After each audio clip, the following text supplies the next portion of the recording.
The protagonist of this story, he ended up being born with the maximum level of cultivation. But since he was just a baby, he couldn't handle that power. That's why his masters placed 7 seals on him and distributed those seals to his 7 sisters, who had already graduated. Now that he has reached adulthood, he would need to follow his own journey. Because of that, the masters ended up expelling him from the mountains so that he could go after his sisters. The story revolves around our protagonist Frederico, better known as Fred.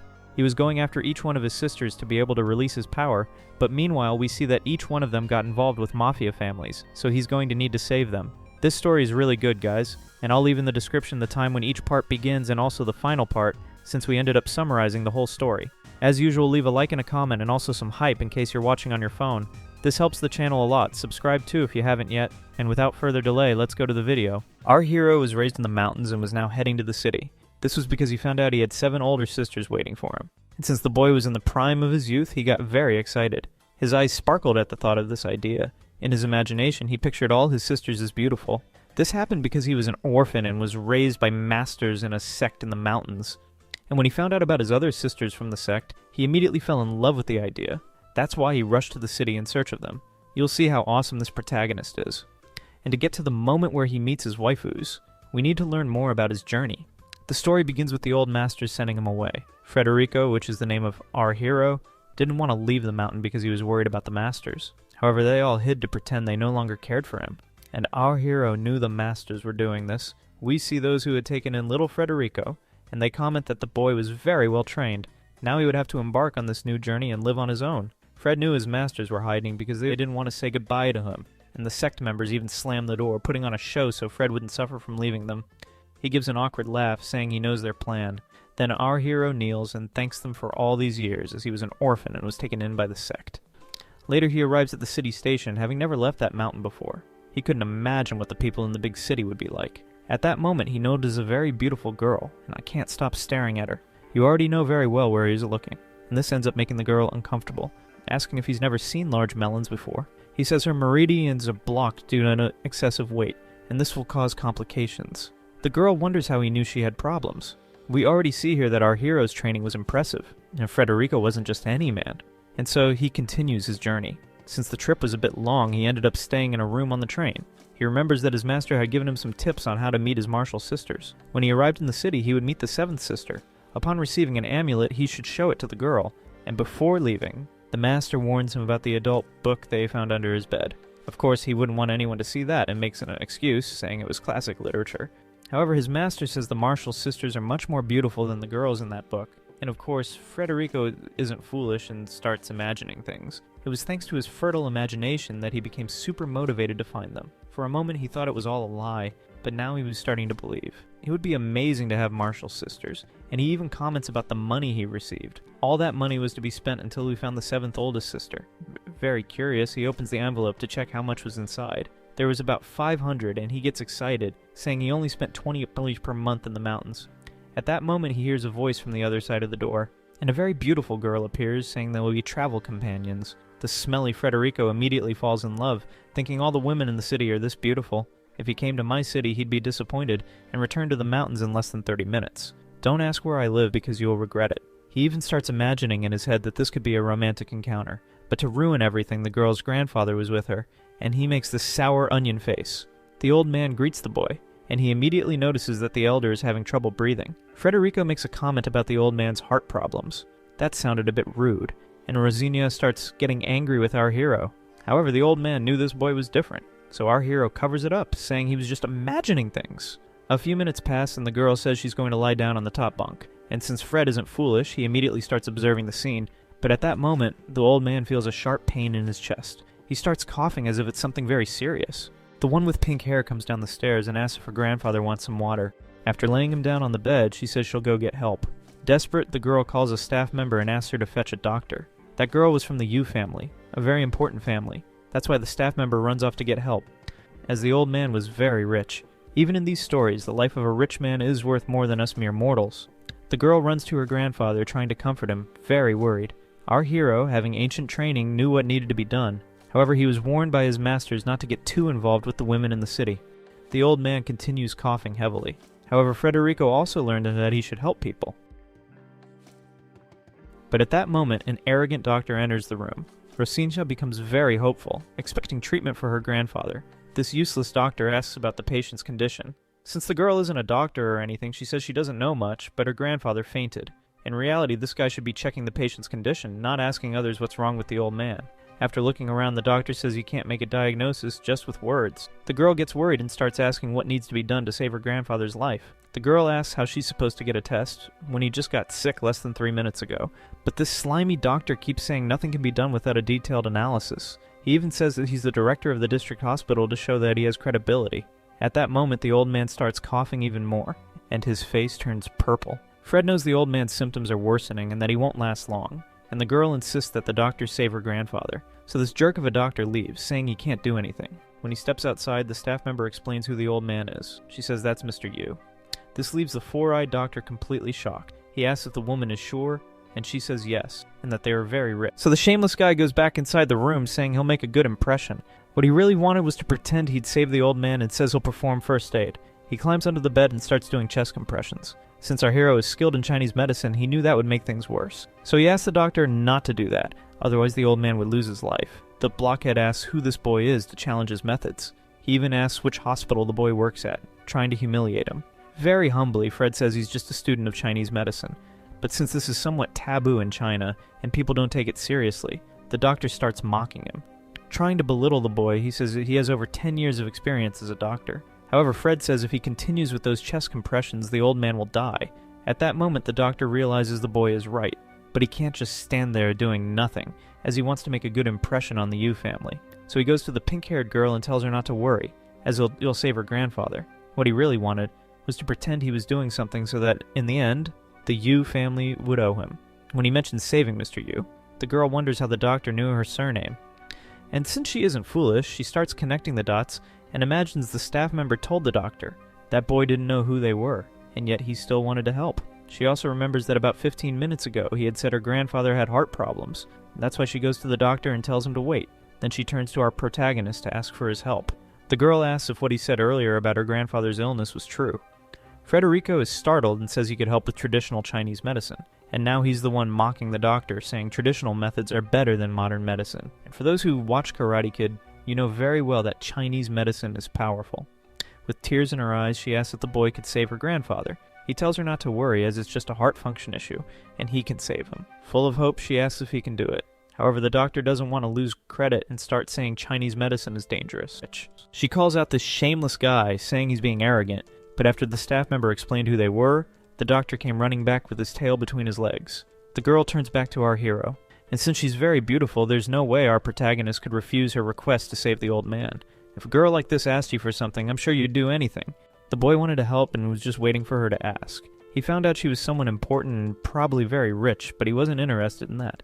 The only thing he wanted was to help a beautiful girl. Cracking his knuckles, he says he'll do his best. So that worm keeps annoying everyone, saying Chinese medicine doesn't work, but neither Frederico nor the pink-haired girl paid him any attention. That way he takes out the needles he used in the mountains from his backpack. He explains that these needles will help, and that he practiced on some wild boars. Of course, this seemed a bit scary, and the doctor starts losing faith. What he really wanted was for the boy to fail so he could step in and help. After tearing the old man's shirt, he prepares to place the needles. After finding the pressure points, he starts placing them in the correct spots. And within moments, he places all the needles and finally finishes with the last one. This generates a very bright light, and soon after, the old man wakes up coughing. That cough causes some red liquid to come out. Everyone is shocked because it worked and the old man regained consciousness. However, the doctor thinks it went wrong because a lot of red liquid came out, but that was necessary, and our hero turns around giving a wink as a taunt. The doctor realizes that this boy is actually impressive and is shocked. When he looks at the old man, he's even more surprised. The old man had really woken up and was conscious. The boy explains that the old man had vomited a clot and is now fine. The old man thanks Frederico, calling him Little Master. Then he asks who these people are. The woman introduces herself as the ticket collector who called the doctor, and this onion-faced guy says he's the one who helped the old man recover. The old man is surprised, asking if it was really this doctor who cured him. But since he isn't foolish either, he asks why it was that boy who placed the needles. This puts the doctor in a tough spot, and he starts stuttering, trying to come up with an excuse. The doctor even says the old man needs to be hospitalized, and he asks the boy if that's true. This makes the shameless guy angry because the old man was trusting the boy without information more than him, a hospital director. Frederico says the old man doesn't need to be hospitalized, and he ends up telling the doctor that he appreciates the invitation but won't go to the hospital. The ticket collector tells the four-eyed guy to leave, and he gets all worked up, throwing a tantrum since this was the opportunity of a lifetime to become a millionaire. Fred tells the old man he'll place one more needle to finish the treatment, and the old man says it's okay. However, our hero is so fast that the old man didn't even feel it, and the old man asks if it's already done. This leaves the old man very impressed, and he even starts wondering where this boy came from. He turns to his granddaughter and asks her to give the boy a card and invite him to dinner. In a cute way, she thanks her little brother by handing him a card. He even thinks she might be one of his martial sisters, but if she were, he would have recognized her. So Fred thanks them for the dinner invitation, as food's never too much.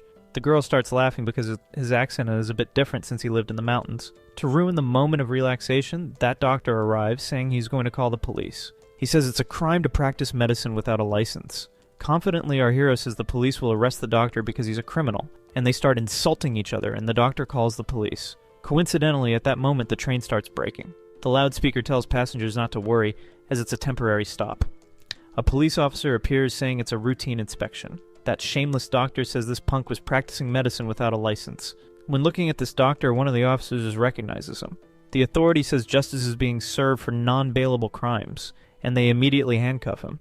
They were doing this because the hospital he had directed was selling illegal drugs, and that way he's taken away, and our protagonist says he was lucky to guess the doctor was a criminal. The pink-haired girl asks how Frederico did that, figuring out the doctor would be arrested. He says you just guessed. Of course, the boy wouldn't say he was trained by masters with special abilities, and that's why he could sense people's energy. So the girl becomes very interested in getting to know our hero better, and asks if he could give her some future advice. The old man realizes the boy is mysterious, but polite and humble. Fred's heart starts beating faster because the girl is beautiful and smells nice. He even thanks the masters, saying the girls in the city are much better than the ones in the books. Fred tells her to stay away from people dressed in green. But the girl isn't satisfied with that, and keeps asking him for more advice. If I were him, I'd already advise her to give me a kiss. But the boy just says he can't give any more tips. And only now do we discover Rosina's name. She's called Alice, and the old man tells her not to bother the young master. The old man asks if he needs to take medicine, and our hero says he'll write him a prescription. This leaves the old man even more shocked, as our protagonist had an answer for everything. So he starts rummaging through his backpack to get something. He pulls out a feather pen, and this leaves Alice shocked because someone still uses brushes in the 21st century. The brushes weren't enough, and he also pulls out 2 ancient Egyptian papyri to write the medicine prescription. After writing, he says he keeps the tradition of using a brush, because that's how he learned. And he even says if everyone used pens or pencils, traditions would be lost. Seeing that he's a unique boy, her little heart starts beating faster. Soon after, he hands the prescription to the old man, telling him to take the medicine for 3 months. And he even says this illness is hereditary, leaving the old man even more surprised. To avoid explaining that he had martial training, he says he just deduced it based on the type of illness. Imagine him having to explain that at the top of the mountain there's a martial arts sect with superpowers. Of course, he didn't want to go through all that trouble. The old man asks if there's really someone with such knowledge. All these years he's had chest pains like his father and a grandfather, and that's why he strongly believes in this young master's words. So he thanks him, saying his family will be in debt to him. But Fred tells the old man not to worry and wishes him a speedy recovery. Soon after, he asks the girl to retrieve the card she had given to Fred. That way, with flushed cheeks, she asks him to return the card. This leaves our protagonist a bit confused, but without complaining, he ends up returning it. She goes to her grandfather and hands him the card. Then the old man says that card had his contact, but the boy should have his granddaughter's contact. You already know what's happening, right? The old man is playing Cupid. The girl takes her phone out of her pocket to add him on WhatsApp. She asks him to scan her QR code, but since he's from the mountains, he doesn't know what WhatsApp is, much less this so-called code. She tries to explain with all the patience in the world. Then he pulls out a flip phone from his pocket. For sure, 90% of you didn't even know phones like this existed, and the girl is confused. He says that even though his phone is old, he can still use the internet and access news. She isn't sure if WhatsApp works on that thing and feels a bit awkward. Then he remembers when he received this phone as a gift from his master, and it was a really fun day. Until then, he could only use calculators, and when he tells these stories, the two of them don't understand anything. The old man tells Alice not to confuse the boy, and just exchange phone numbers. That way they save each other's contacts. She feels a little embarrassed and says she now has his number saved on her phone, and the girl even says she'll invite him to dinner when they arrive in the city. She wants him to try the fried chicken from her favorite restaurant. With his eyes shining, Fred says he really wants to try it too. The old man is already excited, seeing his granddaughter flirting with a boy with superpowers. He even mentions that the Wang family has their eyes on his daughter for marriage to strengthen the clans. But the old man doesn't really want his granddaughter to marry into that family. When he looks at the old man, Fred notices he's worried. The boy asks the old man what's troubling him so much, but the old man says it's just a silly matter and that it was great to meet the young man today. Frederico is very good with words and says the old man looks healthy and radiant, and this already makes the old man very happy. Soon after, he thanks the little young master, and before leaving he warns Alice to be careful with people wearing green clothes, as a disaster could happen. She isn't really believing it, and asks if he's sure about this prediction. Moments later, they arrive in the city and stop right at the station. He asks if she's carrying cement in that suitcase, but the girl says it's just some basic things, typical of a woman. People are shocked that he can carry such a big suitcase and start commenting. Alice says her friend will be arriving to pick them up, and her name is Ayara. At that moment, the girl arrives, drifting with her car. From inside comes a beautiful redhead, but with a green dress. This was Ayara, Alice's best friend. And when she notices that the woman was wearing a green dress, she becomes a bit discouraged. She asks Federico if there was any way to resolve this. He asks if, as Alice's friend, she would be willing to change out of the dress, and this leaves them embarrassed. Alice even asks if it was really necessary to make her take off that dress, and our hero said yes, to avoid a catastrophe. So Alice asks if it was just a matter of putting on another outfit, and he says yes.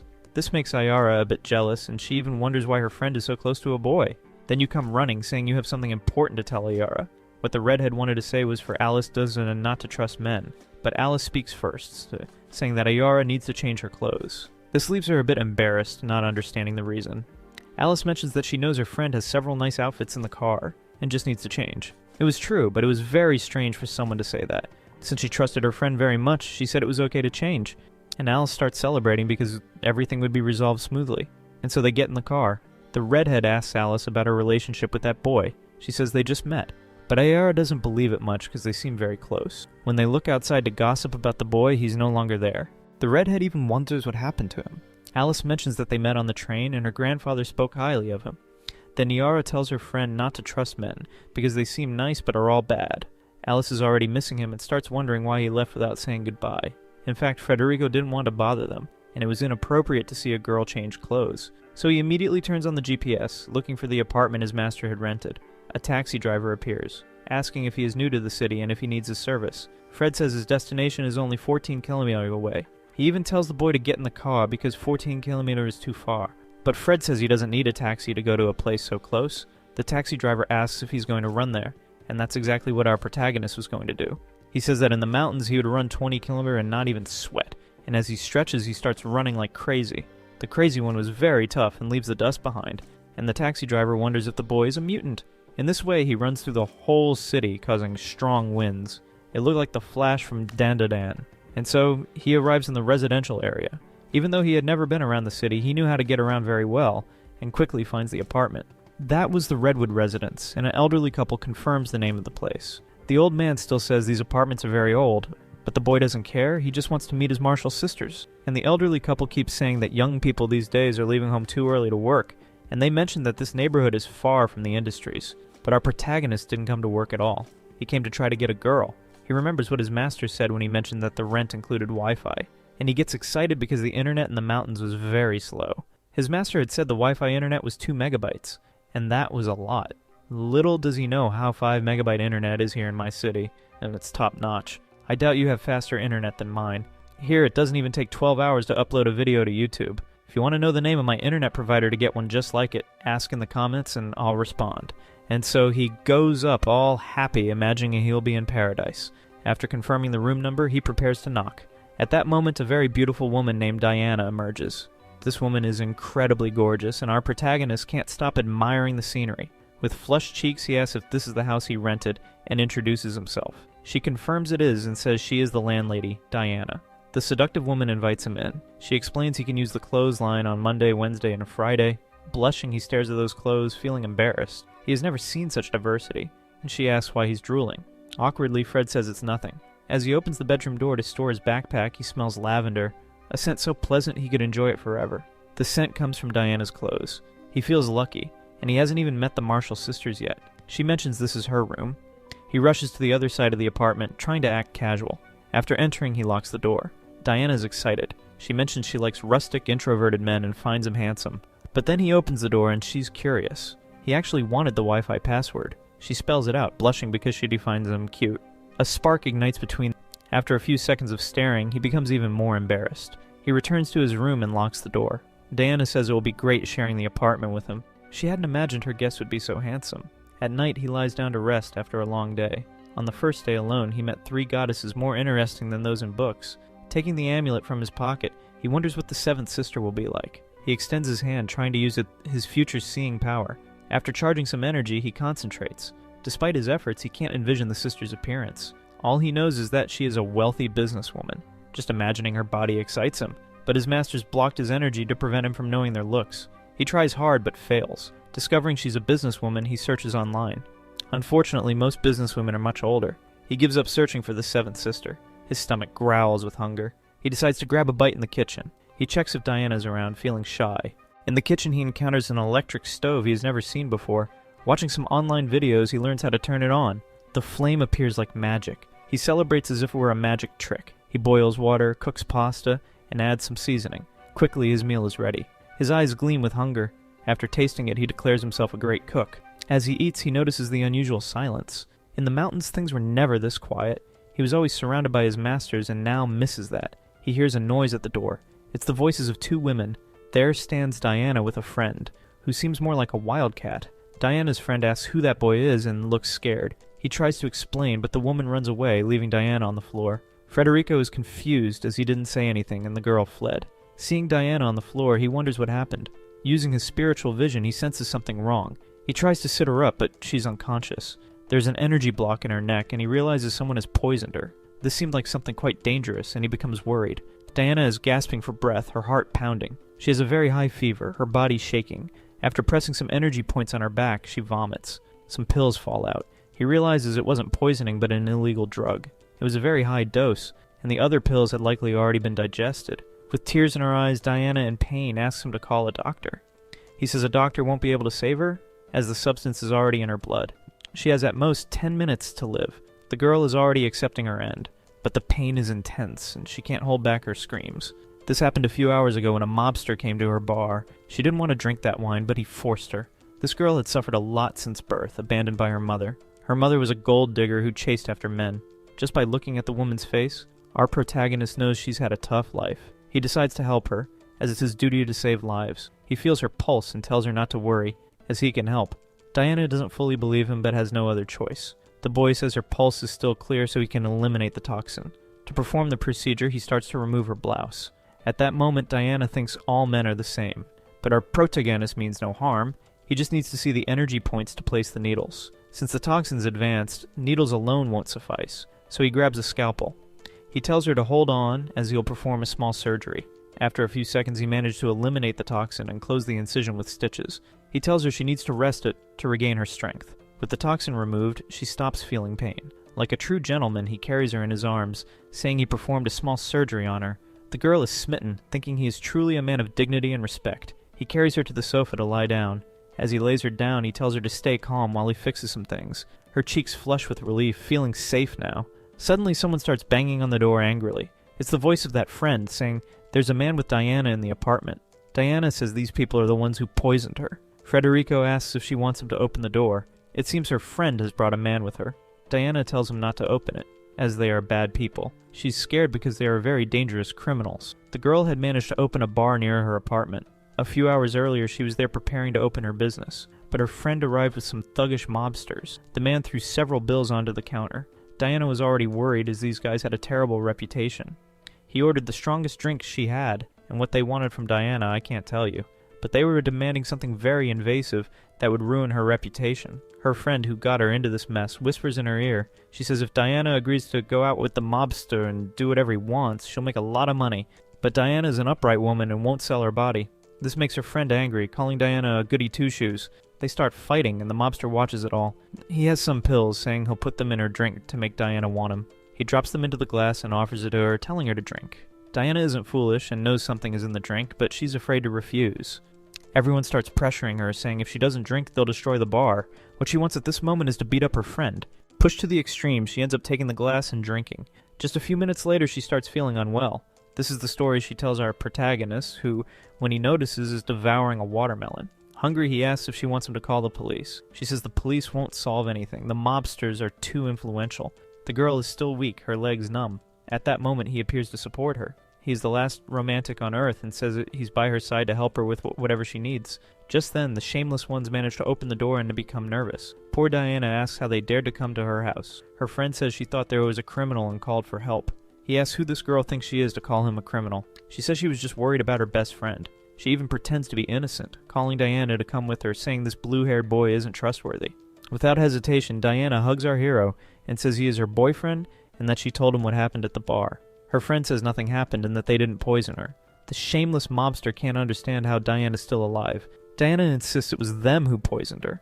Our hero asks if she's sure, which she confirms. In response, Fred says he believes her and will deal with these bullies. He confronts the mobster, claiming to be Diana's boyfriend. Actually, he just wants to show confidence, and Diana wonders how this boy has such strength. He grabs the mobster's hand, who says our hero is a lucky guy. He says he'll find out who poisoned his girlfriend and make them pay. The mobster wonders what the hell this kid is talking about. Then he turns to that friend, thanking her for all the help they gave his girlfriend. The girl and the mobster start to realize this guy is faking it. But then they begin to think he's actually a weakling and scared. Fred delivers a checkmate, saying he'll go to the bar to see the camera footage. Once he finds out who poisoned his girlfriend, he'll make them pay. This makes the shameless ones nervous, as they had forgotten about the cameras. The nervous guy turns, saying he forgot he had something important to do. Actually, he's scared of our hero calling him out. The guy turns, very nervous, telling Fred to spill it. The boy tells the mobster that real men shouldn't think only with what's below the belt. After all, they might end up in trouble. This makes the mobster angry, telling our hero to shut up. Then he leaves, very angry, planning to pay for the footage at the bar. He threatens the protagonist in his mind, saying he'll be the one to pay. He asks Diana if he should go save those recordings, but Diana says it's no use, as these mobsters have too much influence with the police. In a very calm manner, he tells Diana they should enjoy dinner. The girl says it will be great to eat someone else's cooking. A stronger bond starts to form between them as she feels safe. That shameless one really managed to access and destroy the footage. He even says there's no chance he'll be incriminated. The grumpy one tells the mobster to forget about Diana and focus on her. The guy says that's exactly what he'll do.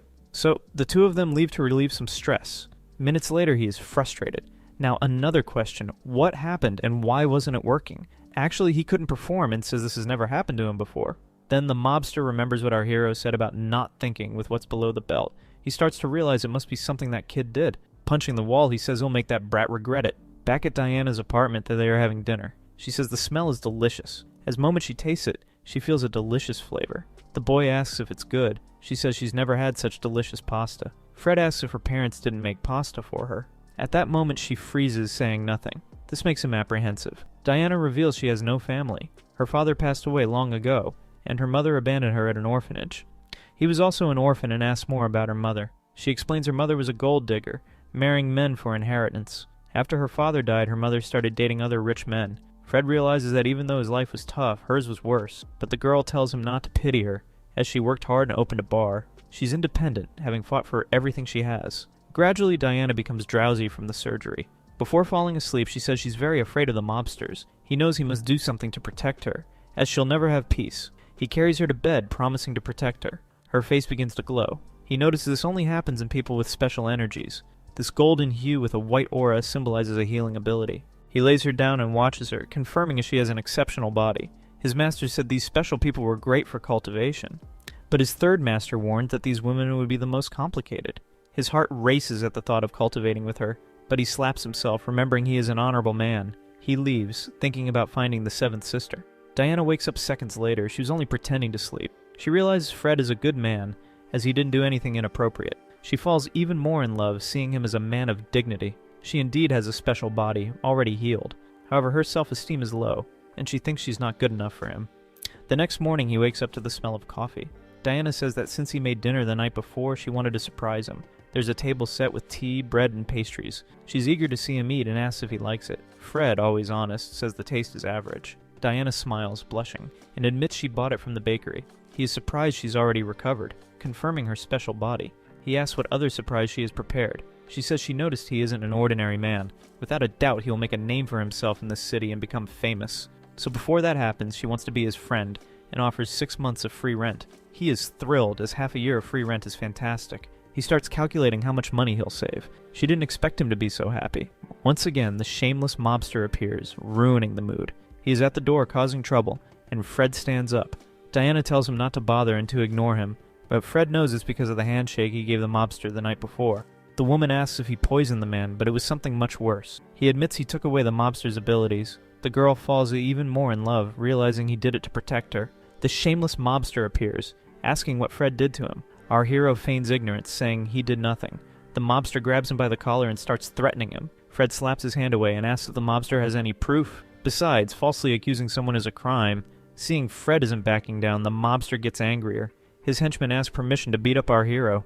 With a malicious look, he agrees, saying it's the right thing to do. They all attack the protagonist. However, Fred is tough. He gets into a fighting stance, ready to use his mountain techniques. Diana says she'll call the police, worried about her love. Everyone freezes. He wonders if this is really necessary, but she steps in front of him to protect him, telling the mobster to forget everything. The thug wants trouble and won't let it go. As he is about to hit the girl, our protagonist intervenes with an extremely powerful blow to the shameless man's face. The creep is thrown back, tumbling over his henchman. He lands hard on the ground. The henchmen charge at our hero, saying they will finish him, but he has many combat techniques, like the side strike, the rock punch, and the tiger fist. He easily defeats all the enemies. Diana is scared and says they are dangerous, but our protagonist says he doesn't care and will do anything to defend a friend. He walks toward the gang leader, who is trembling. He kicks him in the stomach. To humiliate him, he steps on his chest, calling him a spoiled brat. With 2 needles in hand, he says he will make him regret it. He strikes vital points. The guy starts laughing uncontrollably because of the needles. This was a punishment technique he learned from his 6th master. But then he hears Diana scream. One of the thugs has taken her hostage. He says if Fred doesn't remove the needles from his boss, he will shoot. Our protagonist tenses but removes the needles. The leader stops laughing. He doesn't know what Fred did, but it was strange. He asks what the hell our hero did to him. In response, Fred says it was just a traditional technique. The leader proposes a partnership, offering Fred a job. This is strange, as he just got beaten up and now wants to hire him. The villain explains his father runs many businesses, offering Fred money and women. But Fred says he already has a girlfriend and isn't interested. The villain says Diana's boring and he can have prettier, more fun girls. He offers different women every day. Fred slaps him, telling them to leave. The leader asks if he prefers to suffer the consequences rather than work together. They still haven't let Diana go and then start threatening her. The guys say they will take him somewhere else. Since he didn't accept the deal, he'll face the consequences. Our protagonist realizes they are leaving the apartment. These guys think they're smart but are complete idiots. The greasy bald guy keeps threatening Diana. As they descend to the building's lobby, a boy locks the door. They say now that they're in a more spacious area, it'll be easy to beat Fred. They start preparing to do something bad to Diana. The leader says Fred can't escape or hide, and will have to watch everything. But he notices our protagonist is very serious. Fred says dodging a bullet in a closed space is hard, but in an open area, it's easy. He runs like a flash of light at a high speed. His movements are so fast the bald guy can't even see him. When he finally spots the protagonist, he threatens to shoot. But his reflexes are slow, and Fred pushes his hand up, saving the girl. With fists clenched, he prepares to punch. The blow is so powerful it knocks the bald guy to the ground. It happens so fast he can't react. Diana shouts for Frederico to be careful as they are coming from behind. In a confident pose, he tells the girl not to worry. He's used to fighting tigers and lions. Holding these weaklings, he says defeating them is nothing. Finally, he lands a precise blow to their chins, sending them flying. The remaining henchman is terrified. The leader prepares to flee, as he's only brave with backup. Trying to open the door, he realizes it's locked. There stands Fred, key in hand, always one step ahead. The guy starts apologizing, scared to death. In a pathetic scene, he even kneels, saying his family has money and can compensate him. To make it worse, he begs for forgiveness. Like any ordinary person, our protagonist is tempted to extort money from the villain, but won't do it because he learned to be honest. This scene is interrupted by someone knocking at the door. He kicks the shameless guy out of the way. Opening the door, he sees powerful people. A man in an elegant suit with several bodyguards asks if he is Frederico from the mountains. Stammering a bit, curious, he confirms it's him. After removing his gloves, the man introduces himself, thanking him for saving his father on the train. Our protagonist doesn't recognize him, making the man a bit awkward. The mafia villain in the back is confused about why the young heir of the Yu family is talking to Fred. He knows he's facing the second heir of the Yu family. The rich man asks if our heir hero is busy. The villain thinks he's doomed. Our hero remembers this young man, is from Grandpa Yu's family. He extends his hand to greet him and asks if the elder is better. They greet each other. The young man compliments our hero, saying his father is doing well. Security guards call the second young master. They present our hero with a briefcase full of money as a token of gratitude. There is also an extremely expensive phone, which piques Diana's curiosity. She realizes Fred is important, but she doesn't understand why he was so happy about getting 6 months of free rent. She thinks he did it to please her, and that he's actually rich. She starts to believe he's in love with her. This makes the girl a bit shy. However, our hero can't accept such an expensive gift. He remembers his training with one of his mentors, who taught him not to accept easy money or touch a woman without her consent. Easy money is something everyone wants. His mentor starts hitting him to make him understand he shouldn't give in to temptation. He complains that she's being aggressive. The poor mentor asks if she went too hard, but it's all for his own good, and he shouldn't give in under any circumstances. He learned his lesson, and back in the present, he refuses the money. The second son knew the young man would refuse the gift, as his niece Alice had warned him. We go back a few hours to the Yu family mansion. Alice says the boy has no interest in their family. Her uncle suggests it's because the boy might not know who they are. He wants to return the favor and give the boy a gift. Alice wants her uncle to also give the boy a gift from her. A bit embarrassed, she hands him a small box, saying if he won't accept the money, maybe he'll accept her gift. Back in the present, the man says he won't force the boy to accept. He asks the security guards to take the briefcase away. After clapping his hands, another guard brings Alice's gift. Our hero says he doesn't need any gifts, but the man says it's a gift from Alice. Our shameless hero blushes at the thought of that girl. Diana's radar goes off because she heard a woman's name. It's a small box, and our hero wonders what's inside. He says if it's not too expensive, he can keep it. When he opens it, he gasps in surprise. Everyone is curious, as he wasn't even surprised by the money.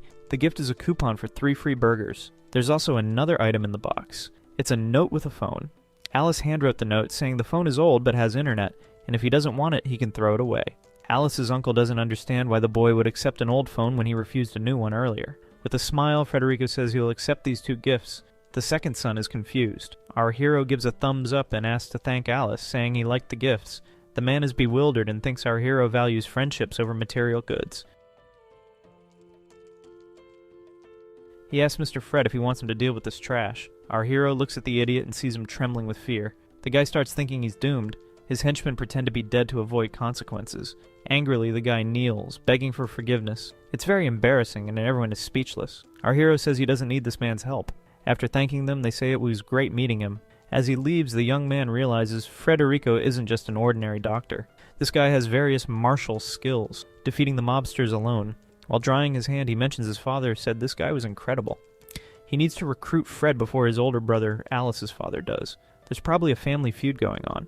The mobsters kneel before Fred, thanking him for everything. Diana is captivated by our hero, finding it unbelievable. Our protagonist asks if the man who just left is really that powerful. The mobster says he's only the second son of the Yu family. In the underworld, he's known as the Elegant Demon. He does all the family's dirty work, and if handed over to him, the mobster wouldn't be alive. Our hero is surprised by his power. Now that he saved the mobsters' lives, Federico has a request. The mobster says he'll grant any wish our hero has.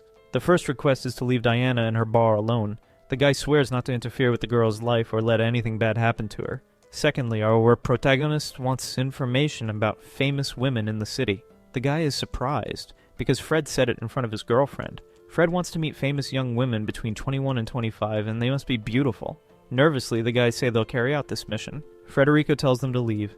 The guys sneak out, grateful for another day of life. Once outside, they start sweating, realizing they almost got beaten up. One of the henchmen helps the boss up and asks if they'll really obey. The guy gets angry, saying even the second son of the Yu family treats Fred with humility and respect. He says this kid will become powerful and they'll reap the benefits. His family will no longer be just fish market bosses, but will rule the entire district. The scene shifts back to Fred, who's cleaning up the mess.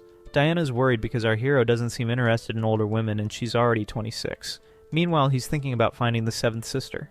He has information from the Grand Master that the seventh sister is only slightly older. She should be around 25, as he is 20. Diana thinks he's out of her league, being influential and powerful. She wishes he were her boyfriend, but feels it's a distant dream. If she could date him, she wouldn't have to fear others anymore. She doesn't want to remain a helpless victim. Later, he comes out of the shower and tells Diana it's her turn. The girl is excited and says she's going. He wonders if the mobster got any information. There's a text message from the guy, and our hero struggles with the phone. When Diana closes the door, he gets a bit tense. He hasn't fully realized he's living with a girl. His cheeks flush, and he starts thinking other thoughts. But he's an upright man and can't lead a debauched life. 10 minutes pass, and he hears Diana calling his name.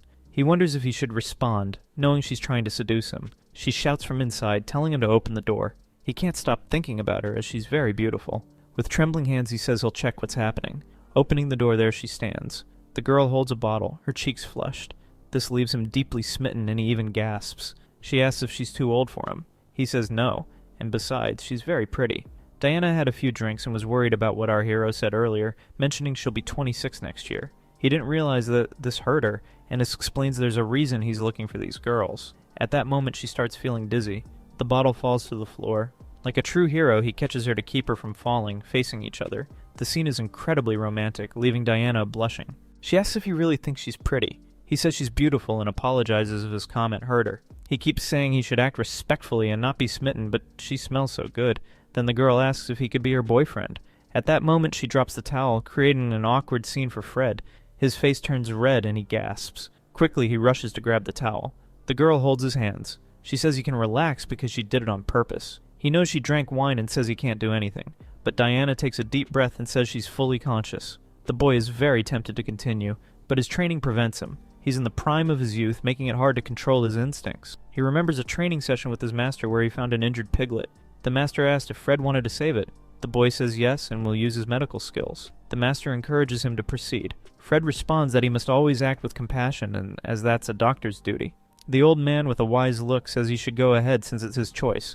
Moments later, we see the boy couldn't save the piglet's life, which was traumatic. The piglet died before his eyes. The master says he must face the consequences since he made a choice. The boy cried a lot for not saving the animal. His master pats his head, saying he did the right thing and tried his best. He also said that in the future he'll face many tough choices but must confront the consequences. The boy remembered these lessons. When about to do something he might regret, he meditates on them. He steps back because Diana had some wine, and it wouldn't be right to continue. He holds the towel, while Diana waits for his next move. He dresses her again, leaving her surprised. He says he must always respect women and won't do something he'd regret. Besides, she was very kind to him, giving him 6 months of free rent. This surprises her, as she didn't expect him to be so pure-hearted. Her eyes fill with tears. She hugs our hero, crying loudly. Her cry is so loud it can be heard outside the apartment. As she sleeps, our hero stays by her side, feeling their friendship has grown stronger. His phone rings and he's surprised by the notification. It's a late-night call from Alice. He answers while closing Diana's bedroom door. Fred doesn't know how she got his number, but is glad she did. Alice asks why he didn't message her, as she was anxiously waiting. He says modern phones confuse him, and he doesn't know how to use them. She laughs, saying that he'll learn soon, and sets up lunch with him. Talking about food gets him excited, and he agrees. The girl, smitten, lies in bed and says she'll pick him up the right time tomorrow, and so he hangs up the phone. The girl starts thinking about her grandfather's plans to bring her second uncle closer to the boy. She even thinks her grandfather, now healthy, wants to regain family power from her father. The Yu family is very complicated, and the girl wonders what's really happening. Late at night, our hero is on his phone. He comments that he didn't expect the guy to get so many contacts. However, none of them seem to be the 7th Marshal sister. He then wonders why Alice wants to get closer to him. Though he grew up in the mountains, he's not naive, and knows people are interested in his skills. He thinks his life has become complicated since leaving the mountains. He sees a photo of an attractive blue-haired woman, but when he swipes he's surprised by another photo. She seems to be the 7th Marshal's sister. We see her entering a luxury car, resembling the vision he had. Plus, she wears a pendant that matches the amulet from his master's. He celebrates having found the 7th sister. However, he couldn't see her face clearly, making it difficult.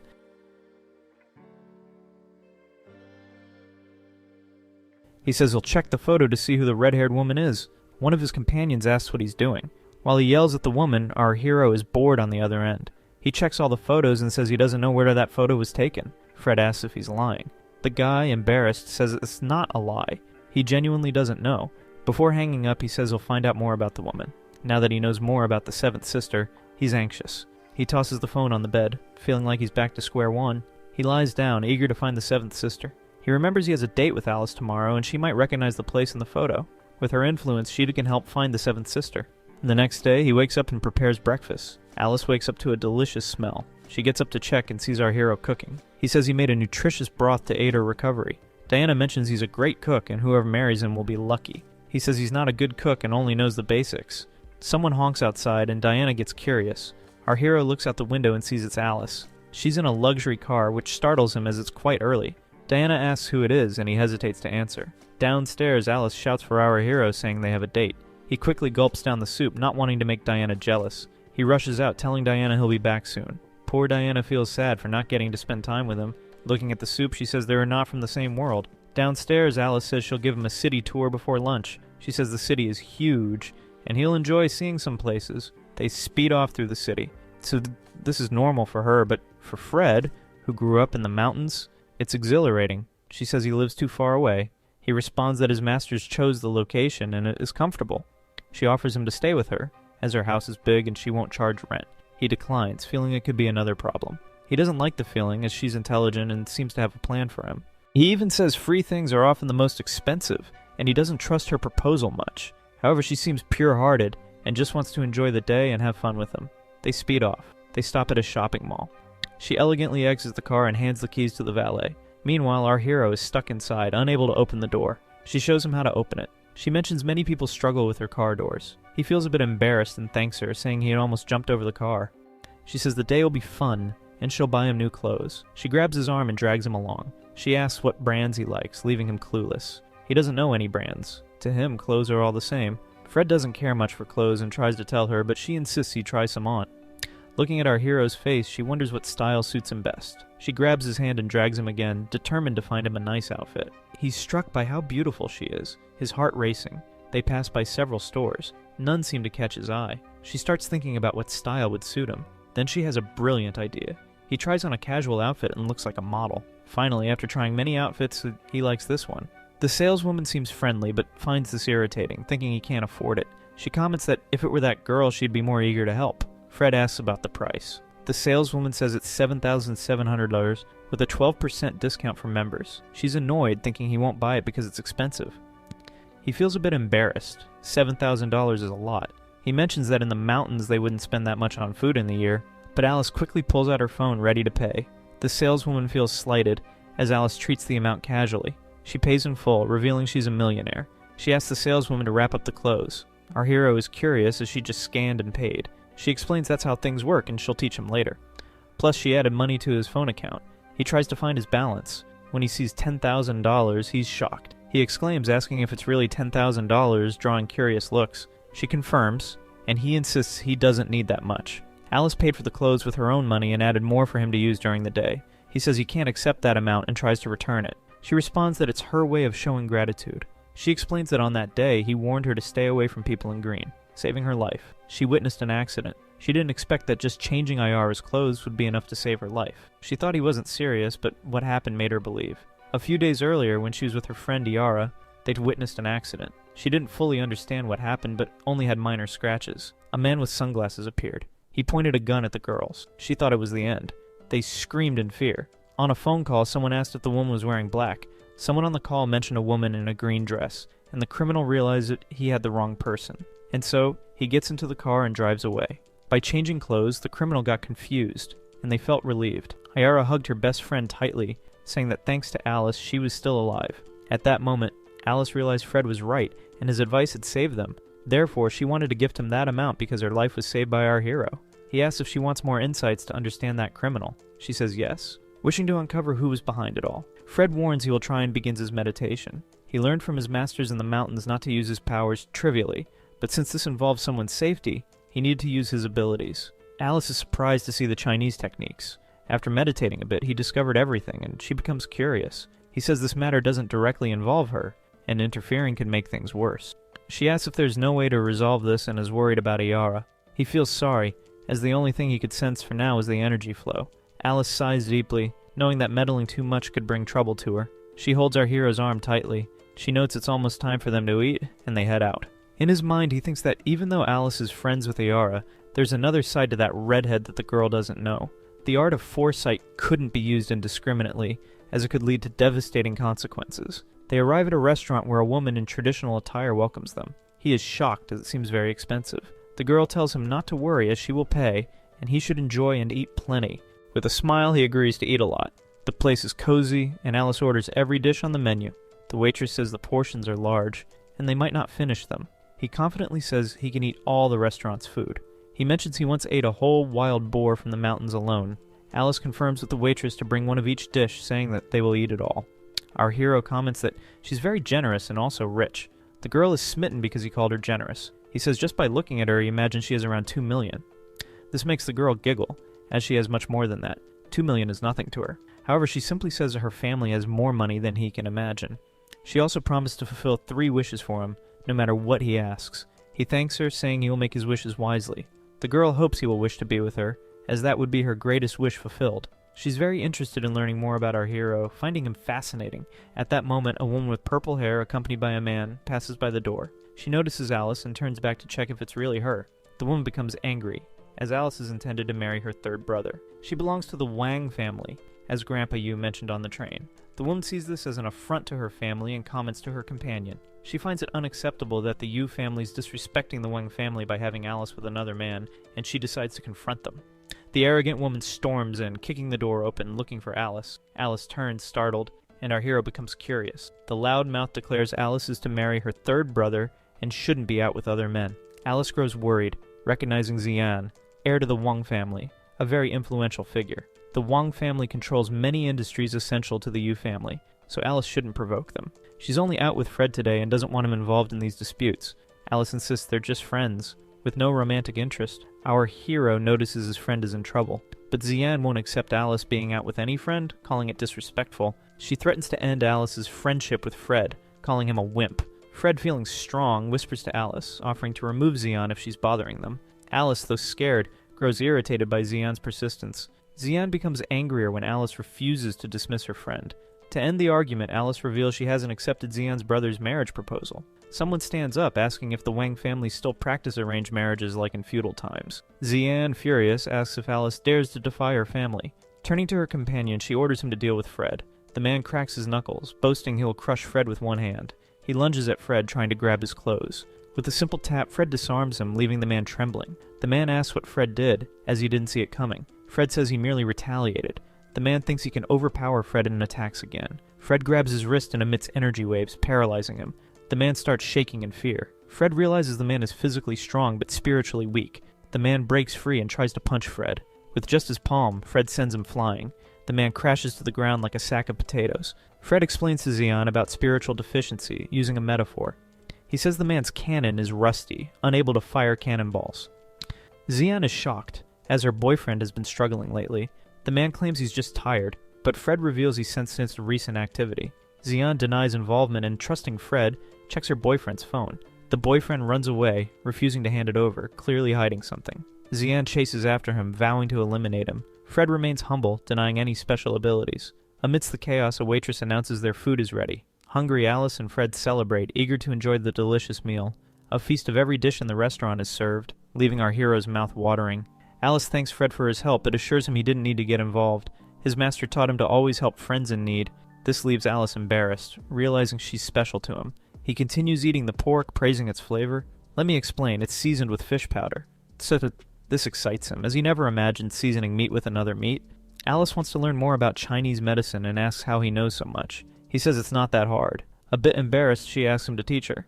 Our hero is excited to have an apprentice and says it will take 10 years to reach his level. She finds this too long and starts crying, especially since he said it was easy. Fred explains that mastering martial arts takes time and effort, but people today are impatient. She feels scolded and slightly embarrassed, asks him not to regret teaching her. He actually wants to ask a favor, having earned 3 wishes from her. She hopes it's something intimate and is excited to help, but what he really wants is to know where the photo is taken. Alice examines the photo and recognizes the HL company's main building. Fred asks if she knows the location, and she confirms, as every woman knows that building. He asks if she knows the woman in the photo. Of course she does, and asks why he's looking for her. Our protagonist explains she's his 7th older sister. This shocks Alice, as the famous CEO of HSL is his older sister. He scratches his head, asking if this woman's important. He then asks Alice to take him to her. Alice has never contacted this woman, but her family has business with the company. They head to the famous building. On the way, our hero asks about his sister. Alice asks if he shouldn't know more about her being his sister, but our hero explains she left the mountain when he was very young, so he doesn't know her well. Alice reflects on the extraordinary mountain where Fred grew up. She starts telling him about this woman named Zhang, who made a name for herself in the city 2 years ago. As soon as she joined the company, she revolutionized the products and quickly rose to CEO. Alice shares this enthusiastically, as the company is one of the city's top 20. He'll be impressed, as his 7th sister is truly remarkable. Alice adds that the most surprising part is that Jiang is only 23. At 21, Alice says Jiang is her biggest idol. She dreams of being like her in a few years, powerful and intelligent. Our hero believes Alice can achieve this, as she's also very smart. Alice blushes slightly, saying she's lucky to be born into the Yu family. As they approach the building, she appreciates that our hero doesn't pry for family information, They arrive at the HSL company headquarters. He eagerly heads to the door saying he'll go in and talk to his sister. He's captivated by the grand building and proud of his sister, but Alice asks him to wait, as unauthorized persons can't enter. Security asks for his ID. He looks at another man's ID and tells security he doesn't have that card. Security says he can't enter, as it's not visiting hours. Fred says he's Jiyoung's younger brother and wants to speak with her. When they hear the CEO's name, they find it strange. They start laughing, saying many people show up claiming the same thing. He thumps his chest, asking if the guards don't believe him. The guards mock him and tell him to leave, as he's causing a disturbance. One of the security leaders decides to inform Mr. Zhang. The man answers and asks the mustached man what's happening at the entrance. We see this Mr. Zhang is important and learns a boy is looking for Zhang. The stern man orders the security leader to get rid of the boy. He also says to always eliminate anyone seeking the CEO. The mustached man hangs up, saying he'll handle it now. He's been pulling strings for Zhang, who is the deputy director, aiming for benefits. We learn this man is in love with Jiyoung and won't let anyone near her. He even has a photo of her kissing it, saying she belongs to him. He returns to our hero and says he'll wait outside for his sister. A guard says he can't wait at the building's door. The mustached man starts making a scene, saying our protagonist is tarnishing the company's reputation. The other guards are startled, wondering why the mustached man is so nervous. He whispers to them that they can't let the boy stay. A guard asks if he's a mad dog, saying they can't kick him off the street. As he finishes speaking, the nervous old man slaps our hero. Fred's cheek turns red from the slap. The old man cracks his knuckles, saying he'll finish off our protagonist. Alice starts screaming for them to stop fighting. Frederico asks Alice if she saw who started the fight. In a chilling way, he says they awaken the monster. Feeling his fury rising, she senses he's not joking around. With impressive speed, he appears before the mustached man, grabbing his clothes. He says he's full of accumulated rage, and even as a doctor, he's powerful. The man starts trembling and shouts for the other guards to finish off the boy. Seeing the chaotic fight, the guards start to fear. The mustached man orders them to restrain Fred, but he is thrown to the ground with great force. He prepares another attack, saying they started the trouble. Fred hits the shameless man. His assistants rush to stop our hero, but we all know Fred is very brave. This leaves Alice a bit scared. He seems like a wild monster that not even dozens of guards can stop. After a few moments, he defeats all the guards. Fred even asks them to get up and continue the fight, but they say their salary is too low to endure this and pretend to be unconscious. At that moment, a car arrives. It's Chenche, and she asks what happened. The mustached man explains a boy beat them up and tells her to call the police. She tries to understand and can't believe one man did this. In a gloomy way, he asks if she also works at the company. I confess, it seems our protagonist might have become a villain. He's very agitated. The assistant screamed in fear. She says this young man is terrifying and I will call the police. But another woman exits the car. It's Miss Jiang, and her assistant says one boy defeated all the other guards. We see this woman is very beautiful, and it was worth waiting to meet the first sister. The woman asks if this boy really caused all the commotion. The assistant confirms, saying the blue-haired boy did it. At that moment, Alice is thrilled, as she saw her biggest idol. Our hero approaches and asks if she is his seventh sister. The woman looks him up and down, assessing the situation. The atmosphere is tense, and she doesn't respond. Her assistant wonders what's happening. Jiang asks if he has proof she's his older sister. The assistant is confused. Frederico reaches into his pocket for his amulet. He realizes it's gone and is shocked. He sees his pocket is torn and likely lost it in the chaos. The redhead says she'll call the police if he can't prove he's her younger brother. He feels doomed, as his older sister thinks he's a delinquent. Alice says the amulet is in the car and throws it to him. He catches the amulet mid-air, relieved. He shows it to his seventh sister, confirming they're from the same sect. Seeing the amulet, she's convinced he's her little brother. The assistant whispers, asking if they should call the police. Jiang says no, she has important matters to discuss with him in her office. This leaves Assistant Chenche startled, as Jiang never takes anyone there. She wonders if he's really her boss's brother. Jiang orders Frederico to follow her. The assistant is unsure what to do with security. Jiang orders her to send them all away. They hear this and complain and not wanting to work there anymore. Alice watches from afar, finding Jiang even more impressive. She believes more in the mountain sect Fred came from. She even imagines a fanfic where Jiang takes care of her younger brother. The security chief informs Jiang he's been fired and needs help for revenge. Jiang, on the other line, starts shouting, getting nervous. He discovers Jiang is taking another man to her private office. This drives him mad, as he's obsessed with her. Like a child losing in a game, he throws his phone. He can't accept the love of his life being with another man in her office. Entering the office, Frederico finds it luxurious. It's more like a 5-star hotel. Jiang says they can talk safely there about anything. She assures him the entire floor belongs to her, and no one will disturb them. Our hero is captivated, feeling like he's in a garden. His older sister offers him coffee, asking if he wants sugar. Never having tried coffee, he says no sugar. Jiang is curious about his reaction to the drink. He receives the cup and thanks her. Before drinking, he smells it and finds it pleasant, but upon tasting, he finds it bitter and regrets not adding sugar. She leans in close, asking about his mountain training. He says he trained hard with the 7 masters and is happy. This makes her glad.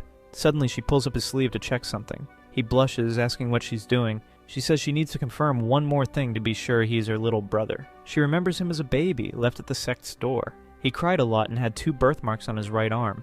Pulling up his sleeve, she sees the same birthmark. Her eyes fill with tears, overcome with emotion. She hugs her little brother, saying she missed him greatly.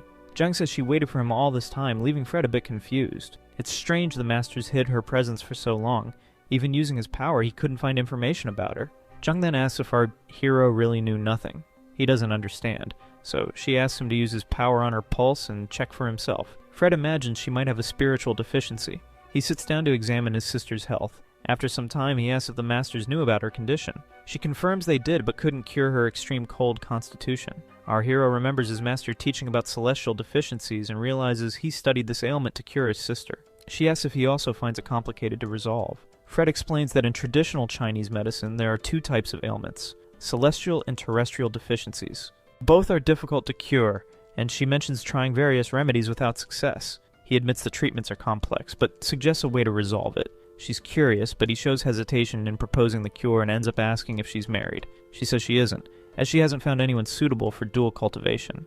That's how they refer to it in this story, but you can imagine what dual cultivation means. Our protagonist blushes and says he knows someone with the perfect yang constitution for her dual cultivation. She's thrilled, as this could cure her ailment.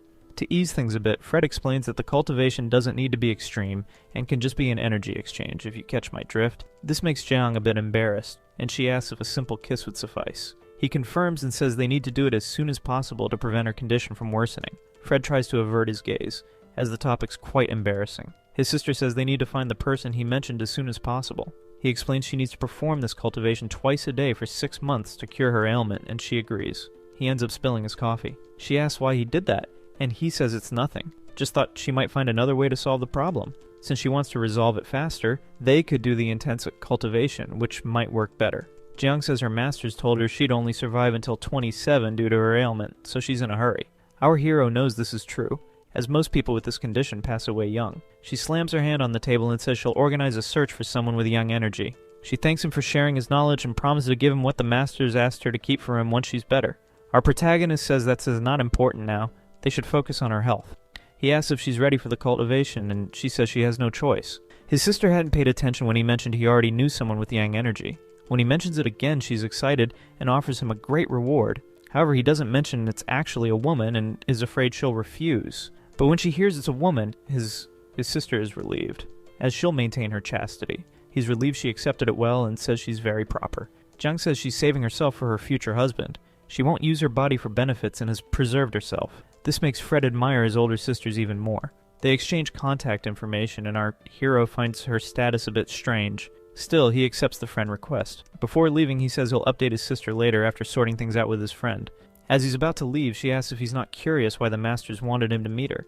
He thought it was just to cure his sister, but she says there's more. He has an important mission from the sect of 7 saints. She explains he must continue the sect's martial legacy. He's confused, asking what this mission entails. She explains the sect of 7 saints is a union of 7 major martial sects in China.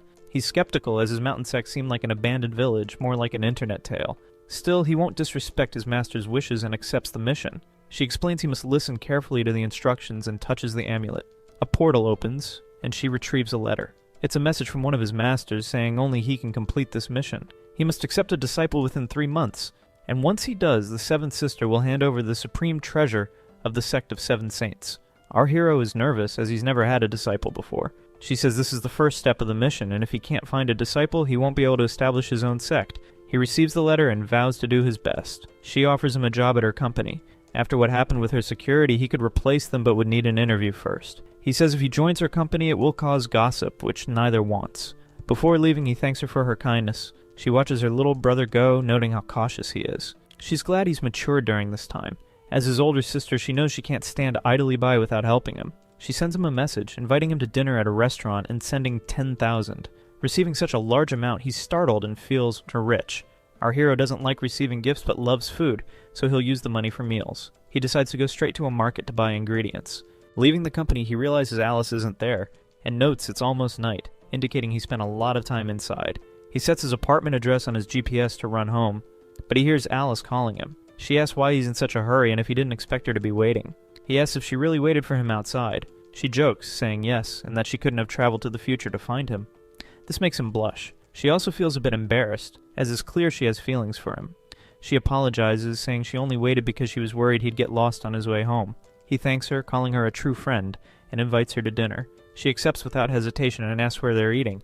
Excitedly, he names the restaurant from the note she gave him. This makes her a bit disappointed, as it's not a place a man would typically take a woman. Still, she's not picky and agrees to go. They speed off in the car. From above, that shameless guy is watching our hero. It seems they're following our Fred, mentioning he's with a pink-haired girl. He tells his henchmen to follow our hero and not let him escape. They plan to teach Fred a lesson for messing with the Zhang family. You know this villain's going to get beaten up, no need for many details. It might not be now, but he's going to get it. He can't believe our protagonist managed to enter Jiang's office. He says if this continues, the boy will even go to her house. He refuses to be left behind and starts destroying everything, saying no one will take his woman. A minute later, they arrive at the restaurant. He's excited, saying he wants to try the fried chicken. Opening the door, they're greeted by a delicious smell. We see someone following them. It's that shameless bigot with his henchmen. The guy even pulls a knife from his pocket, saying this time they won't lose to our hero. The scene changes to a pink-haired girl trying to hand the phone to the stud. But then the man grabs her arm, pulling her close by the waist. He says that women are easy. And then he answers the phone someone is calling him. But at that moment the phone goes silent. The stud wonders if the person on the phone didn't agree. On the phone they say they would finish off that kid, but they could silence him. Then the stud hangs up, and all the while he's holding the woman. The crazy guy squeezes the girl's neck, saying he'll finish his plan. The scene changes to the hospital, and we see a child who is a patient. The child is even using breathing equipment. This guy is called Gustavo, and he's in the room saying he has done many bad things in life. But he calls someone with his cell phone, so he pays attention to the video call. He also sees a picture of Federico apologizing to him. Then we go to the restaurant. Fred is there thinking about what he will eat. Alice is with him to eat at the restaurant. The girl wonders why people haven't eaten that food before. It's embarrassing. The line is moving and the server asks the customer what they want. Of course, the chubby guy orders the biggest hamburger on the menu, and the server asks what size he wants. The crazy guy orders the biggest hamburgers, and Fred, who is in line, gets a little annoyed because of the wait. But the server is talking about the sizes of the hamburgers and even shows with his hand how big the sandwich is. And we see that the sandwich is pretty big, right? And while Fred is listening to this, he thinks these guys are dumb. The chubby guy annoys him and he leaves the line. Then it's our main character's turn to order. He orders big hamburgers, and then the server accepts the order. Fred is surprised by this situation. Then the hamburger arrives with his fries. Fred is excited about it. He has never eaten at a place like this, but Alice's sis tells him to calm down or he'll choke while eating. Then these men enter the restaurant. They watch our main character eating, and one of the bad guys asks the boss what they're going to do, but they just sit at a table and watch. Federico notices strange guys there, and it gets the attention of our main character. He looks back carefully and wonders what is happening. He sees that it's that shameless guy, and they start pretending they are not doing anything wrong. Fred realizes that it's the guard who he beat up a few hours ago. Alice gets our hero's attention to look somewhere else. He looks to the sides that were pointed out without understanding very well. There is another woman with a guy, and Federico doesn't understand who it is. But Alice already realized that it was a rich woman helping her boyfriend. In Alice's view, it was very cute and looked like a very romantic couple. But the rich woman starts coughing a lot. She doesn't understand what is happening, and her boyfriend asks if she is okay. But it was obvious that this blonde kid was just another shameless person, and everything was going according to his plan. The woman even falls to the ground, scared, not understanding what was happening. The blonde kid asks to call an ambulance, pretending to be scared. He tells the attendants that his woman's having breathing problems, and the attendant calls the ambulance. Alice is confused about the breathing problems there, and if it's contagious. But Fred soon understands that it was actually just poisoning. Alice was still very scared, and because of this, Fred explains that the poison is blocking her breathing. Our main character goes on to say that the person who poisoned her must have acted a long time ago. Alice didn't understand very well. She asks if the person who did this was there, and then a mysterious man appears saying that our hero was right. Fred gets up from his chair and asks if that gentleman was actually a doctor. The man says yes, and that he was actually more than just a doctor. The restaurant server tells the staff to call the ambulance again, and that the woman was even having a collapse. Meanwhile, her boyfriend just wished her harm. He was smiling in an evil way, as if he had always planned for this moment. The doctor and our main character decide to take a look at the woman. but the doctor warns that without equipment it will be very difficult to save her life. Fred understands the situation, but he decides to take a look anyway. Our main character's master once said that he should help people giving his best, so he leaves the doctor's table to do what the master had ordered, which was to save people's lives. Our main character goes to the woman, and the doctor gets up saying he'll help him. He couldn't just watch. Meanwhile, Alice just watched the whole situation. She was happy that our hero was acting on his own. Approaching the woman, our main character decides to check, and the doctor asks how she is. Fred says that she actually only has 10 minutes to live. Then that blonde kid gets angry with our main character and asks who he is.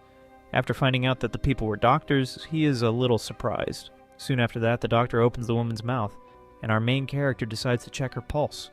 The blonde kid is a little nervous with this whole situation, and he was even afraid of being caught, but realizing that the poison had been acting for a long time, he thinks that there's nothing more that can be done. Fred says that the only way to help this woman would be to do an operation right there. And then the blonde kid is all excited. Obviously, Federico had a plan. He always has a card up his sleeve. And the doctor decides to ask what method he was thinking of using at that moment, since there was no equipment there. Fred says that he'll break the talisman, and she would drink the water that comes out of it. For those who didn't understand Chinese medicine, they weren't understanding anything. And the doctor didn't expect our main character to actually be able to do anything. The boyfriend is there, all excited, thinking that the woman will kick the bucket. But he looks directly at our main character and ends up feeling a certain discomfort. He even pretends he was crying, saying that his girlfriend was in critical condition and that any method would work. Soon our main character asks for a pen and paper. After that, he begins to invoke the 12 gods of thunder. The first would serve to protect her life, and after that he makes an oath to the gods. Meanwhile, that blonde kid was just watching that scene, hoping his girlfriend would kick the bucket soon. Alice was already understanding our main character's methods, and she wonders what he would do now. The doctor is a little upset, thinking that it won't work, and soon after our main character asks the server to bring a glass of water and also a lighter. He approaches with the paper near the woman, and then he starts burning the talisman he had just made. After that, he throws everything into a glass of water, and the next step was to make the woman drink that liquid. Quickly, she starts drinking everything, and the doctor leaves thinking that it was just nonsense. Meanwhile, the blonde kid decides to record a post on the internet, but then something incredible happens. The woman begins to regain her consciousness. She wonders what had happened to her, and everyone is paralyzed. Knowing that Fred had managed to do something that seemed impossible, the blonde kid starts to panic, and the doctor was surprised that the woman had woken up at that moment. The blonde kid didn't understand how our main character managed to cure his woman, and the doctor also found it all very strange. He even thought it was nonsense, but the only one who still believed in Federico was Alice. Then she starts thinking about having children with our main character. I told you that this girl is extremely in love. Meanwhile, the woman was talking to our main character about her being poisoned. Fred explains that she had not eaten any poisoned food, but that in fact someone had put poison in her mouth. The woman wonders how the hell she would poison herself like that without noticing, and the server already gets out of the way, saying that he has nothing to do with it, and that the restaurant doesn't put poison anywhere. Meanwhile, Fred already understood that it wasn't the restaurant's fault. He points his finger at the blonde kid, saying that it was actually his fault, and this was understood very well because the kid is making a guilty face. Meanwhile, the woman says that her man would never do that kind of thing in his life. That shameless guy takes advantage of this, and says that he loves his woman, the rich old lady, very much. She warns our main character not to make false accusations. The store clerk says they have nothing to do with it. The crazy guy was very worried about receiving a lawsuit. The doctor affirms that our main character's point of view is correct, and he approaches the woman and says that her food was poisoned long before. So probably she wasn't poisoned there in that restaurant. And the blonde kid starts to get even more scared, with these doctors arriving at the restaurant. Soon after, the woman starts to get desperate and asks her husband to tell the truth soon. The boy starts trembling with rage and runs out of there, demonstrating that he was truly the culprit. Meanwhile, the ambulance ends up taking the woman to the hospital to finish the care. Someone starts clapping for our hero, and he looks back scared, finding who was doing it. All the people in the restaurant were thanking him, clapping because he had just saved a person's life. He even smiles a little suspicious. The doctor affirms that our main character was actually doing something very good, and that he had a lot of talent. Meanwhile, Federico tries to talk to the doctor about the things that had just happened. He talks about all that being actually a Chinese martial art, and the doctor ends up actually accepting all that information. As a precaution, he ends up handing a card to Fred and asks him to call him doctor, whenever necessary. He accepts the card and ends up getting very excited. Those shameless guys who are looking at our main character will wonder how he actually became a hero. In the heads of these guys, he was a villain. Our main character was the villain, that they were the good guys. So they realized that Fred was not as weak as they were thinking. Because of this, their boss ends up getting irritated, saying that they cannot question the boss's method. Our main character goes back to sit at the same table where Alice was. He wonders if she would be laughing at his face. In fact, she was very happy. That's why she was laughing like a happy fool. She was actually in love and creating fanfics in her head. She even begins to feel a very great admiration for him. Fred smiles and says that one day he would teach her to do that kind of thing. She says that she would like to make a pinky promise with him, and so they end up getting closer. She asks him to promise that he will teach her to be a great martial apprentice. And from that moment on, Fred would be obliged to teach her he could not forget that kind of thing. Soon after, her phone starts ringing. She gets quite worried and says that she needs to prepare for what is happening. It seemed to be something quite urgent, and she says that she'll go back home as soon as possible. In this way, Alice gets up saying that it is urgent and that she needs to leave running. They wonder what the hell is happening. Then Alice says that she needs to leave, and our main character affirms that he will go with her. Those shameless guys decide to follow our hero along with the girl. Alice affirms that she would go out with the protagonist in another opportunity, demonstrating that it really was something urgent. He says that there is no problem at all, but he would love to go out with her next time. This urgent problem that she was having was related to the Vang family. Alice says that she is in great danger, and so she needs to run home to solve these problems, and scared she follows her way. Meanwhile, our main character is there without understanding anything and didn't know what he could do to help her. Those shameless guys decide that they will go there to get even with our hero Federico. He's already on alert because they knew that these guys were bothering him. He asks if by chance these people decided to come back there to take a beating. The mustachioed guy decides to pull out the knife there and point it at our hero's back. They needed to talk to Fred, and without knowing what to do, Federico decides to accept this situation. However, he asks people not to cause trouble there at the bus stop because there were many innocent people. The guy accepts, saying that there is no problem at all, and really a widespread fight in this place could put several people at risk.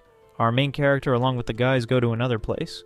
They said that they would end our main character's life, but Federico doesn't understand why they were doing this. The guy just caused a confusion trying to enter his sister's building, and now the crazy guys were chasing our hero. He didn't understand why these guys were so annoying. The mustachioed guy says that our main character thinks too much of himself, and Federico is making fun of the guys asking why they were so fixated on him. Then they say that our hero touched someone's woman, but Fred doesn't understand who that woman would be, since he didn't do anything wrong with anyone. He had many opportunities to do something with some women, he just didn't do anything, because he was kind of silly. Until they say that Brother Zhang is eyeing a woman. She was a beautiful redhead woman called Zhang. Federico is there, paying attention because Zhang was one of his sisters. The shameless guy advances with this knife in the direction of our main character, but obviously our hero managed to dodge, and he even watched the knife with that guy, until he advances to a counterattack, and so he gives a karate blow with everything on the head of the crazy guy. The other thugs decide to advance on our hero, but Fred noticed that everyone was with very slow movements. In instance, he decided to finish with everyone and ends up stepping with everything on this shameless guy and asks if he'll spill the beans soon. Why were they chasing him? That guy wouldn't tell anything about what would be happening. But our main character presumes that that guy's family was of a very high level. The boss passes the position to our main character, saying that now he was the boss. So Fred decides to ask where that guy was. But that man doesn't answer that because there was someone behind Fred. He points a gun at our hero, and the guy says he won't tell the truth, nothing at all. Scared Federico, he doesn't understand who that person was. The boss, who was under our main character's feet, ends up leaving, and asks why that guy hadn't shot our hero yet, but the man with the gun asks everyone to leave from there. Scared, they decide to say that it was time to get the protagonists all together, and Fred knew that he was stronger than everyone who was there, however he wouldn't be able to dodge a shot at that distance. So the boss decided to advance on our hero. At that moment, a bullet ends up passing near him. The guy notices and asks why the other crazy guy had done that again. The man who was with the gun asks everyone to leave and says that he will not repeat it again. Scared, they decide to leave because that was very dangerous. However, Fred wasn't understanding anything of what was happening, and all that seemed very confusing. So the man says that he would break our hero's legs, so our gentleman thinks that he could do that at that exact moment. That's why he even starts to do a cultivation in his hand to try to find out who this crazy guy was. He discovered everything he needed. He had seen a scene in a hospital. In that place was the man with that child in bed, and our hero. He knew that this was the biggest obsession of the man's life. He would like to save his daughter's life, so the guy decided to advance against our protagonists. But before that, Federico asks if that would make his daughter's life be saved, and in the middle of the air, the man stops the attack. Fred understands that this was a unique chance, so he ends up turning with everything to confront that guy. But the gentleman ends up taking a knife out of his pocket and decides to advance against the protagonist. Fred gets scared and he didn't understand where the guy took that new weapon from, however he managed to dodge that attack, and tells the guy to go calmly because they should resolve everything in the conversation. However, the guy doesn't hear anything and ends up ignoring and continues with an attack, taking his knife. He gets up and goes towards our hero. Without mercy, Fred manages to dodge again and defends the other attack, and it is at that moment that that man counterattacks, giving a punch in Frederico's face. Our protagonist then returns with a knee to the stomach, and so they move away from each other. This guy was quite powerful, and our hero recognizes that he was a worthy opponent. And the man also realizes that our protagonist was very powerful, and that it would be a quite difficult battle. However, this gentleman runs away to get his weapon. Our hero doesn't understand what he should do, so he ends up running and tries to push the gentleman as far as possible. However, someone ends up managing to get the weapon. It was the gentleman, and he already cocks ready to shoot. At that moment, Fred managed to hold the guy's hand and throwing the weapon up, giving a shot. Soon because of that, he gives a punch with everything in his chest, and with the other hand, the gentleman decides to take the knife to try to counterattack our main character. Fred knew that that gentleman's daughter was in a critical state in the hospital, and the gentleman is paralyzed, knowing that our protagonist was a doctor. Fred knew that this guy's daughter was suffering from a quite rare disease, and that no doctor was managing to cure her. However, the man, he didn't understand how our hero knew all that information. In fact, he only guessed all that. The guy is using his cultivation. Our protagonist says that he could save his daughter, but the guy doesn't believe much in traditional Chinese medicine. He says that that wouldn't work in any way. And Fred knew that many people also didn't believe. However, Fred, he was different. He knew how to do that kind of thing, and still warns that he could help his little daughter. Because of that, the gentleman, he gets completely confused and doesn't know if he should trust or not in Frederico.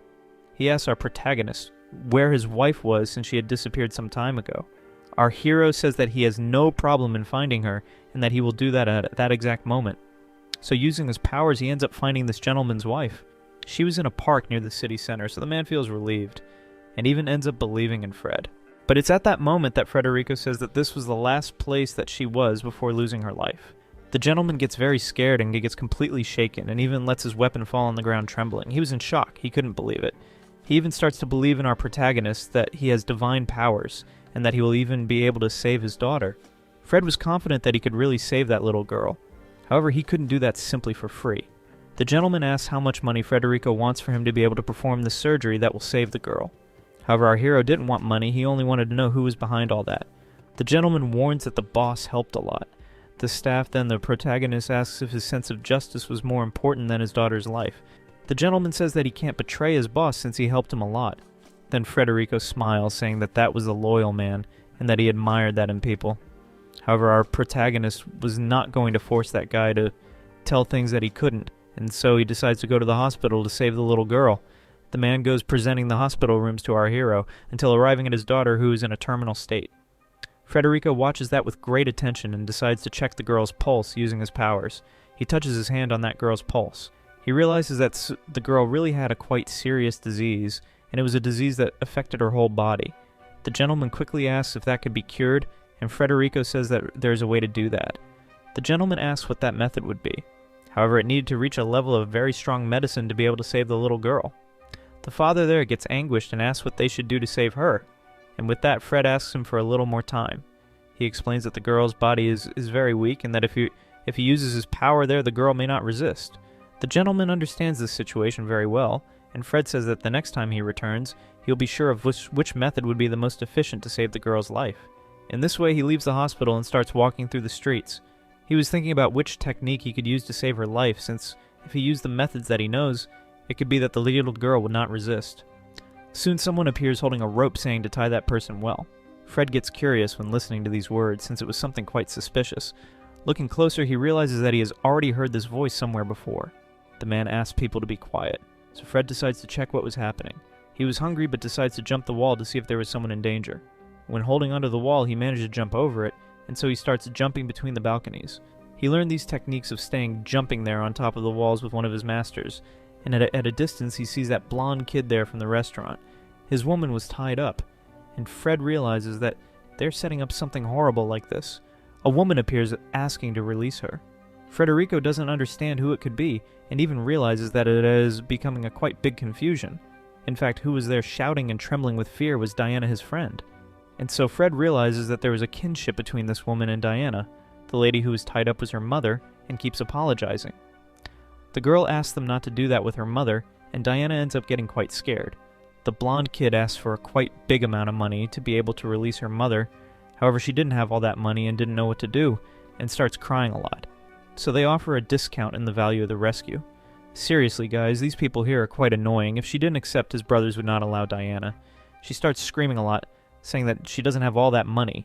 So the guy goes there and starts squeezing her cheek and threatens the girl, and says that the only way for her mother to be released is if she pays that absurd amount of money there. Diana asks what he wants since she has no money. It could be something else she could give her bar, or even her apartment, but he says no, he wanted 10 million reais.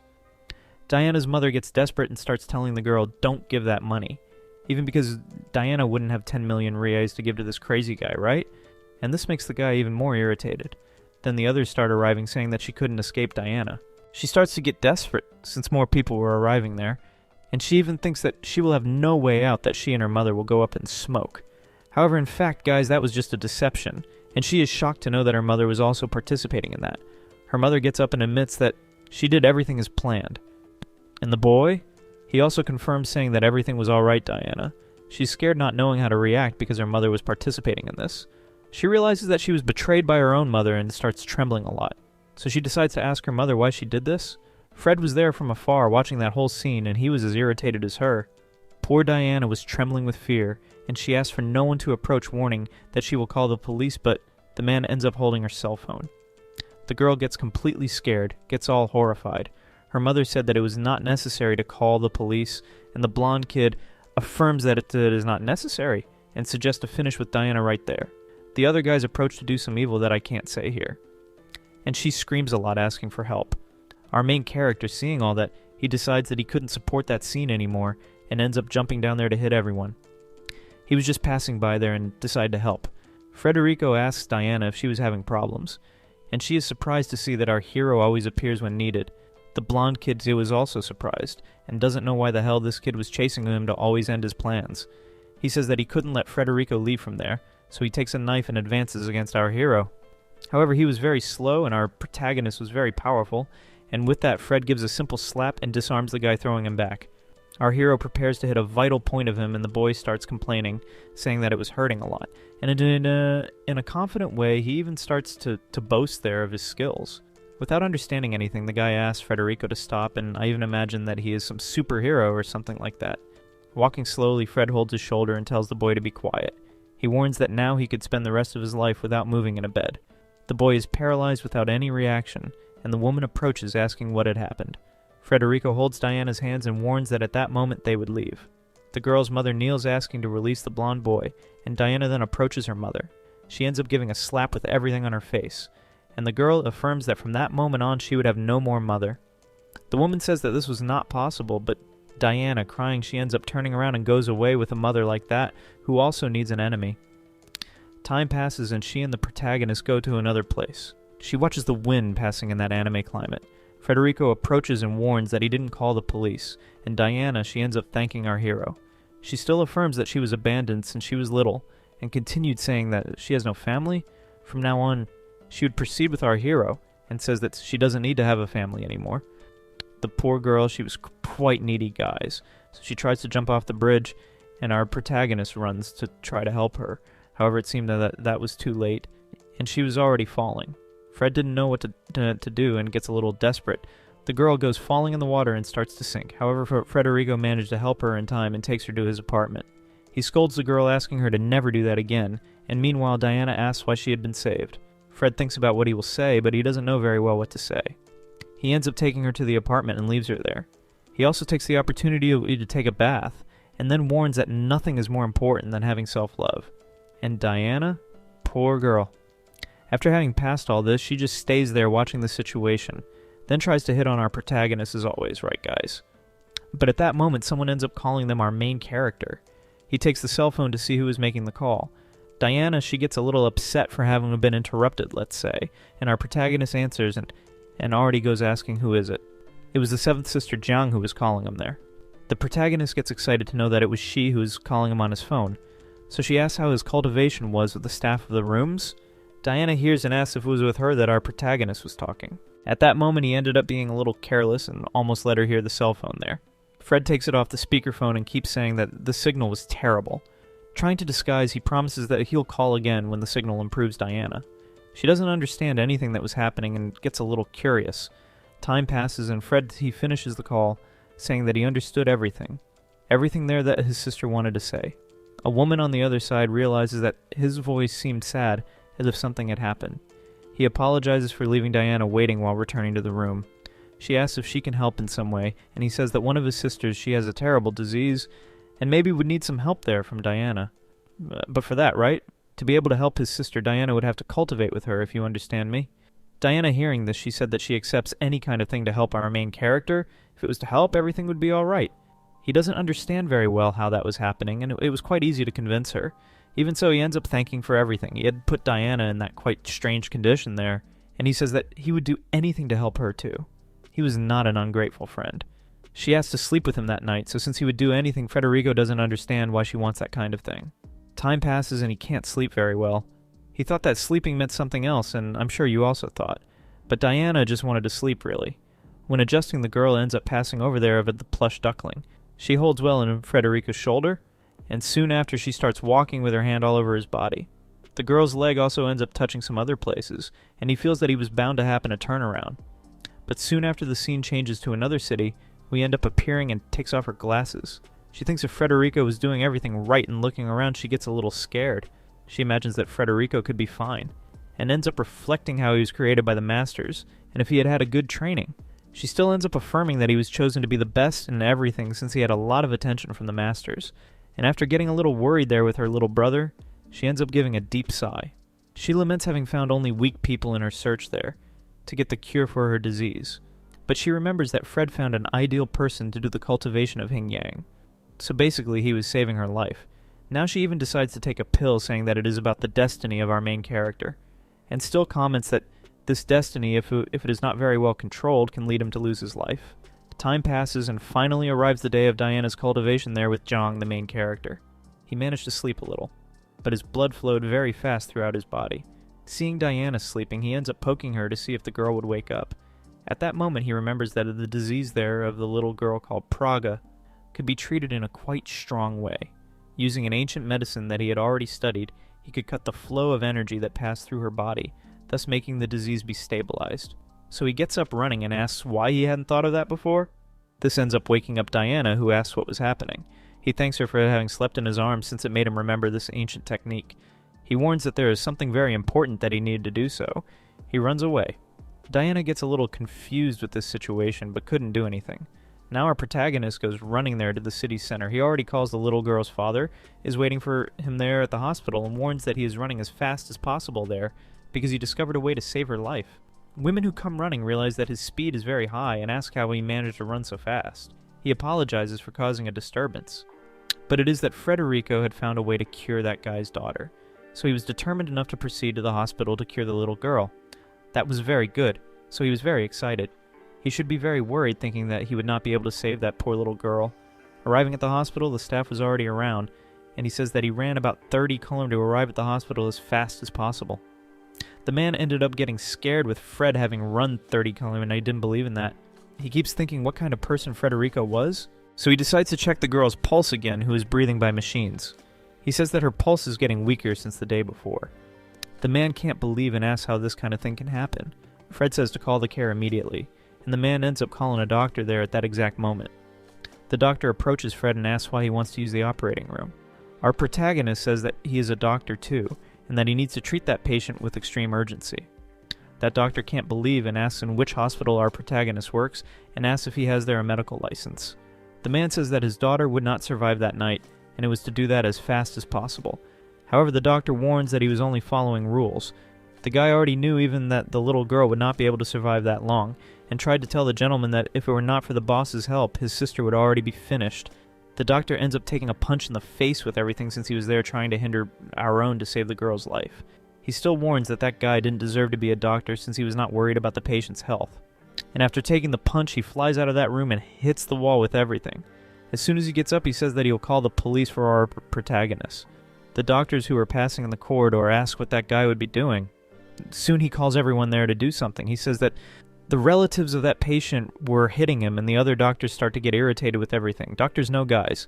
I will call it doctor, because I don't know if all of them have a doctorate. And so the chief of the doctors approaches and asks what was happening. However, this guy was already known to our hero, and Fred goes out there giving a hello. The doctors affirm that it was he who was hitting the employees there. And the evil doctor ends up saying that our protagonist was worth nothing, that he was a criminal and troublemaker. However, the chief of the doctors knew Frederico and ends up answering their giving a hello. Fred gets scared for not having gotten angry with him at that moment. So he affirms that he was not there to do studies. In fact, he was in that hospital because he needed to cure a patient. That shameless doctor, he again, and starts shouting with our main character. Until the chief of the doctors asks what the hell is happening. Frederico says that they need to do an operation on that child, and continues asking there if having a license is really important.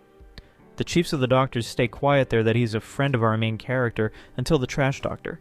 He says that our protagonist was a fraudulent and wanted to call the police for him to be arrested. However, the chief of the doctors says to prepare the operating room immediately, and everyone should give the maximum of assistance to Frederico. The doctors get irritated asking what the director was thinking. So they say that the origins of our protagonist are unknown, but that they can't be impulsive and not let him treat the child. And he still continues saying that if to happen, he would take the responsibility for himself. And soon after the operating room gets occupied, all the doctors say that the director is getting crazy until they reached a conclusion that if that gets out of the hospital, everyone would make fun of them. So the director, he leaves the operating room. People ask how the child was. The director says that he had never seen something like that, and that the protagonist's methods were very crazy, but that they made sense. He only wanted to ask something there for the other doctors. He asks about the marks that were on the girl's body and who was it that did that. One of the doctors gets confused and doesn't know what to say. So someone appears there mysteriously holding the guy by the shirt. Who was there was the little girl's father, who started to get very irritated, asking if it was that guy who had done that. I won't even say what it is, guys, but you use your creativity. The doctor ends up taking a punch in the face with everything and falls on the ground completely scared. The child's father was quite irritated. Until the director says that he would be being sent away, the doctor gets up very scared and asks how they could do that with him, that he was actually innocent. The director says that people like this doctor there should be punished because they hurt the reputation of other doctors. So the guy starts to get euphoric and asks to have another chance and keeps begging him in a humiliating way. He wanted another chance to work there in that hospital. However, the director is quite tough and says for the other guys to take him away from there soon. He starts shouting at everyone. Meanwhile, the child's father asks how his daughter is. The director says that the things that our protagonist did were very absurd, but that they were working. Time passes at that moment, and in less than 1 hour the operating room is turned off. The staff starts to think that our protagonist may have done something wrong, but after the staff enters, our protagonist says that the methods were right. The nurses warn that our protagonist, he is very unique and also talented as hell. Until another character says that Frederico, he is very special and probably is the most talented among all the doctors. Our hero gets a little embarrassed with so many compliments, until the child's father realized that his daughter finally seemed to be a little better. So our protagonist hands a prescription of medicines there to the little girl's father, and tells her to give the medicines to the daughter every day.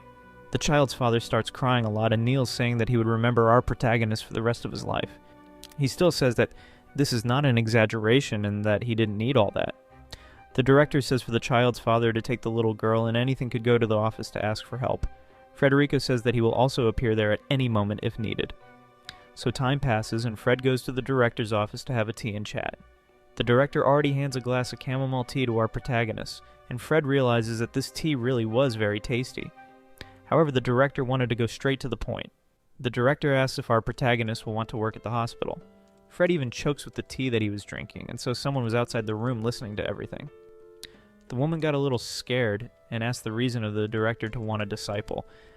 It was confusing for the director to have a disciple at that moment. Probably it would be very complicated for him to have an apprentice at the level of our main character, but she realizes that this for our protagonist would be a return, and so in his life an opportunity to earn a lot of money. Because of this, Fred says that he already has a master, that he doesn't need another master there of the city. The doctor didn't expect that Frederico would refuse this offer. The woman who was outside asked how it would be possible for him to have refused at that moment, and that maybe his medical techniques are better than those of the professional doctor. Soon after, the director asks why he was denied, when he offered help, and there Frederico could have everything he wanted, status, fame, and even a lot of money. The protagonist tells a little of his story, saying that he is an orphan, and that he was created in the mountains by 12 different masters, and that they were all the masters and relatives of our proton. So according to Federico, he couldn't take anyone else as his master. If that was it, the director would not force our protagonist to accept what he had offered. But obviously Federico would call the director Uncle but not master. This ends up leaving him a little surprised. The woman who was outside starts even to get a little angry, but then she unexpectedly starts crying in the scenario of the protagonist. Soon after it starts to play. It was a message from Jiang, his 7th sister. She was sending a location, and our protagonist decided to ask the director what place that was. The guy says that it was an abandoned place and that it was even a little far. Fred asks if his sister could be in danger, so we see that the cell phone was broken on the floor. The 7th sister was in danger at that exact moment. She asks what those guys who were there wanted to do with her, but the man who had tied up the girl simply says that he did that because he wanted to. He wanted to treat her in the same way that she treated him. They will say some words here a little heavy, guys, so I'll have to change for other words. He ends up asking if she thinks that he's dumb or something like that. The 7th sister didn't understand what was happening and also already thinks that it is her end. Soon after she's taken to another place at that moment, we go back a little in the past, where she asks where they were going. The driver doesn't answer her, but the place where they were going was full of people wanting in a certain way to do evil. The driver stops the car and the 7th sister realizes everything that was happening. The driver was her assistant. She apologizes because they forced her to do that. It is at that exact moment that the 7th sister realizes that everything there was nothing more than a simple negligence of her. She should have paid attention better previously. The gentleman realized that the broken cell phone would no longer be useful. So they could throw it away, but they would give that 7th sister a proper fun. He takes a syringe in his hand and she keeps begging him to stop. With that soon he gets completely irritated and gives a horrible smile to her. And so he says that it was not something very big to play at that moment. John gets extremely scared to realize that he has already ended the lives of some people before, so they decide to explain that the place where they are was where the experiments happened, and asks if she remembers the general of the company, and that he went previously. The girl obviously remembered and asked him not to do that kind of thing again. But obviously this guy, he doesn't listen to all that, and says I wanted to play with her. Even so, scared, Jung keeps begging, telling him to move away, but he says that the older brothers could take care of her at that moment. So with the syringe, he starts to approach the girl, and she gets terrified, until he almost injects it into her neck. But at that exact moment, Federico approaches and says to stop with that. Now the man gets scared, and he didn't understand how something like that could happen. He looks back asking who would be there, and it was exactly Federico, who always appears at the last moment, and says to leave the girl alone. He says that while he was holding one of the guards, and we already know that he arrived there causing the greatest terror in the extras. The 7th sister gets happy to know that our protagonist was well and was there to rescue her. Soon after, the guard says that that child was very powerful, referring to our hero. This makes that evil man get scared, so he starts calling other guards to help beat our protagonist. But obviously Fred was much stronger, so he advances quite fast. He holds on the neck of that guy with everything and does the same thing with another guy who was on the side, and in a quite simple way knocks both down on the floor as if it was nothing. The man was getting more and more scared and asks how he did that, and ends up asking Federico not to get close to him, otherwise something bad would happen. However, Fred says that if he were to approach, he would do something much worse with them. That guy had messed with everything that was most important to our Fred, so he would pay dearly for that. He advances, but the guy tells him not to do that because he was from a very rich family, as if our dear Fred there was going to care about those things. He didn't care at all. He simply gives a punch with everything in that guy, and in this way the evil man falls with everything on the floor. Federico doesn't stop there. The guy was very angry and keeps putting his paw on his face. Still asks how he could touch his sister. The man who was already all swollen asks to stop and spare his life, and Fred ends up stopping. At that moment he looks at the 7th sister, asking if by chance she was well. Jung says that she was poisoned, and that she would need help from our main character. Soon after he runs to untie her first and helps the girl to get up. She says that something was injected into her and she didn't understand very well what that was, however she knew that she was being poisoned. Fred decides to check Jung's pulse and understands perfectly what was happening. She ends up being a little surprised by our protagonist managing to do these things. Soon after, Fred says that it will probably hurt a little the process there, to be able to remove the poison from her. She feels a little intense pain, only at that moment someone ends up getting up behind him and takes a gun with his hand, saying that he would end Federico's life right there. However, Fred looks back extremely irritated. He uses his intense power to attack that guy. The crazy guy's weapon starts to get with a bad function and so ends up falling out of his hand. The guy asks himself, what did Federico do? And his hands were no longer on his control. Fred says that he did what should have done a little earlier, and now the guy's hands were completely desynchronized with his body. Soon after, he ran away in that place, saying that the guy's family could make that come back to normal. The seventh sister tells Frederico that he was running away, but Fred warns that he has to help at that moment. The crazy guy already looks back smiling, saying that he will manage to escape, but soon he takes a punch in the face with everything, and so he falls on the floor a little confused. Then he looks up to see who was there, and it was the father of that child who was in the hospital euning. He was there fallen on the floor, and now he didn't understand what he should do, but Gustavo gets up with everything and starts giving several punches in the face of this shameless guy. The seventh sister, she asks Frederico who that guy was. So Frederico presents Gustavo and says that he is a security guard. He gets very excited to present this guy, and soon the seventh sister asks if it was a disciple of our hero. Scared, he says no, and then Gustavo approaches Juninho, and all hurt in the middle there was another woman, and she ends up falling on the floor too. The seventh sister realizes that that was her private driver and takes the opportunity to say that she was forced to do all that. She said that she didn't want to do it, but she ended up doing it because she was afraid, and still they keep begging for forgiveness. However, Jiang asks why she did that, and if she didn't trust the seventh sister, that she could be able to protect her. The driver bar assistant, she decides to tell the whole truth, and she said that she would be helped if she betrayed the seventh sister, and that they also promised her that they would not hurt Jiang. They would only kidnap her, and ask for an amount of money in return. Juninho, he gets up and talks with that woman there. Obviously she was blind and naive, and that they did that obviously to hurt everyone. The driver gets confused and asks why he was doing that with Jiang. In fact, they were doing that because Juninho says that he thought that everyone were traitors. The driver gets up saying that she would avenge her sister, so everyone starts to hit him and Juninho without stopping. Frederico, he ends up thanking Gustavo for everything that he did at that moment, until a day passes, and someone ends up receiving a newspaper. It was the chief of the Zhang family, and he asked what happened in the newspaper at that time. So the guy hands the newspaper, which was the eldest son of the family, and says that they can't protect that guy. The chief of the family then gets up completely irritated, saying to find the person who would be hurting his brothers, and to make that person pay for everything that he did. So the eldest son hands a photo of a cut hand and says that he managed to cut the meridians. The chief asks how that guy managed to do that, but it was time to stop with all this and find who was messing with the Zhang family. The eldest son says that he would do everything to find this so-called Frederico, but that would even be a little complicated at the moment. So soon the chief of the family asked to warn everyone. The news was that the eldest son would be there to help everyone in the martial arts. The chief of the family, he starts to leave completely irritated. The staff is quite loose guys. They want to do evil with everyone. But when someone responds to the height, they get are all pistolinas. The crazy guy already looks straight at the window, saying that he wanted to fight against everyone who fought against his family.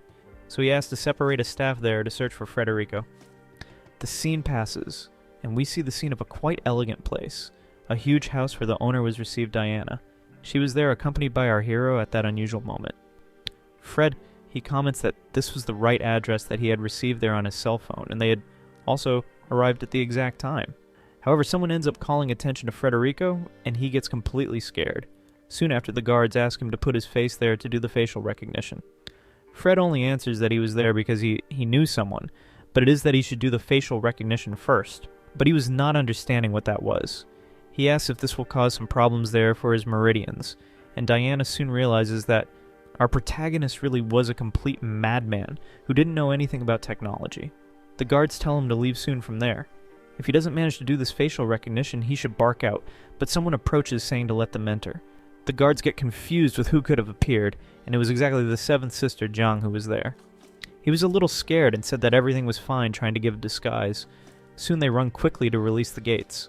Diana talks about the protagonist's seventh sister, and comment a little there about her being very beautiful. The seventh sister asks Diana if she's the one who will share the room there with her. The girl gets a little embarrassed and confused to answer this question until Jiang realizes that the psyche of that woman was not so interesting. So she starts to approach and soon after holds Diana's hand thanking. She also says that she was welcome in that place, could feel at home. Diana continued confused and didn't know what to do at that moment. Our protagonist gets a little embarrassed with the cheeks flushed, and soon they proceed entering the house. You already know what they're gonna do, right guys? It is the so-called double cultivation. So the seventh sister and Diana say that they need to do that to Jiang. She comments that she is also being forced, but she holds on Diana's face, saying that they would proceed to the first step. The seventh sister approaches closer and closer to the face of our little Diana, and the girl ends up trying to accept that in the best way possible. Well, our protagonist, he says that he was going to leave the room at that moment, since it was being a little embarrassing. I am absolutely sure that you would stay inside the room to watch everything, and in this way the girls end up kissing. Frederico stays there outside thinking about the things that could be happening. The guy was a true shameless. He even keeps commenting that he will do everything to resist the pressure and not give a peek. Because of this, he decides to train a little to try to think of something else. And so in the middle of his meditation, he realizes that something was happening. Someone had appeared in front of him while a sword was flying in his direction, and it was precisely Alice.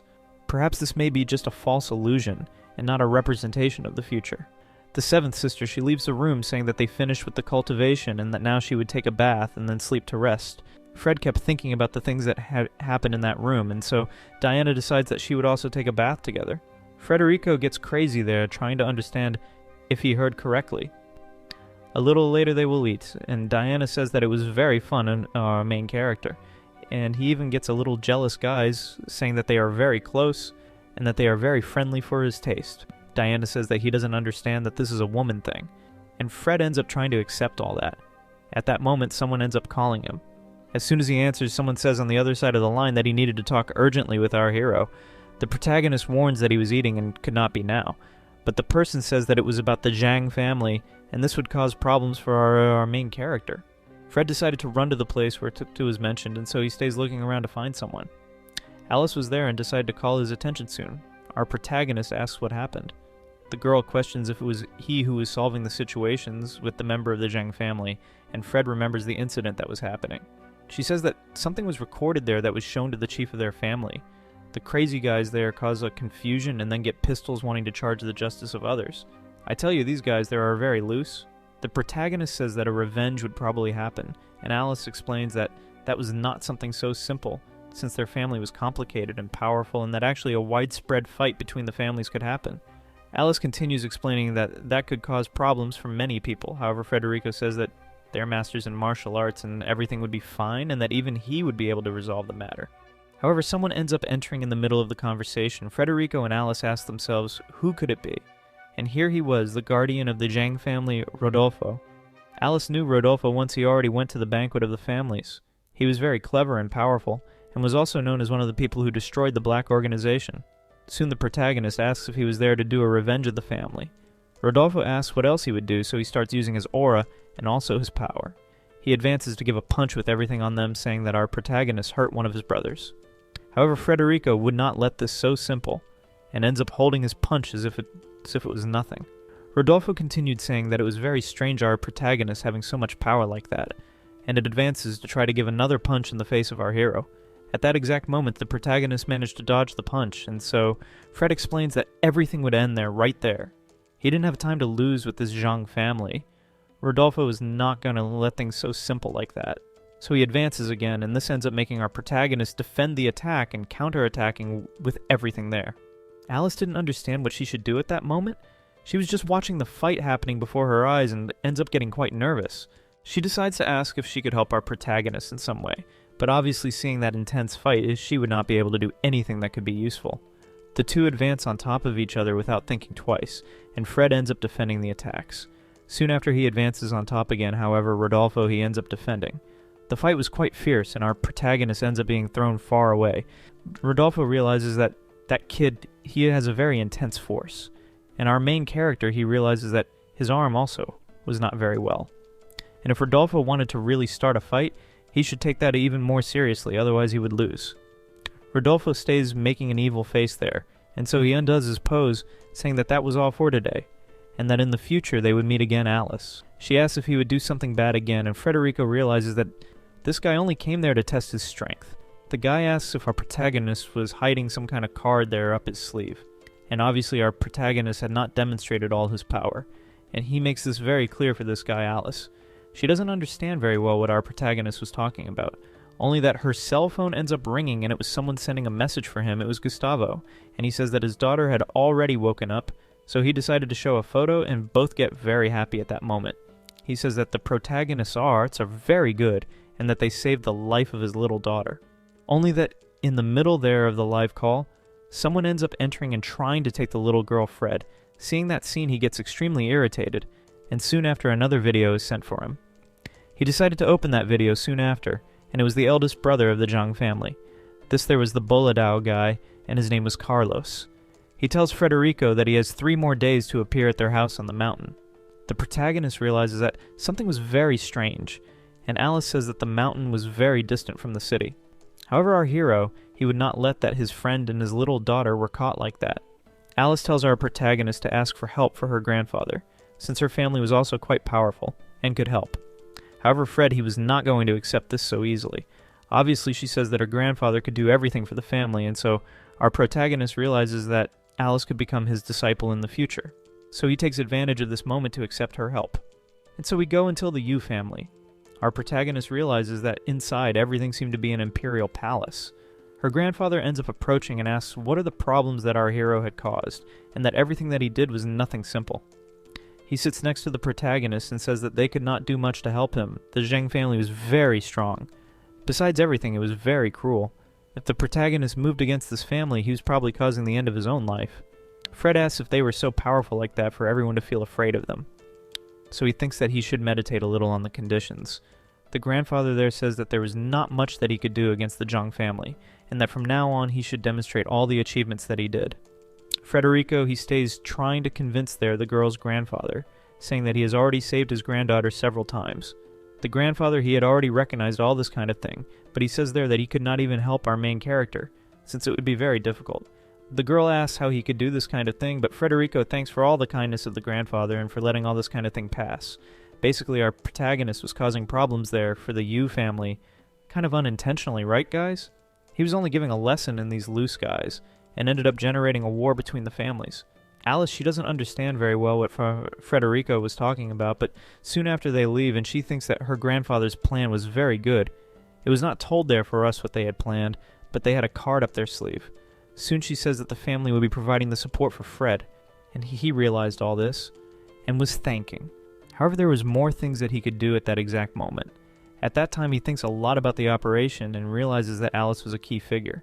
Soon she tells our protagonist, really, that he has a very open mind, and wanted to send him to that place first. So they stop in front of the intense gate.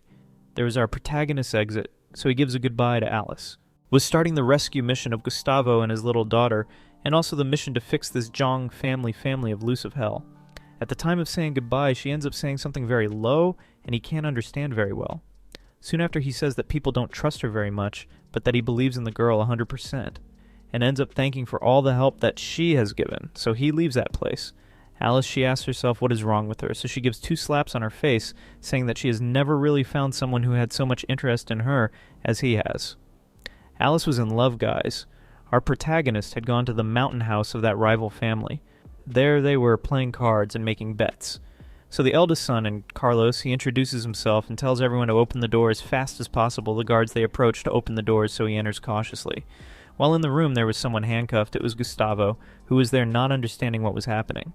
Soon the guy stayed ordering for Gustavo to wake up and still ends up throwing a bucket of cold water on him. The guy asks if he was well. Of course I am well. Yes, I was kidnapped, beaten, and I am well. Gustavo gets angry and shouts for Carlos that he should end his life, but he was also worried about his little daughter and asks where she was. However, Carlos, he simply doesn't answer anything and stays mocking there of the father. He says that Gustavo was a dog and that he should not stay barking. Carlos reveals that the little girl now is part of the Zhang family, and that it will be much better to stay with them, and ends up taking the cell phone and shows something to the father. His daughter was guarded together with 2 wolves, completely fierce. Gustavo already gets completely irritated to see that his daughter was in danger. I tell you that this family Zange there is worth nothing, guys. The chain that was holding Gustavo was almost breaking of how furious the guy was like that. The guy decides that it was time to give him an injection. 2 injections fly in Gustavo's chest, and the guy starts to lose consciousness until he almost falls on the floor. It is like this, Carlos decided to take the cell phone and realizes that our protagonist was arriving at the place. He asks the guards to receive the protagonist very well, and Gustavo had listened to this, so he ends up thinking about our protagonist a little, since he would be there to rescue him. Our protagonist sees that his friend was there hurt, and ends up shouting the name of that shameless Carlos. He warns that he arrived at the place as requested, and soon after all the guards try to advance on top of our hero. Everyone runs to try to catch our main character because they had been ordered to do that. However, Frederico, he was not going to let this so simple, so he goes soon and holds on the shoulder of one of them, and so he runs to near another. Quickly he manages to eliminate several guards, and Carlos, who was in the room only waiting for the whole situation, he's received by a guard who warns everything. The chief of the family was there too, and says that they need to end our protagonist as fast as possible. But another one of them says that it was not necessary to do all this, and that there was a test for our protagonist outside the house. Fred was finishing with everyone of a single time, and so he starts to walk forward completely. The crazy guy was two good guys. He could take their more or less 5,000 soldier that would not be able to defeat our dear protagonist. The staff even starts to get out of the front. They were dying of fear of the boy, and Fred, he had something to solve in that place, and he remembers very well the face of the person who was the chief of the Jung family. Because of this, he prepares his punch to break with the whole wall, and after hitting that concrete wall, everyone starts to get scared. The people who are on the other side even run with fear, and after knocking down that wall, Federico prepares, saying that now everything would start there, and he soon prepares to leave running after the crazy guys. However, other guards appear in front of our protagonist, saying that they will end with him. Scared, they didn't understand very well what they should do at that moment, but Federico says that he would talk with the chief of the family as early as possible. The chief of the guard says that that territory was known by boxing, and that all of them would give a beating in our main character. I doubt it very much, but alright, right? The chief also warns that Federico, he is a little arrogant. But Fred didn't have much time to talk. In fact, he was very irritated so quickly he moves in front of the chief of the guards, and so he prepares giving a punch with everything in the face of the chief and asks if the others are prepared to take a beating too. However, they were more than prepared, and so all advance on top of our main character. Federico ends up putting the headphones to receive a call, and so he says besides the call that he arrived at the combined place Alice and the staff, who were on the other side of the line. They were prepared to enter into combat. When our protagonist gave the signal as everything was going, according to the plan, he decides to warn Alice that everything was fine. This was the plan that Mr. Yu had planned with Fred.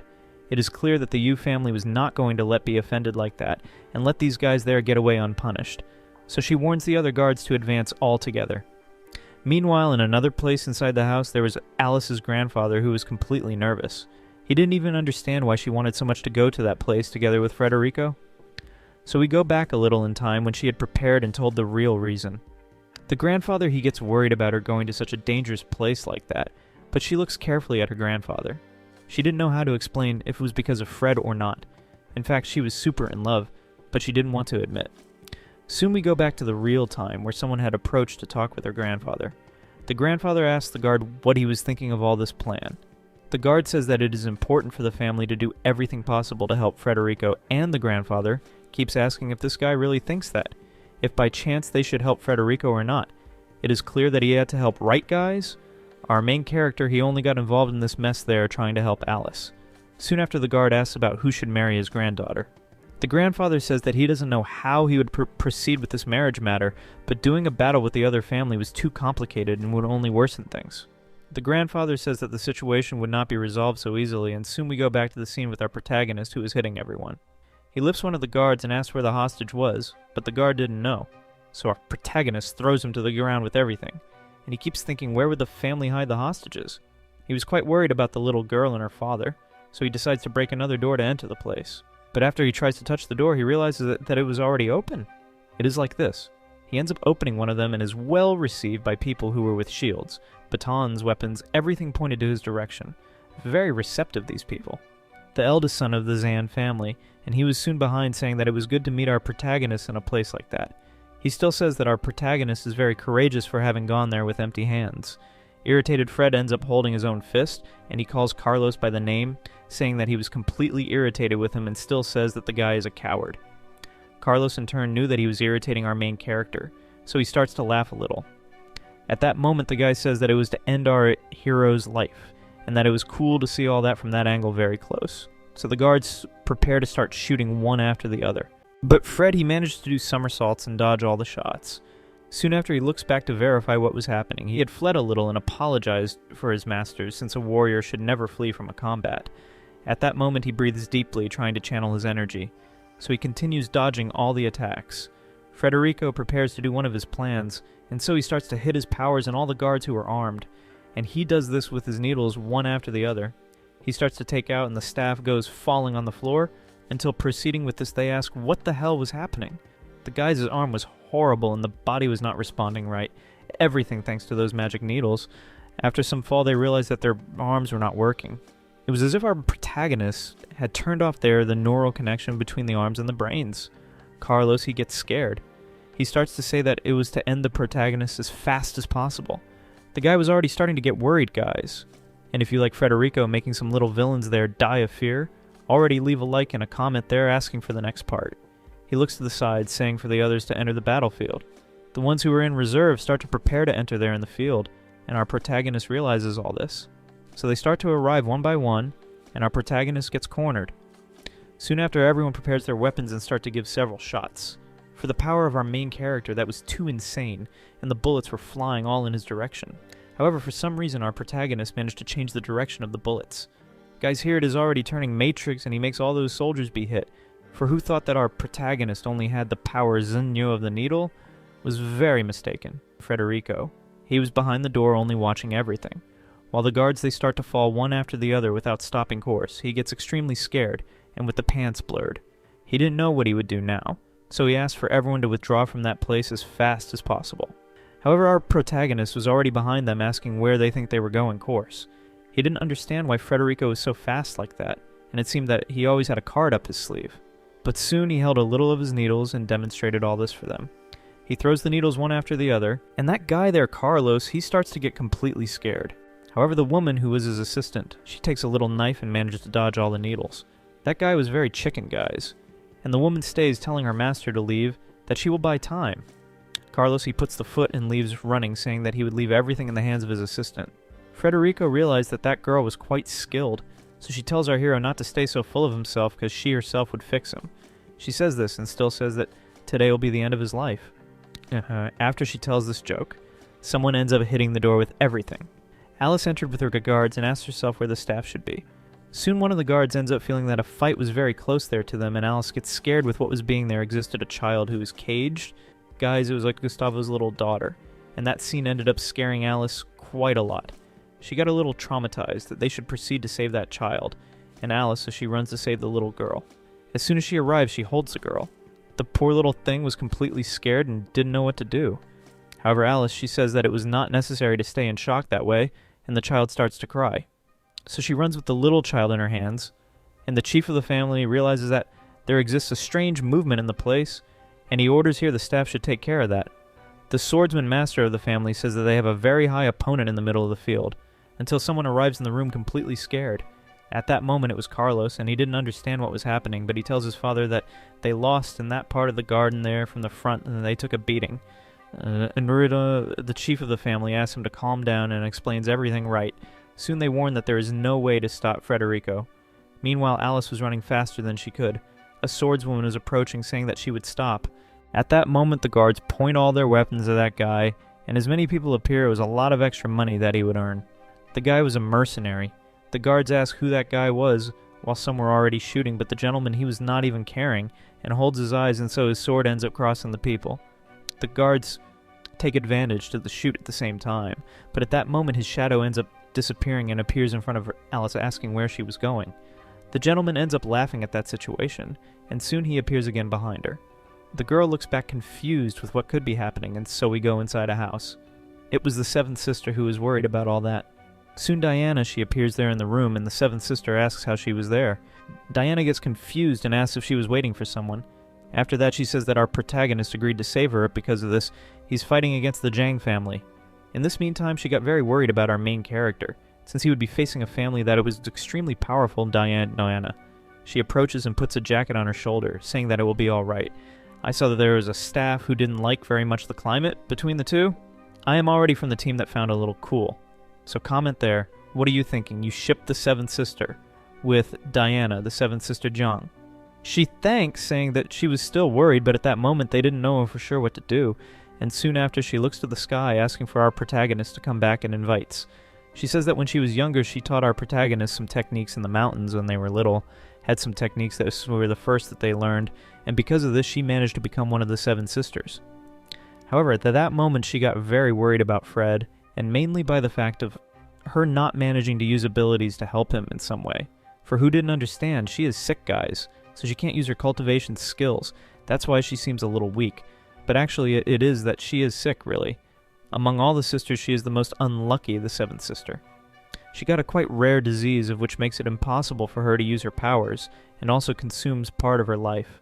Whenever she tried to use her skills, something horrible happened and she felt very bad. However, that horrible family was taking everything that was hers, and Diana realized that a red liquid was coming out of Jung. She explains that our protagonist, he left the mountain and came to her to help her, but if something happens with him, she will blame herself for the rest of her life. At that moment, someone appears asking what would happen. This was the sixth sister, guys. Julia, and this here is one of my favorites, guys. Seventh sister got confused, but she was happy because Julia was there. Julia asks what she was thinking of doing at that moment, and it seemed that Jung would use her remaining energy to help our main character. And finally she would end up, let's say, disliving. And she explains this saying that she would use the rest of her energy to help Frederico. Julia, so she ends up moving away a little and still says that they are not connecting with each other. Diana, she was not understanding anything, guys, and asks who was that girl who simply appeared there in the room. The seventh sister only looks at her without explaining the situation right. Soon after she continues talking with Julia that it was her mistake for not having done so much connection like that, and soon Julia says that she cares a lot about the family and that's why she appeared there. She didn't like the situation, Tyver the seventh sister begging there for the people to save the little brother, but even so, Jiang, she kneels on the floor and begs for the sixth sister to help Fred.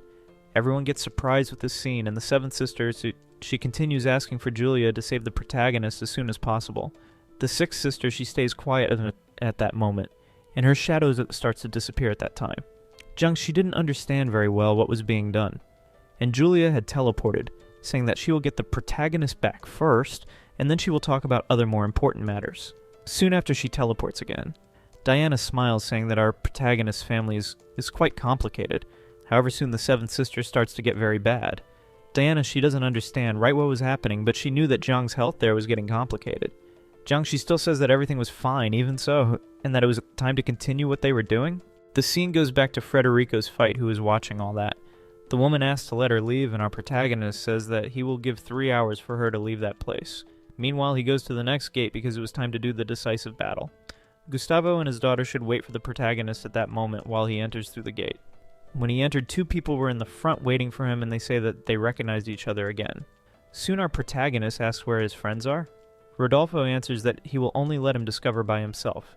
The shameless guy starts to make fun of our main character, so the two end up advancing one on top of the other, our main character. He ends up dodging the blows, and when Rodolfo tries to attack, he watches that blow perfectly. And so another person who was there on the side says that he would not let get away so cheap. But anyway, our protagonist, he defends from the 2 attacks. The battle starts to get more and more intense, and our protagonist realizes that if he lets Rodolfo and this other guy attack at the same time, it'll be too complicated. So our main character, he advances on top of Rodolfo, trying to end with him first, however. Arthur, who is the other crazy guy there, he was not going to let this so easy, and advances soon after, on top of the main character. Because of the situation, Frederico, he should defend the 2 attacks, and it is the same that he does. At the same time, he throws 2 needles in the direction of one of the people, and that ends up paralyzing Arthur for a time. So he could focus his fight against Rodolfo. In this way, he advances, saying that this will be a fight that he will take seriously. The crazy guy had not taken any fight seriously yet, guys. He had already beaten everyone, this shameless scoundrel. Arthur, he was recovering all his consciousness, while his friend Rodolfo, he advanced on top of our hero. He advances without pain and without mercy, and when watching Fred in that way, he starts to laugh. However, at that moment, someone ends up stopping their fight. It was the swordsman who had captured Alice, and he wanted to use that against our main character, doing their a certain blackmail. Because of this, Frederico shouted for Alice's name. Only that the girl, she apologizes for not having held that man and having been captured. Fred tells her not to worry and that she was very useful. Soon Swordsman asks for everyone to watch that scene, and so he holds his sword while throwing little girl on top of Rodolfo. The guy holds the child, and soon our protagonist gets irritated and asks to release at that time. At that same instant, however, Swordsman, he advances with everything on top of the protagonist, and he dodges one of his attacks, but another ends up exploding right next to him. He realized that that man was no joke, guys. He was quite powerful, and the staff there even starts to get scared, because the guy really was very strong. His sword was powerful and moved quickly. Our protagonist ends up saying for them to advance one on top of the other as fast as possible, and so our protagonist's fist collides with the tip of the sword, throwing them back, and after this, people start to get scared and get shocked, but our protagonist's red eyes end up scaring the staff even more. The Pattison advances, saying that he would end our main character's life, so they end up fighting one against the other in a quite fast way. and Frederico advances without stopping. He realizes that those swordsmen had something quite intense, so he puts his hand on his own chest and ends up using his power. The swordsman says that it was useless for him to do all that to try to protect himself, but he didn't understand. Our protagonist held his sword without thinking twice, as if it was something easy, and the as that an explosion ended up happening because of this Alice. She didn't know right what she should do, but when seeing that our protagonist held his sword, everyone there starts to shout as saying that that was something impossible. Fred, he was quite serious and held the sword in a quite simple way. Rodolfo, he got scared without understanding anything. So he decides to advance together with Arthur on top of our main character. When realizing that he was being surrounded by the people Frederico, he ended up getting impatient. He kneeled on the floor and used his impulse to jump quite high, and so he approaches Alice, who at that moment was quite scared. Rodolfo, he didn't stop and tried to attack our protagonist with everything again, but before he could do that, Fred hit the swordsman and used his leg to kick the others. However, something had hit our protagonist right on his shoulder. There he asked him to stop with this and look to his side. There was a person who was with a machine gun shooting at them. Carlos was there on the side saying that it was well done. Frederico, obviously he got scared and said that that was not possible. He didn't believe that the staff there was so cowardly like that, but still the swordsman, he took advantage of this moment to attack our protagonist in the sly. Carlos said that it was of great help at that moment, and so another shot is given in the direction of our hero. He managed to dodge sometimes, but soon this stops letting him advance, and attack our hero, taking advantage that he was busy. And at that time something terrible happens. Alice leaves the child on the floor and advances on top of our hero. It is to try to defend him. She tries to sacrifice herself for him. Guys, look what love doesn't do. Our protagonist didn't understand very well how that could have happened, and he ended up shouting her name. However, the swordsman advanced on top of Alice to hit her with everything, but she would not let these things happen with our hero. So the swordsman advanced with a punch, and Frederico was not going to let this happen again, and tried to counterattack. Fred's punch, he ended up hitting right on the forehead of that crazy guy, who ended up making a hole directly in his skull. So our protagonist approaches to try to catch Alice and proceed. The shots were given in direction to them. However, Fred leaves running Alice. She got scared and didn't know right what was happening. She was a little dazed, but our protagonist, he says that he will end Carlos's life and that he would never forgive him. Only that arrogant guy says that he would only do this in the next life. Our protagonist held himself to protect Alice, but at that moment someone ended up hitting the guards who were giving shots in our main character. And for the second time she hits directly the guys. An explosion of power happens, and that was the sixth sister. Julia, a helicopter, also appeared. And Carlos, he didn't know what he would do at that time. The guy realized that he was screwed. Julia, she was prepared to end their lives, and soon Carlos asks who was that girl who appeared there mysteriously. The girl asks our hero if he is Frederico, and ends up explaining that she is the sixth sister. The helicopter starts to descend, and she says that that was a favor that she was doing for the seventh sister. He ended up realizing that it was his sister, and he got quite excited. So he looks back smiling, and she asks if he really is a genius. Soon after, Carlos thinks of ending the life of that girl and makes a signal for the guards who are preparing to get the weapons. However, she steps with everything on the floor and uses her power to throw one of the tiles with everything in one of the guards, which ends up hitting directly on his back. And still she asks not to play with that kind of thing, and so gives a kick with everything in Carlos. Our protagonist takes advantage of this opportune moment to try to help Alice. And looks from the front to her, saying that the girl is a little kind of silly, and says that she left the child there because it would be safe. She was trying to explain herself, guys, but our protagonist says for her to stop talking, otherwise she would lose consciousness. Because of this, he tries to save her using his special medicine. The cut didn't hit any vital area, so she was not at risk of life, and after having done the traditional Chinese medicine, he asks her to rest. Our protagonist jumps with everything on the roof and goes in direction to that shameless Carlos, and still says that all that could end. At that exact moment, Carlos, without knowing what to do, he starts to get afflicted, and soon our protagonist asks how Carlos wants to lose his life. Only that scared the gentleman asked to spare his life. He didn't deserve to die. This guy there deserved to take a beating until forgetting how he did to stand up. Our protagonist says that this is not possible, and ends up giving a kick with everything in his stomach. The sixth sister passes next to our protagonist, asking what he will do with the Zhang family. He gives the command to destroy all the evil. And so the scene cuts to 2 days later, and in the newspapers only appeared the collapse of the Zhang family. Alice, she was in the hospital talking with Fred, saying that she has already listened to everything. Our protagonist peeling an apple. He ends up thanking the girl's grandfather. She says that it was not necessary to do all that, but she ends up eating the apple, saying that everything was already fine at that time. However, the protagonist, he would not accept all this, and says that he needs to regularize her body because the girl's meridians were destabilized. She asks if he is so worried like that about her, and Frederico says that obviously he is very worried since the girl was very important for him. This ends up leaving Alice a little embarrassed, guys, and she gets with the cheeks flushed. However, the protagonist warns that what he will say now is very important and that he hopes that she will not refuse. Maybe it was what she so much dreamed, guys. He was already thinking that he would ask her in dating, so she even ends up saying that it depends a lot on what he will say. The poor girl thought even that maybe it was a confession. However, Fred says that he wants to have her as disciple. This ends up leaving her a little confused and even a little frustrated. And because of this, she starts to throw several things in him, telling the boy to leave the room as fast as possible.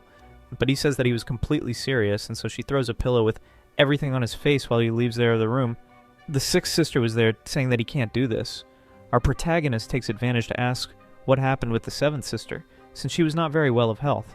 Obviously, Julia, she didn't know how to explain what had happened, but she was trying to ask for help for the sixth sister. But she was with a lot of anger and anxiety. According to Julia, the seventh sister has always been a little weak and continued saying that maybe now it is the time for Jeong to give up and end soon with her life. This ends up leaving our protagonist scared. He didn't know right what she was wanting to say with these words. Diana. She was very worried about the seventh sister. Because of this, she was crying, trying to understand why our protagonist was taking so long. But the seventh sister, Jeong, she says that she will not lose for a little sick like that. Actually, our protagonist and Julia ends up approaching there, surprising them. Julia gives a hello for Jeong, and our protagonist starts to run, quite worried with the help of Diana, the seventh sister. She gets up a little and says that they are worried in vain, and that she was well. Only that Julia, she goes there and said that it would be better if everything ended faster. Fred takes advantage to give a good look at her pulse. This makes them get even more worried because it was not supposed to be anything much. Meanwhile, Fred says for the girl to calm down, otherwise her pulse will get disordered. With this, Frederico, he realizes that it was a small heart attack together with a loss of consciousness. With this, he knows that the disease is nothing simple, and it is something quite dangerous, so he decides to ask if it makes much time that this sensation in the girl had started. Meanwhile, Julia, the sixth sister, she only watched there in the corner. Diana says that the seventh sister did all this for our protagonist. However, Jeong, she didn't want that Diana stay telling there for Frederico the reason of her situation having worsened. Frederico says that he doesn't know what was the cause. It was at that moment that Julia approached, saying that it was because of Jeong having kneeled asking for her to save Frederico. This leaves Fred irritated, and he asks the reason of this having happened, and says that it was not necessary for her to have kneeled. Julia explains that she was worried of our protagonist ending up losing his life there for the Zhang family, and this ended up leaving him very sad for her, having kneeled only because of him. However, our protagonist kept thinking about the reason of Julia having appeared at that time to save him. So he starts to get up, saying that he already has the plan for the treatment. He decides to ask Jeong if it was necessary to abandon dignity because of him, and the seventh sister says that it was not that kind of thing that she was thinking when she kneeled. So she decided to say that when she met our main character, he was still quite little. She held the little Fred in her arms, and possibly he would not remember anything of this. The masters were there talking about Frederico's destiny, and asked for the seventh sister to take responsibility for him. Obviously, without thinking twice, she accepts and decides to take care of our main character. So simply she says that she is the eldest sister of our protagonist and that she decided to save him, and that's why our protagonist's life was total responsibility of her. But even so, our hero, he got upset. He didn't understand why all this had been done, but he realized that his sister was there for him, so he tried as much as possible to control his own emotions. Our protagonist asks for everyone to leave the room because he will cure the seventh sister. They ask themselves what kind of treatment our protagonist will do, but it is that he was needing force for this. And Jeong, she already stays thinking nonsense, guys. It even seems that she doesn't know our main character, Frederico. He doesn't stay rolling very much and says that he will help the girl to take off the clothes, but she says that she manages to do this alone, and little by little she starts to throw. She was completely embarrassed because of this situation. And Frederico too. This scoundrel stays with the cheeks flushed. The two others were outside without any expression until Diana hands water for Julia. The sixth sister decided to ask what kind of relationship she has with our protagonist, and the girl says that it is only friendship, but we know that if it depended on her, she would already be dating Frederico. So Julia decides to ask if she is of our protagonist's constitution.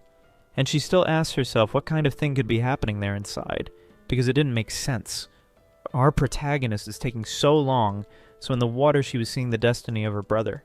And so they listen to a noise coming there from the room. They already think that a nonsense is happening, guys, and leave running there to stay attentive about what was happening. They hit the door with everything asking what they were doing there inside, and so they see our protagonist putting some needles in the seventh sister. But they don't understand right what was rolling there, and soon they leave. Quite embarrassed, the seventh sister apologizes for having shouted, but Frederico, he realizes that that was very normal, in fact, since some needles were fincando there in her skin, right? The protagonist says that there is something that he still hadn't understood, so he decides to ask his sister why she had kneeled for Julia. But the girl simply answers that it is a long story, but makes our protagonist stop.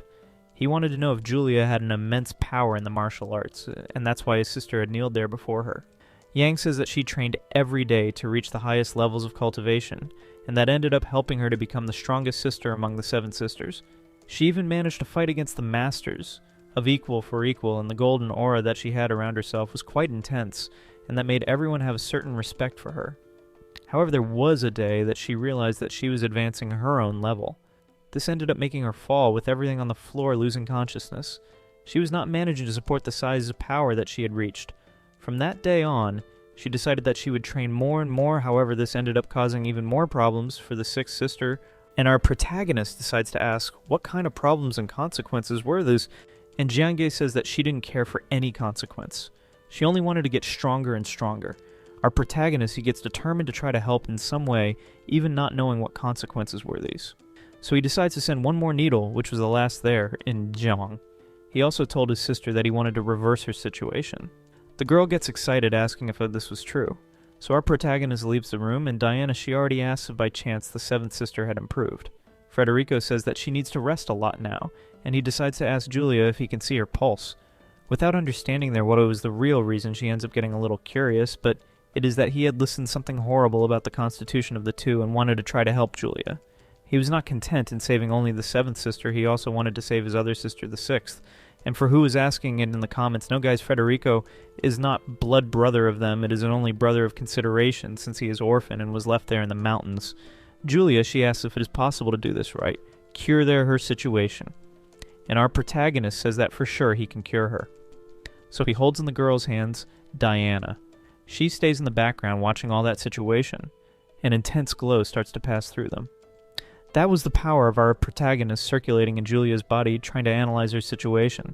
He was trying to understand what he had to do at that exact moment, and what was the bad consequences that she ended up catching for having trained too much for him. Those things didn't make much sense. He had never seen a disease equal to hers. Julia's and Jiang's energy were quite similar. This made him open his eyes carefully. So he managed to find the key point of her energy, which was like the one of a dragon. This makes Julia start to feel an intense pain, and our protagonist realizes everything that was happening. Julia asks why she is feeling this strange pain, and our protagonist says that Julia understood wrong. The seventh sister Julia's power core was broken, and she could not do the cultivation for many years. Because of this, Julia decided to ask what would be happening and how she would heal. So our protagonist warns that someone had played a curse on her. Julia doesn't understand anything, because she can't imagine who could put a curse on her. Frederico also didn't understand why this kind of thing is happening with her, and this ended up scaring Julia even more. Actually, it was a very strong curse, of which our protagonist had never seen. You will see that each sister has a BO for our protagonist to solve, guys. Frederico doesn't have a second of peace. If she doesn't solve this as soon as possible, it could end her life. Diana asks who would be able to do this kind of thing, and Fred didn't think of other people unless the enemies of the masters, even though they came from a calm family. Frederico knew that his masters had many enemies. Julia also knew this, but she couldn't think of anyone at that moment. There didn't come in her mind anyone who could have done this evil. So Frederico says that he has a special way of fixing that curse and that she needs to search for some very rare flowers. He still said that he could help in this, however, he was in his extreme limit. He was quite tired. Julia asks what kind of medicine our protagonist needs, and he decides to explain in details which flowers are these and other medicines that he will need. Meanwhile, the seventh sister, she gets up saying that she should go to the company. There, to her company, the girl only thought of working guys. It is not for nothing that they are Chinese. Frederico says that her body is not ready and that she has to rest, but she says that she received there a message saying that there was someone causing problems in her company and they needed to solve. There in Jiang's company, there were two people who were calling for the manager. Those people said that that company owed 2,000 for them. The poor receptionist, she says that she doesn't understand much of this, and wanted to call for the staff of the finances. However, the staff didn't care at all, guys. They start to bring some weapons in to break the whole place. They start to hit the televisions and to break everything, and taking advantage also to break the floors there of the building. However, the seventh sister she approaches with our protagonist, and Diana, that mysterious guy, asks what she was doing there. So decide to say that it was time to end all that, and ask for everyone to advance on top of the girl. As she was very hurt, she would not be able to do anything. However, Federico approaches to try to solve the situation. He gives a kick in one of the guys, and so he also gives a punch in the other, and quickly he goes passing from one to the other, almost until arriving at the chief. He will realize that their movement was very familiar. So a mysterious guy who is called Davi, he says that Federico, he was very good, only that Davi, he stays getting scared, and says to forget about all that.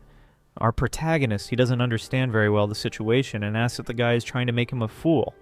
So Davy, he answers that if our protagonist loses, he will double the debt with them. Davy, he had a card up his sleeve, and he thought that our protagonist was weak to fall in this, but Federico asks how they should fight at that moment. Without thinking twice, Davy simply advances on top of our hero, Fred. He realizes that Davy's attack was very weak, so decides to return with a punch right in the face of the crazy guy, to try to end with everything in a single attack.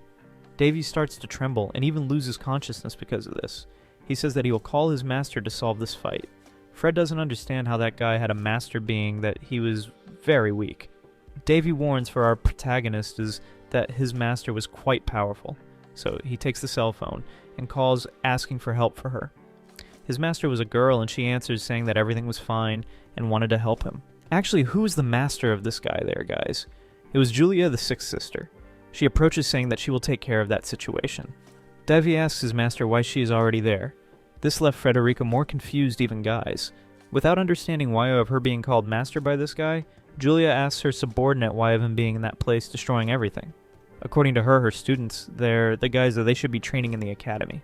He tries to make an excuse, but Julia doesn't accept, and starts to fight with him. The guy gets a little afraid and says that she is quite strange, and doesn't understand why she is so aggressive like that. Today Julia says that she lost patience with him and tells him to leave soon from there. Davy gets scared and says that originally it was a work that had been paid by a company he was paid to arrive and destroy everything. Julia says that she understood, and that it was for him to tell the rest later.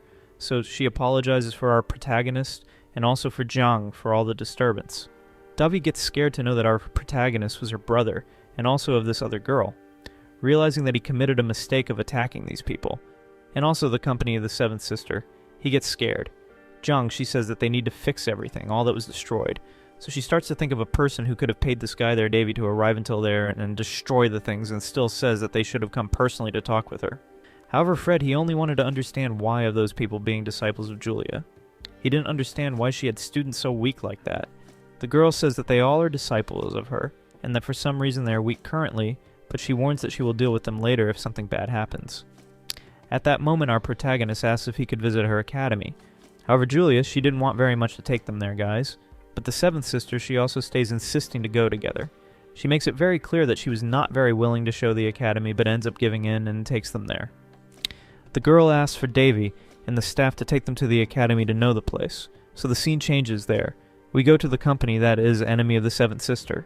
The girl there, she had thrown a glass with everything on the wall.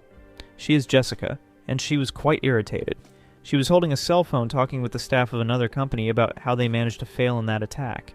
This ended up leaving her even more irritated, so she ends up calling some members of the company to verify an alert that had been created.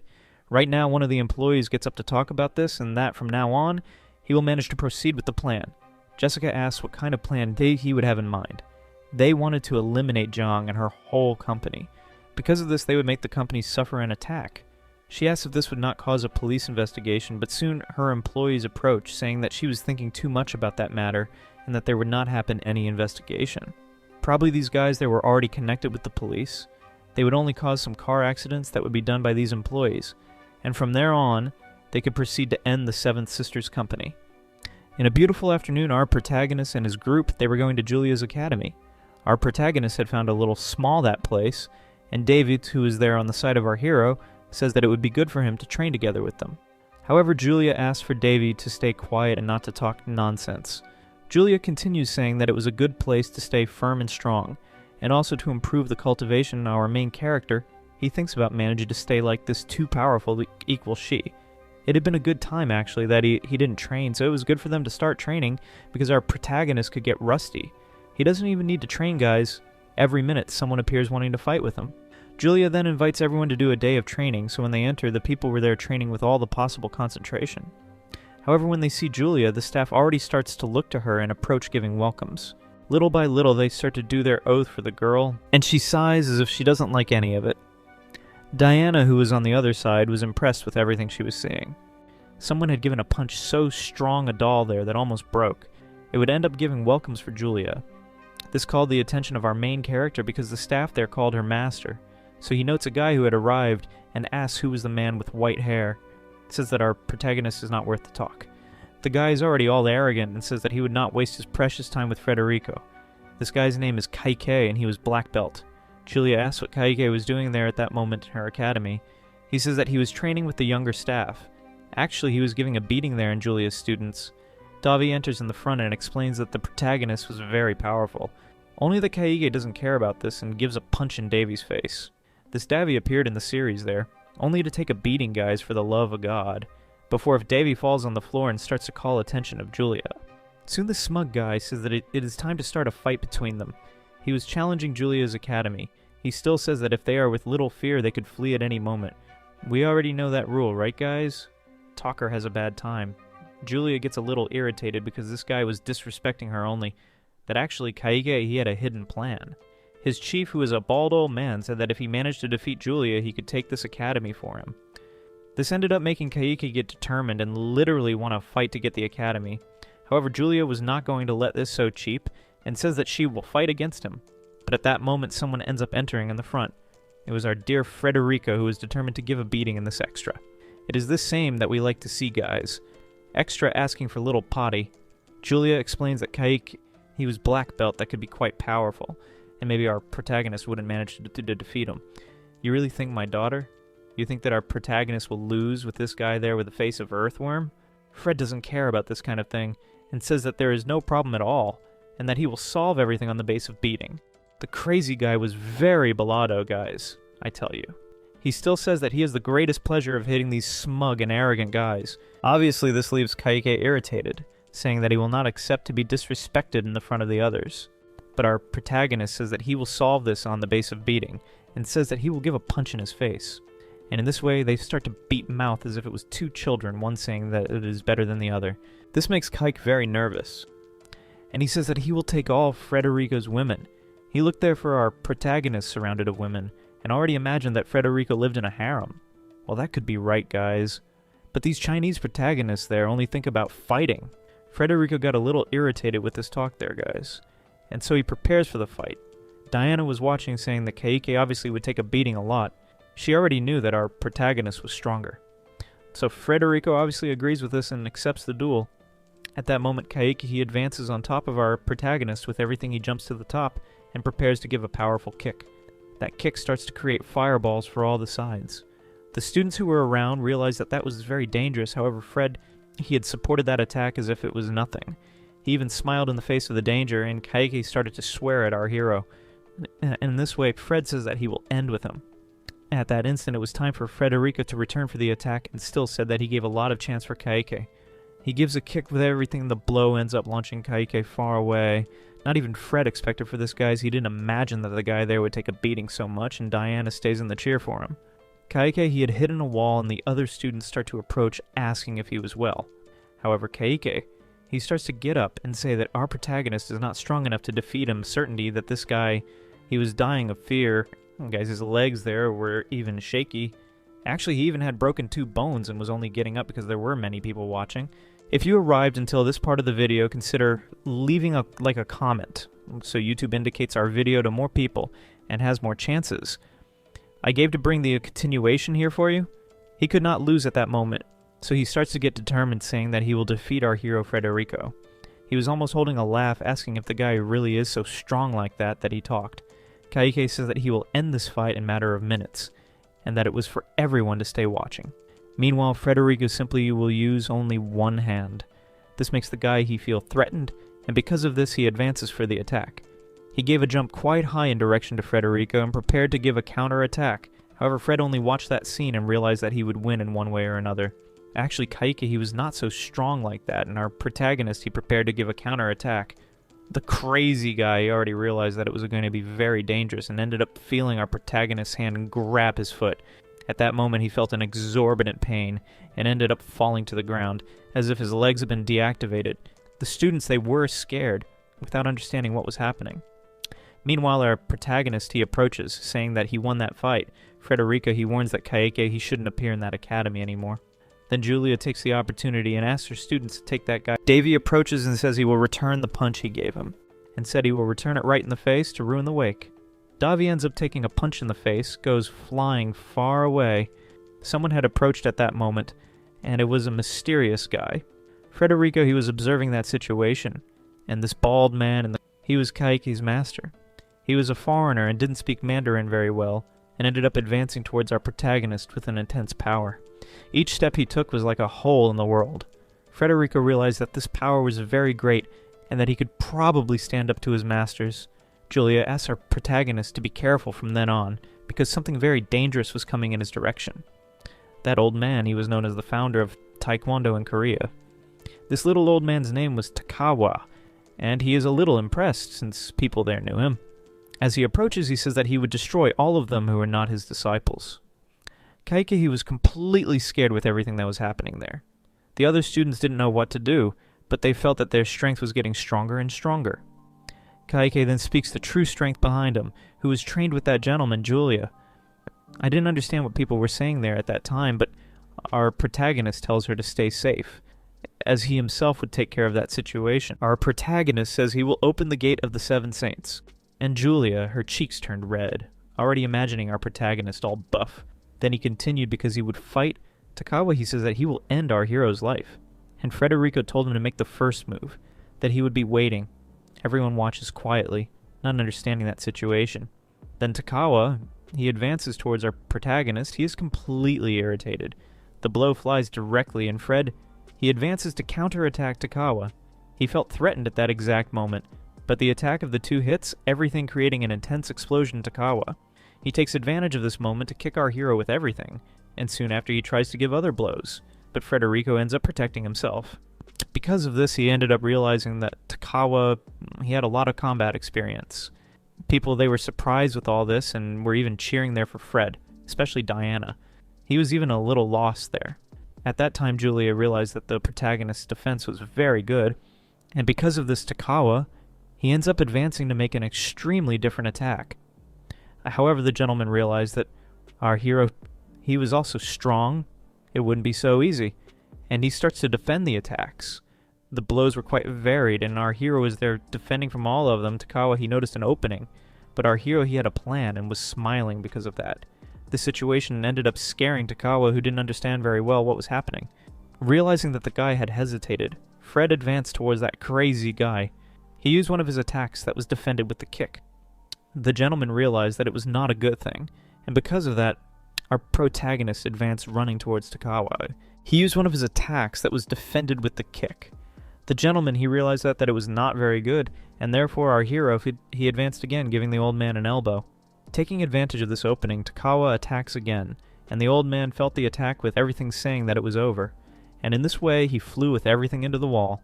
That ended up scaring Kaike, who didn't understand how that had been done, but our hero, he was strong enough to defeat anyone who got in his way. People were cheering there for our hero, and the students said that that gentleman wasn't anything special, and that he ended up losing to a child. The other students, the gentleman Takawa, and ended up getting lost there, and without knowing what they should do. Because of that, Kaike, he also stayed there, kinda lost, and soon after he got angry. He starts to emanate a red aura, and the guy swore that he could handle fighting against our hero.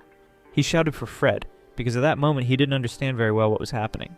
Frederico, he was confused, because that fight was already over, and yet the guy was still there wanting to fight. However, the gentleman fallen on the floor starts to smile. He takes out of his clothes 2 flasks and ends up drinking that magical liquid. Kaike understood very well what his master was doing. However, our protagonist wasn't understanding anything. The gentleman then says that that was a secret technique of medicine? His body starts to get incredibly strong, his clothes even tear. The old man's students there have never seen him like that. Kaike also seems that he had never seen it, but he knew what it was about. Takawa, he didn't care about the consequences, and ends up advancing towards Kaike, giving him a punch with everything in his face. He observes our hero directly, ready to end that fight. Julia, she realized the gravity of that situation, and says that she will help Frederico. The two stand side by side against this gentleman Takawa, and our protagonist makes a challenge that whoever falls first will have to pay for food for the other. Master Takawa, he advances towards Frederico in the middle of this confusion, and our hero, he managed to dodge that attack. Because of this, the gentleman, he prepares another blow. Julia says that she will advance first, and then our protagonist could go together to complete the attack. However, our hero, he didn't care. He advances first. Without mercy or pity, then the two at the same time advance and kick that gentleman, who ends up managing to defend himself. However, at that exact moment, the gentleman was preparing to attack Julia with everything, and when he does that, our girl, she manages to dodge perfectly in the air. She looks at our protagonist, and he already knew what he should do. At that moment, he had distracted the gentleman so that Julia could give a blow to his back, and taking advantage of that attack, Frederico, he also advances to give another one. They had weakened that gentleman a little, who even ends up getting irritated, saying that he will end the life of the two. Because of that, Fred advances towards with Julia. He prepares to kick, and the girl also loads an upcoming blow. The two end up managing to hit everything in the old man. He keeps complaining, saying that he was feeling a lot of pain, and this even makes him fall to his knees on the ground, and after a while he falls with his head forward. Fred, he realized that it wasn't that difficult, and Davy approaches saying that they are like incredible people. He holds our protagonist's shoulder, saying that the boy, he fought very well, and asks if he has any secret to be so good at martial arts. Then he asks if the people who were there would like to know about this. All the students were enthusiastic to understand how Frederico's power worked. Our protagonist, he was a very talented guy, but ends up saying that he will teach them this path of martial arts. They say that training was the best, that it should start as soon as possible. Then the scene changes to a little later at night. There, the people prepared for an entire banquet. Fred, he was really liking that. And the seventh sister, she tells them to ignore Fred, who was eating too much and causing a certain shame there in the people. But that was normal guys. Protagonists always ate a lot. Soon the seventh sister starts to feel a little sick. She says that she wasn't feeling that bad, but that she will lie down to rest. Fred said he will help her if anything happens. Because of this, after a while, our hero goes away. He says that he'll prepare the medicine when he returns next time, and his sister says that she'll be very happy if he returns with the cure. And the seventh sister takes the opportunity to tell the driver that if anything happens to her dear little brother, Julia will not forgive Davy. He said he will take very good care of our protagonist, and then goes away with our hero. Julia says that it's been 2 years since she saw our protagonist for the last time, and Diana was there taking care of the seventh sister, inside the car. The protagonist says that he'll take very good care of her, but that they need to run directly to a place where he could better treat his sister Davy. He says not to worry because there weren't many cars on the street. At that time of night, the scene changes to another place, where there's a mysterious guy. He had a very mafia face, and it was a guy who was following our hero, ready to hit him in the car.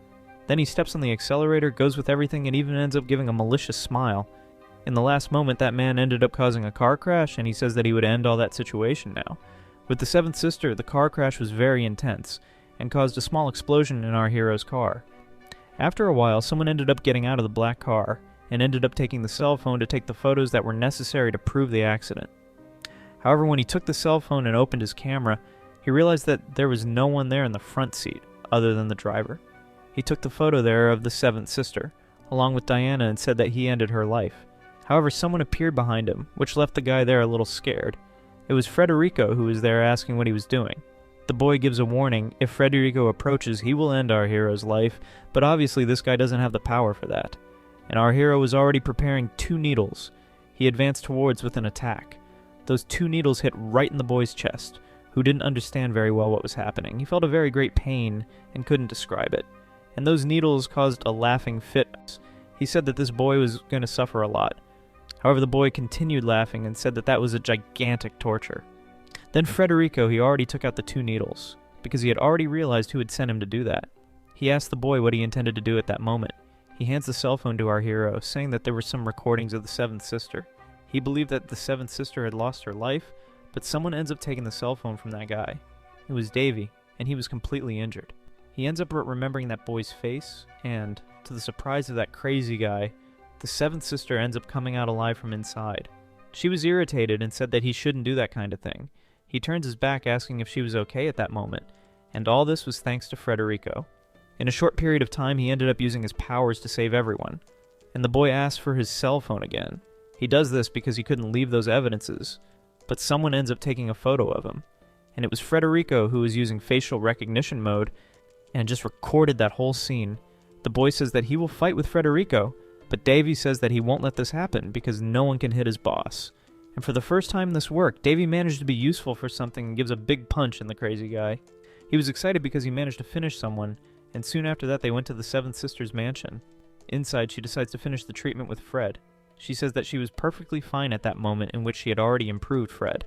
In turn, he's happy with such news, and soon after the Seventh Sister, she says that he could continue at will. Fred says that he will do something that he has never done before, which was probably something very different. She asks what kind of thing he is talking about, and he says that she also has a curse, but that he'll be able to fix all that. You're already seeing it, right, guys? The Masters trained our hero to be removing the curse from his sisters. That ends up leaving the Seventh Sister confused, and she doesn't understand very well what she should do at that moment. In another place, a man was there preparing to do something a very beautiful woman ends up handing him some wine, and the man takes advantage to give a little bite on the chicken that was there in his other hand. However, he was completely lost and felt something horrible in his body. He then threw everything to all sides and realized that someone had touched his curse. Someone who was probably strong enough to understand all that. And the image of the Sixth Sister started to pass in the guy's head, thinking that it had something to do with her. Soon he realized that someone was there doing something horrible. As he couldn't let someone touch his curse, he ended up preparing to make an attack. He was too excited to do that kind of thing. Meanwhile, Diana ended up entering the room where our protagonist was. He asks what happened, and she wanted to know if she would need her help to do the treatment on the Seventh Sister. The big boy says that obviously yes, but only after 1 hour, then he goes there to the outside.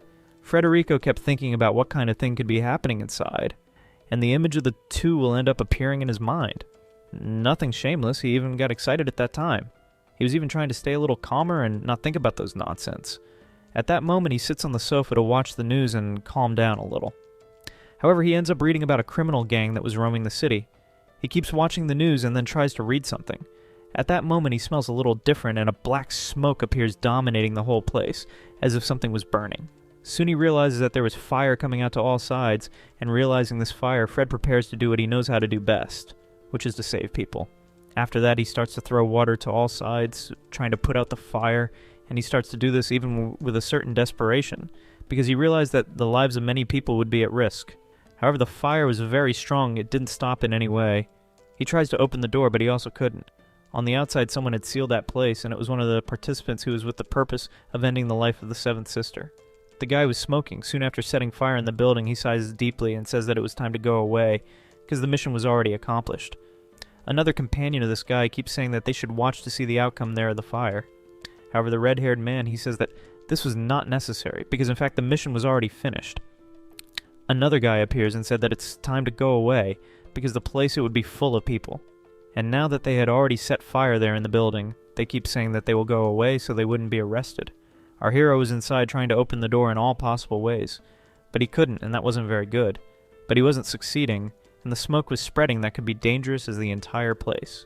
He was being taken by the flames. Frederico, he should do something urgent, no matter what happened. Then he ends up breaking down the door with everything and asks if the Seventh Sister was okay. However, she and Diana were preparing to do that thing that, because of this, Diana ends up getting embarrassed. However, Fred, he looks to the side and decides to explain that the house was on fire. The two don't understand very well, right? How come on fire out of nowhere? Then they run away, and the seventh is a question how the house was like. That Frederico thinks that the cables must have been dropped or someone set fire. Simple as that.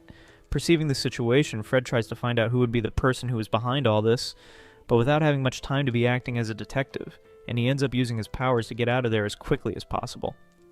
In the middle of all this, the cables start to catch fire even more, so he ends up kicking the door hard. It was time to go away from that place, and they leave the mansion running with all their strength. Our protagonist looks back and returns to see if there was anyone else there nearby.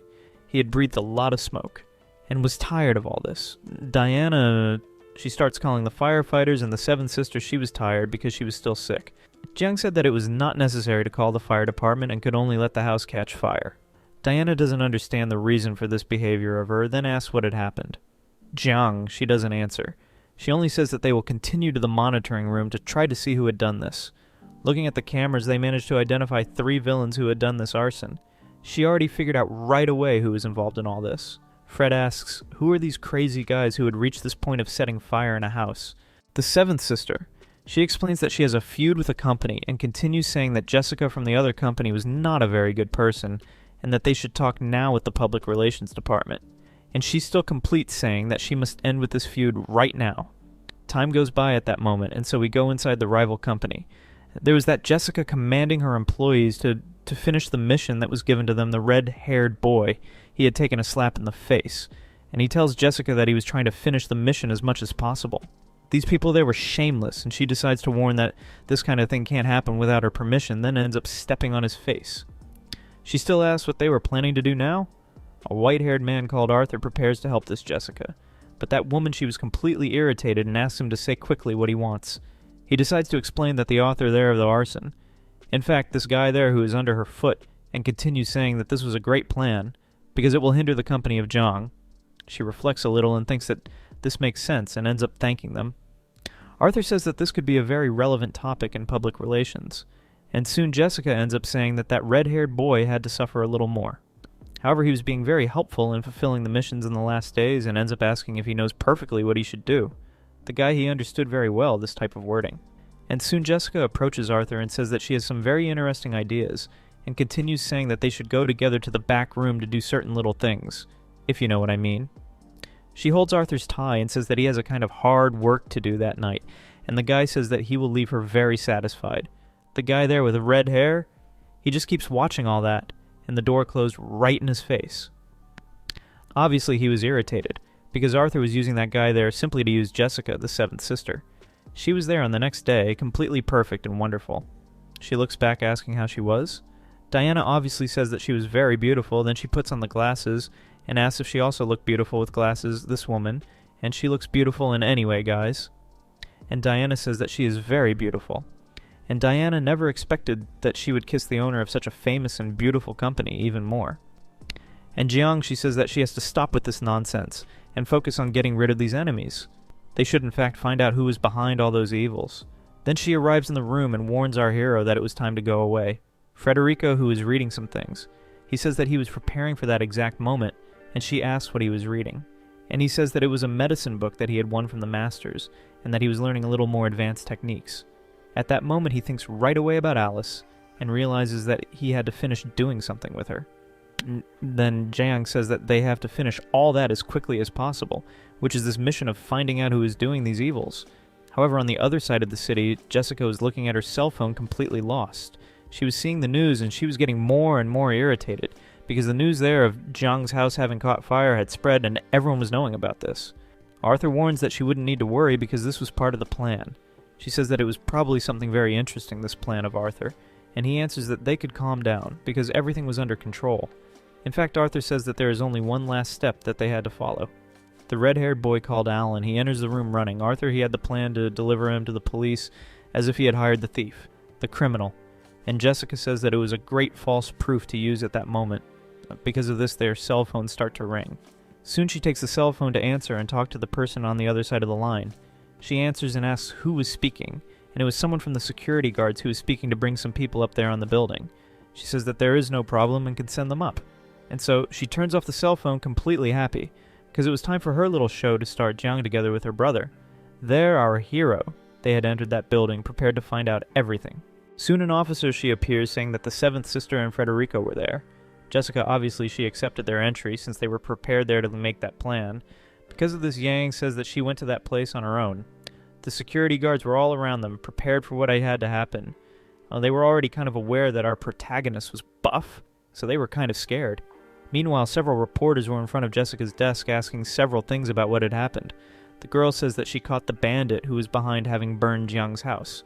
Jiang appears at that moment and says to have recordings of the members of Jessica's company, and that it was she who ordered them to do this.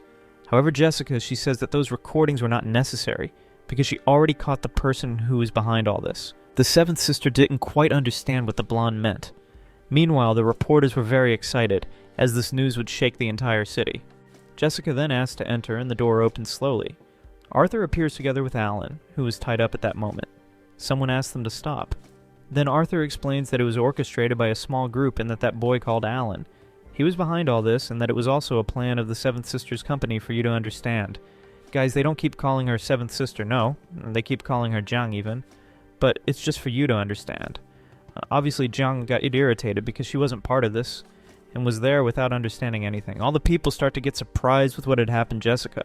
She takes a compliment of her recordings, saying that she had proof of all that. And then she points all the data of Alan, saying that that was necessary. Jiang wasn't understanding what had happened and asked how it was possible for her to have gotten that information. Federico soon realized that that was nothing more than a trap, and they were creating false proofs. And soon after that, a police officer enters the place and realizes that all the documentation was true. She turns to the Seventh Sister asking what had happened. She demands that she explain everything that was happening, and if in fact this Alan was an employee of Jiang. The Seventh Sister warns that this is a lie and that she doesn't even know this boy. And soon Jessica asks if she will avoid all that evidence that was in front of them and the Seventh Sister. She thinks very well what she should do at that moment, because anything that she said she could end up getting complicated. And then Federico, realizing that something was wrong, he already gets close to that boy, of which Jessica had great evidences. She asks Jiang if she has something to say, and that obviously all that would be resolved in court. Everyone there was turning against Jiang, but Federico, he says that he has something to say. She asks, what is this boy going to do? And our protagonist asks if he could ask some questions to this Alan in public in front of the cameras. Arthur, who is right behind, he says that everything is okay. Then Jessica takes advantage and says that he could do it, because they wouldn't take anything from him. Fred approaches Alan. He was realizing that this guy was completely altered. Because of this, our protagonist knew more or less what was happening. Then he touches the boy's shoulder and decides to ask if he really is an employee of the Seventh Sister, and if someone was ordering him to answer these questions. He simply answers that he is an employee of the Seventh Sister. Then Fred starts to use his powers and asks if he could think a little more about these questions. The boy was with his conscience heavy, and then he starts to recover little by little his own sanity. And soon Arthur says that there is something strange happening.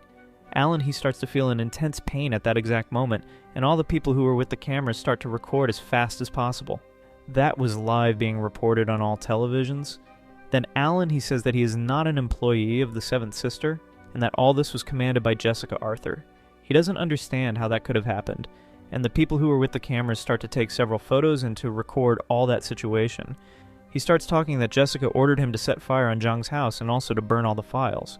However, the girl says that all that was a lie and that she couldn't do that kind of thing.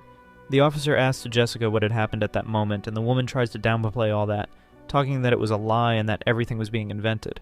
However, Alan refutes, saying that that in fact was all plan of her and Arthur. Then the officer starts to think about what she should do at that moment. And Alan, he wasn't understanding what he had done wrong, since he was only telling the truth. Jessica starts to get extremely nervous, and Federico asks if Alan has any evidence of the things that he said. Then Alan says that everything was inside his pocket, and our protagonist then cuts the ropes that were holding Alan's wrist. The boy thanks our hero and continues talking that all this was prepared by Jessica and that he could prove with just one thing. Then he takes out his cell phone with an audio that was recorded on the night that he was beaten. In that audio, it said that Jessica had agreed in having burned the Seven Sisters' house, that all that would have been planned. Both Jessica and Arthur started to tremble on their bases. And Alan? He continues playing the audio, talking that everyone should listen to that, because it was the only truth that he had in his hands. Fred ends up smiling and asks if the people have anything to say. Obviously that Jessica and Arthur start to deny all this, saying that that audio was fake. Then he asks the people to start observing better in her actions. The cameras start to realize everything that was happening, and soon Jessica ends up burning herself, asking how that boy could have betrayed her. He said that in fact he always dreamed of working for her. However, this betrayal that she did with him left him very upset. The officer ends up placing the handcuffs on that girl's hand and tells everyone to step away and that she would take Jessica to the custody. Everything was being finished, and the reporters start asking to Jessica if she could explain herself. Arthur, who is there trembling with fear, he says that everything had ended at that exact moment, and the people already start to leave the room. And Alan? He starts to think better about his life. Time passes, and Jiang, together with Federico, end up leaving that place. She ends up thanking a little for everything that he did. He said that it wasn't anything special, and that he only used the knowledge that he already had. Then Jiang warns that a time of peace will come for her company, and that our protagonist, if he wanted, could help her with some things. She ends up asking if he could also help the Sixth Sister with certain things, mainly with her curse. Our protagonist talks that he was thinking there and this curse of her, and that he had even asked something to his masters, related to curses of this type. The master at the time had said something mysterious. She asked Fred what the master was wanting to say. When he spoke these things, they're kind of strange. He talks about the snakes that are used for curses, and one didn't appear. We ask if it was a snake with wings on its back, and if that really existed. At first, our protagonist, he doesn't know very well if this kind of thing exists, but he believes in his master. Then he talks that he will prepare some things and will go to the mountain to see if he finds this snake. Taking advantage of this fact, they say that they will go to the biggest shopping mall of the city, because it was necessary to buy some things there. Fred leaves the car running, talking that he will prepare the things. Then he visits the clothes store, then the accessories store, and finally the jewelry store, and he simply walks here and there with his hands in his pocket. But at that moment his cell phone starts to vibrate. He decides to take it and check the messages. It was a message from Alice. It had been a long time since they had seen each other, and while our hero there he was using the cell phone, something ends up happening. A woman in front of him looks at Frederico and says that he was taking photos of her. Fred gets confused, because he wasn't doing any of that, and the woman asks him to stop and delete those photos. Fred even tries to explain himself and that in fact he was only answering a message. Soon she ends up approaching, very irritated, until a fat gentleman he approaches asking what was happening.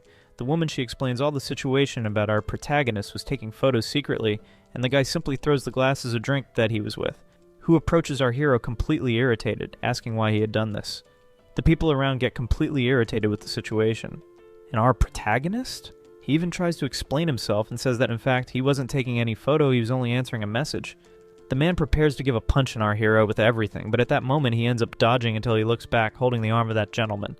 The guy keeps screaming, talking that it was hurting a lot.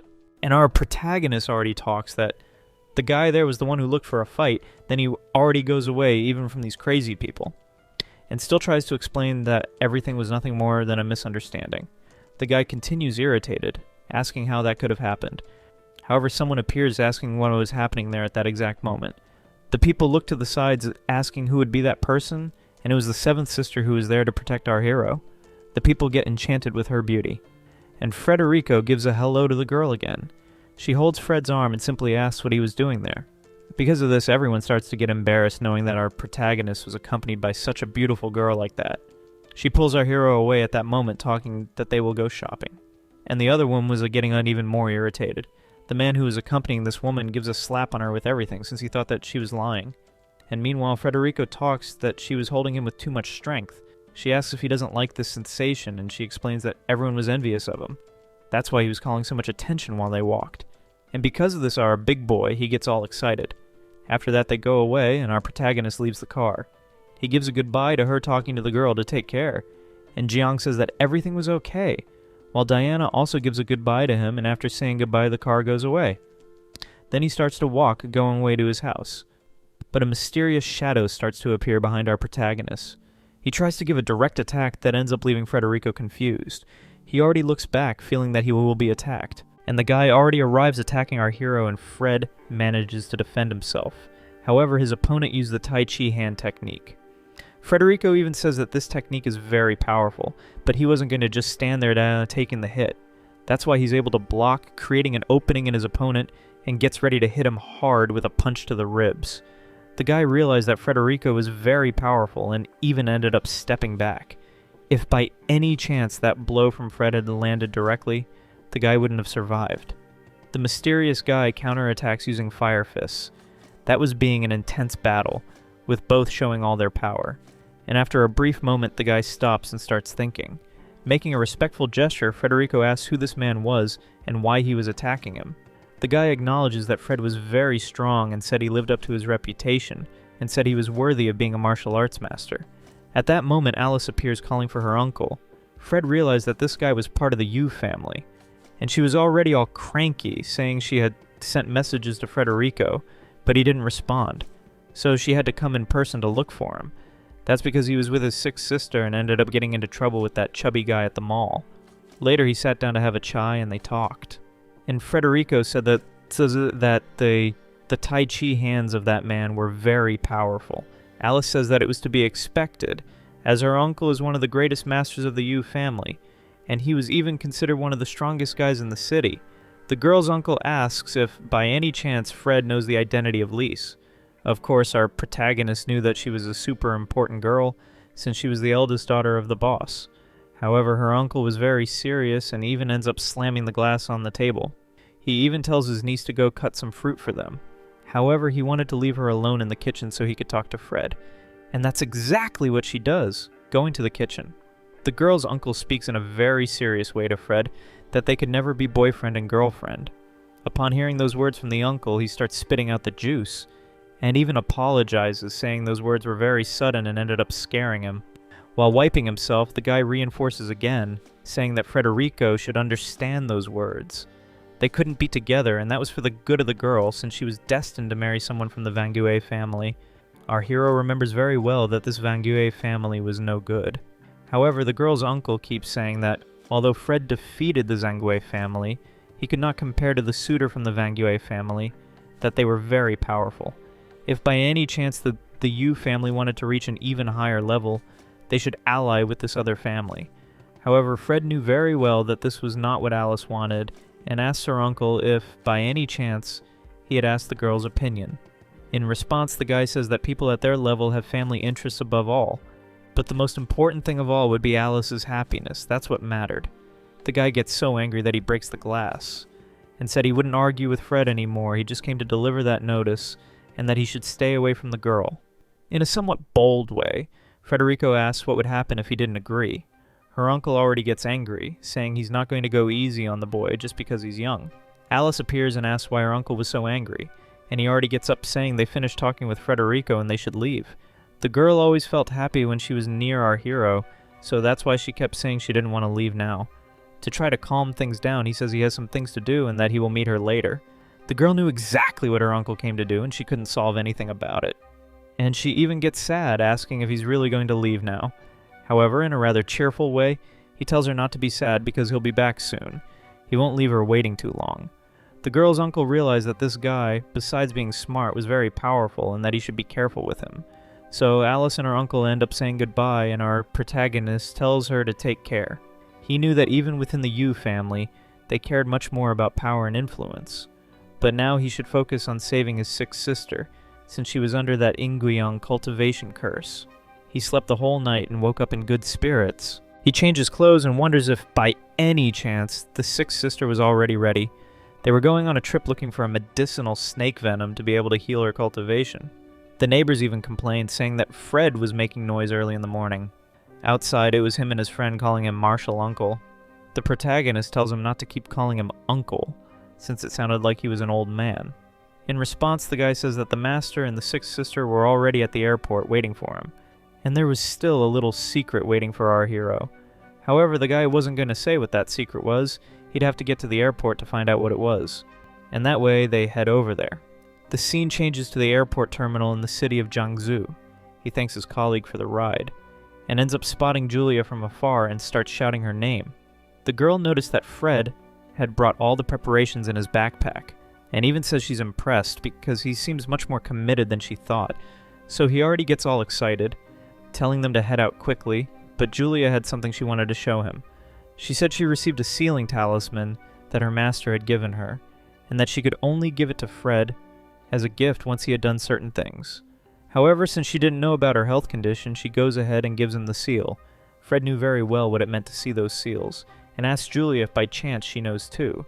When the masters gave her this magic seal, they didn't say anything. They just said it would be important for Fred.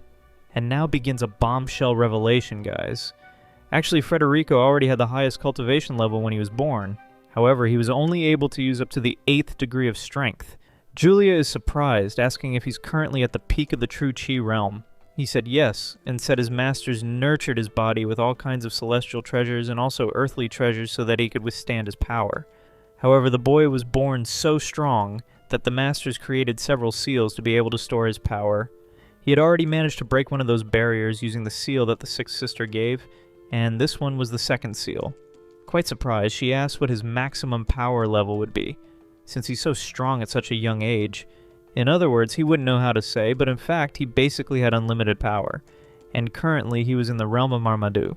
To better understand, martial cultivation is divided into 6 realms, and reaching the peak of true Qi allows someone to be called a master. The higher realms, like the Soul Crossing realm and the Power Transmutation realm, were the second stage of legend, and people who reached this level were considered immortal beings. If all 8 of Fred's layered seals are broken, he will be able to become a legendary guy, even at the immortal level.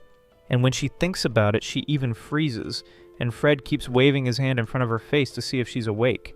After meditating a bit, she says it was already time for them to leave. Fred tells Julia she can keep that sealing talisman and give it to him later. They wouldn't break the Master's rules, and she ends up agreeing. She couldn't imagine that her younger brother was such a strong guy. That way they end up traveling. And they go to the province of Mial, which was near the 100,000 mountains, close to the southern border. Julia had already scheduled with the driver and guide to take them to the mountains. This gets them all excited, saying that the older sixth sister was very smart. However, he was feeling something strange. It was as if someone was spying on them. The sixth sister even asks what happened, and he says it was nothing, he just had the impression that someone was watching. And so he leaves the airport. Outside, a car ends up stopping right in front of them. The girl introduces herself, saying she will be the driver and guide since she had been hired, and Julia thanks her, saying she arrived right on time. And shamelessly, the driver gets all flirty with Fred, saying he was very handsome. Julia introduces him, saying he's her younger brother, and the driver keeps flirting with our protagonist. Without further delay, Julia tells everyone to get in the car because they needed to arrive soon. On the way, the driver wouldn't stop talking. She introduces herself, saying her name is Lin Lin, and even says she knows the mountains very well and will be a great guide. Julia was already getting annoyed because this girl wouldn't shut up, and that way they continue the trip. But as expected, she kept talking the entire ride. We see that there really were people following Fred, and the guy picks up the phone telling his master that Frederico had already left the airport. On the other end of the line, the master says they shouldn't lose sight of Frederico and to keep pursuing him. This was the young master who was interested in our hero. The girl who was with him keeps telling the guy not to get so stressed about work and to try to have fun with her. However, he was a jerk and ends up throwing the girl's cup on the ground. This was Chen Ruong Ming, and he was the 4th son of the powerful master of the Chen family. Our protagonist had eliminated someone from his family, so he wanted to get revenge on Fred.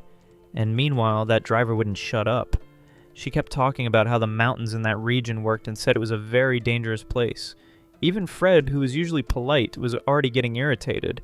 She was saying that these mountains have many dangerous animals, and that it's the place in China with the most poisonous snakes. The vegetation in this place was lush, but there were many tigers and boas. Since it was a sparsely inhabited area, these animals ended up reproducing very quickly.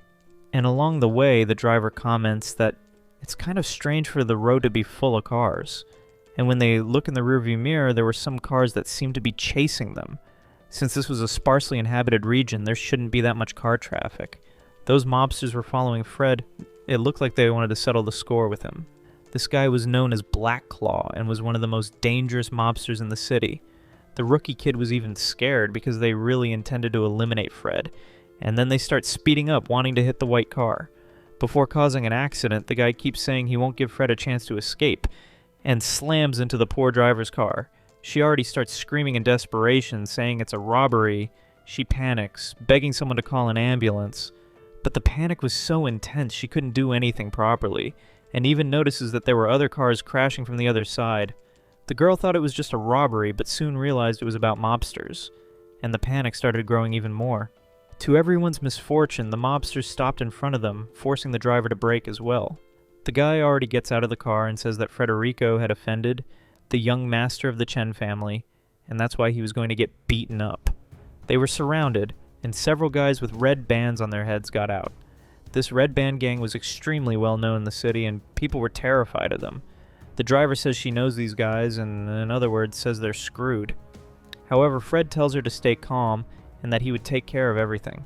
He even asks who the boss of those guys is, and the girl gets super scared, asking if he doesn't know who they are. Looking through the window, Fred already realizes he's a bit stronger than the group's leader, so it would basically be a guaranteed victory. He opens the car door and tells the girls to stay hidden inside, because he would handle everything. There were about 20 to 30 mob henchmen outside, and the girl panics. Julia tells her to stay calm and count to 10, because that would be the time Frederico needed to deal with the problem. Not understanding anything, the driver asks how come she thinks that boy is going to handle those mobsters. A little annoyed, Julia insists, telling her to just count to 10. The driver puts her hand on her face and starts counting. And outside, our protagonist, also known as the background character Beater, was doing his job. Little by little, he started taking them down one by one, and the girl inside the car was counting, reaching number 4.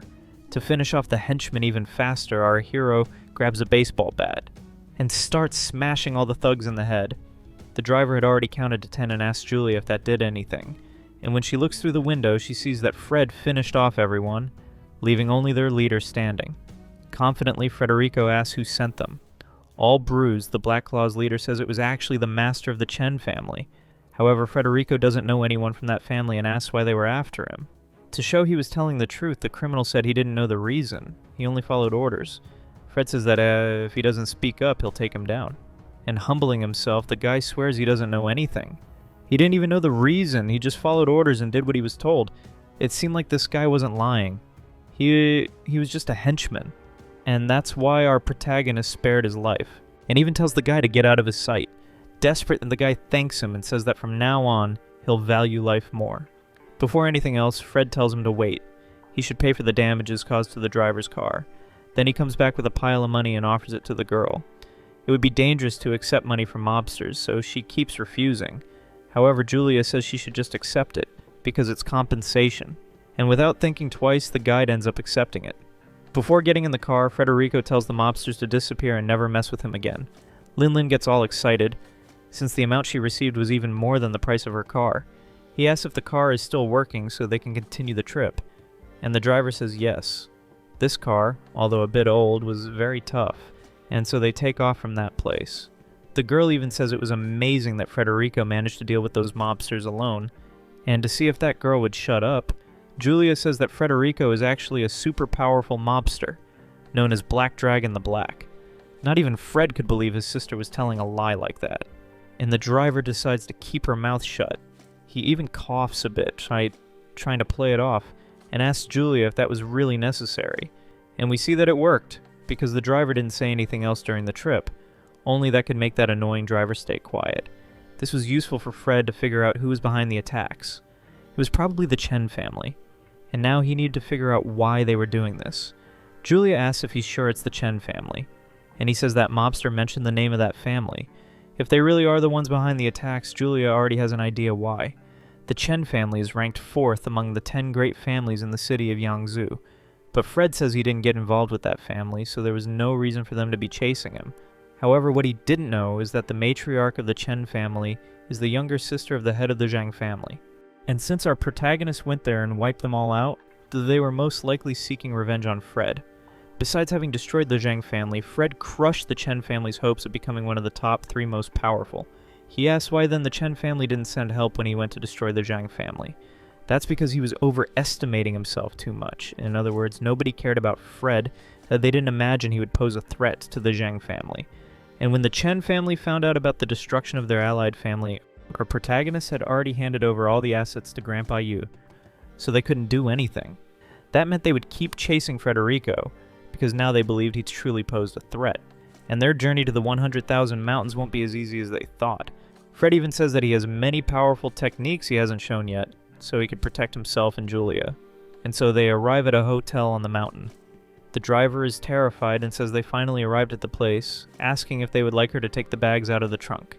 And she even calls Fred Mr. Black Dragon King, and Julia giggles in the background. A little later, at night, the sixth sister is training her cultivation to see if she had finally overcome that curse. It seems like everything was going normally, and she was even managing to release a bit of her spiritual energy. However, in a brief moment, she felt a terrible pain. It was as if all her Wing-Yang cultivation was being destroyed when she forced the spiritual energy, and she even falls to the ground, complaining that she was in a lot of pain. And we see a flashback of a guy casting a curse, and it was exactly this monk who had cursed Julia. With a wicked smile, he says he was completing part of his revenge. Hold on, guys, because we're about to see why this guy placed a curse on Julia and why she's suffering so much. The young master of the Chen family was with this monk, and he was using the curse cast on Julia to track her. He was part of a sect that was an enemy of the Seven Sages sect. That's why he was combining his desire to get revenge on that sect with the desire of Master Chen to get revenge on Fred. The scene changes to the Chen family mansion. The family leader was talking to someone very important. The person there was the leader of the sword sect, and he had come to find out about the death of his brother. This guy's brother had died in the battle at the Zhang family's house, and it was that super powerful guy that our Proto defeated. The head of the Chen family keeps saying that the one responsible for all of this is named Federico. He had gathered clues about how his brother had died, and ends up handing over a picture, saying that this boy who looks like Fred had defeated his brother in a very cruel way. That already leaves the sect master furious, saying that he needed to avenge his poor brother, and the guy also says that, before dying, the brother had all his cultivation destroyed, and that it was something Fred did just to cause pain. Obviously, this guy was lying just to influence the sect master, and he gets very angry, saying he needs to hunt down that boy. And to add fuel to the fire and make the guy even angrier, he keeps saying that Federico had powerful and terrible techniques, and even asks that this swordmaster join his family to wipe out Federico.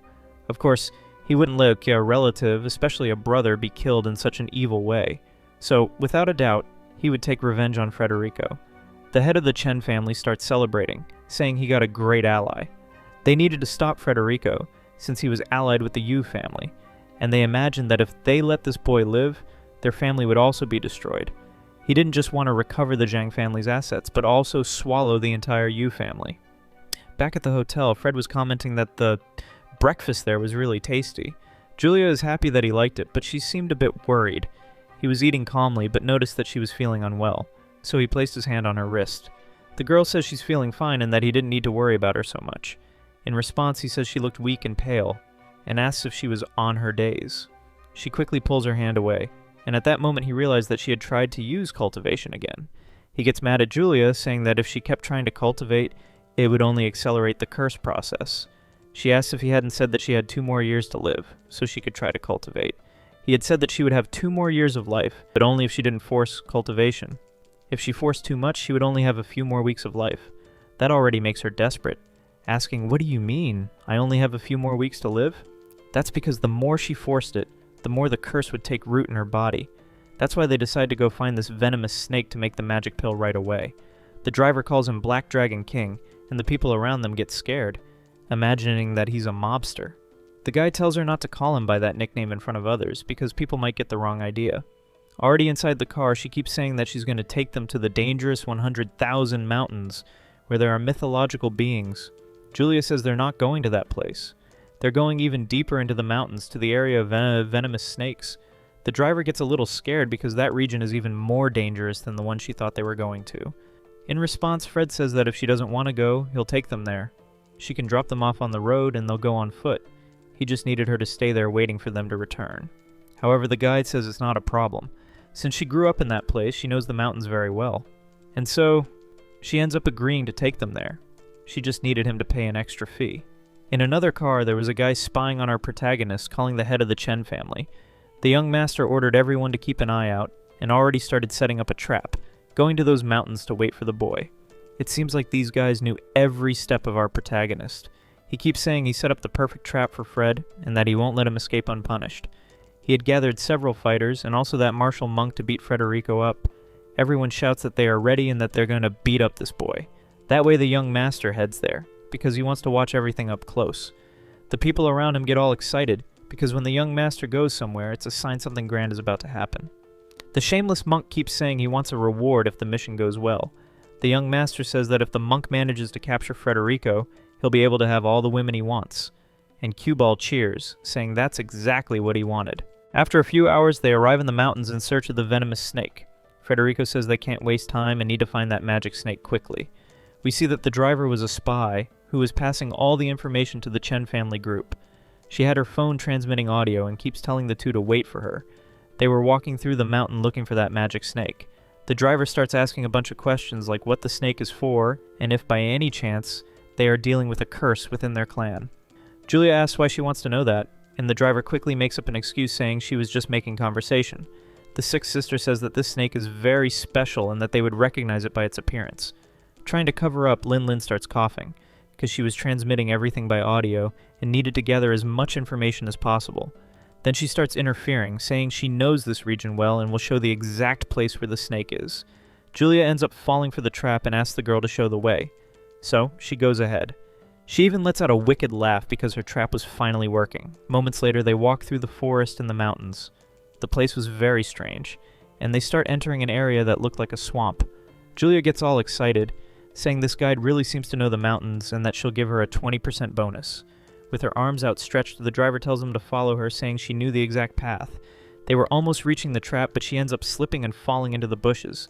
She gets up quickly and says there are lots of snakes nearby, and that they need to hurry because that's where the snake they need is. Fred and Julia run over there, saying that if a snake bites, someone could die. That was the exact spot of the trap, and the driver starts celebrating because they fell for it perfectly. However, before Fred could step into the trap, he stops his foot. Lynn starts cheering, telling him to step already and fall into the trap, but he asks the girl if she's acted enough. Lynn asks what he's saying and says she doesn't understand anything. Then Fred takes a coin from his pocket and throws it on the ground, saying that this guide was actually a traitor. When the coin hits the grass, a trap activates. The girl asks how he found out, and he replies that tour guides never step into those areas of the mountains. So, most likely this girl wasn't just any guide. Besides, she had planned this from the beginning, and the two of them were the target. The girl laughs and says this Frederico guy is really sharp, and even though he didn't fall into the trap, he had already fallen for her plan.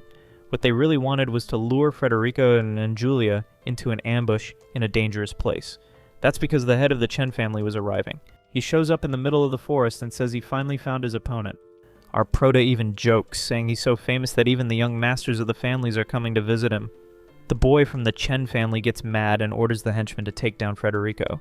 The guys start surrounding him, wanting to defeat our hero. But the little villain didn't want them to kill the boy. He wanted Frederico alive.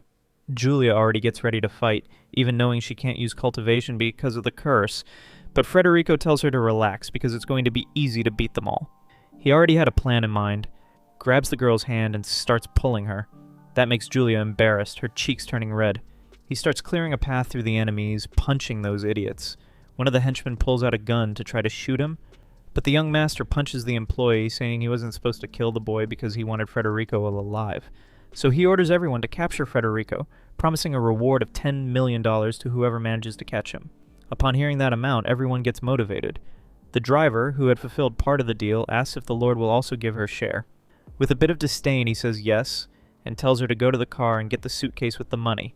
She gets all happy and goes there, thanking young Master Chen.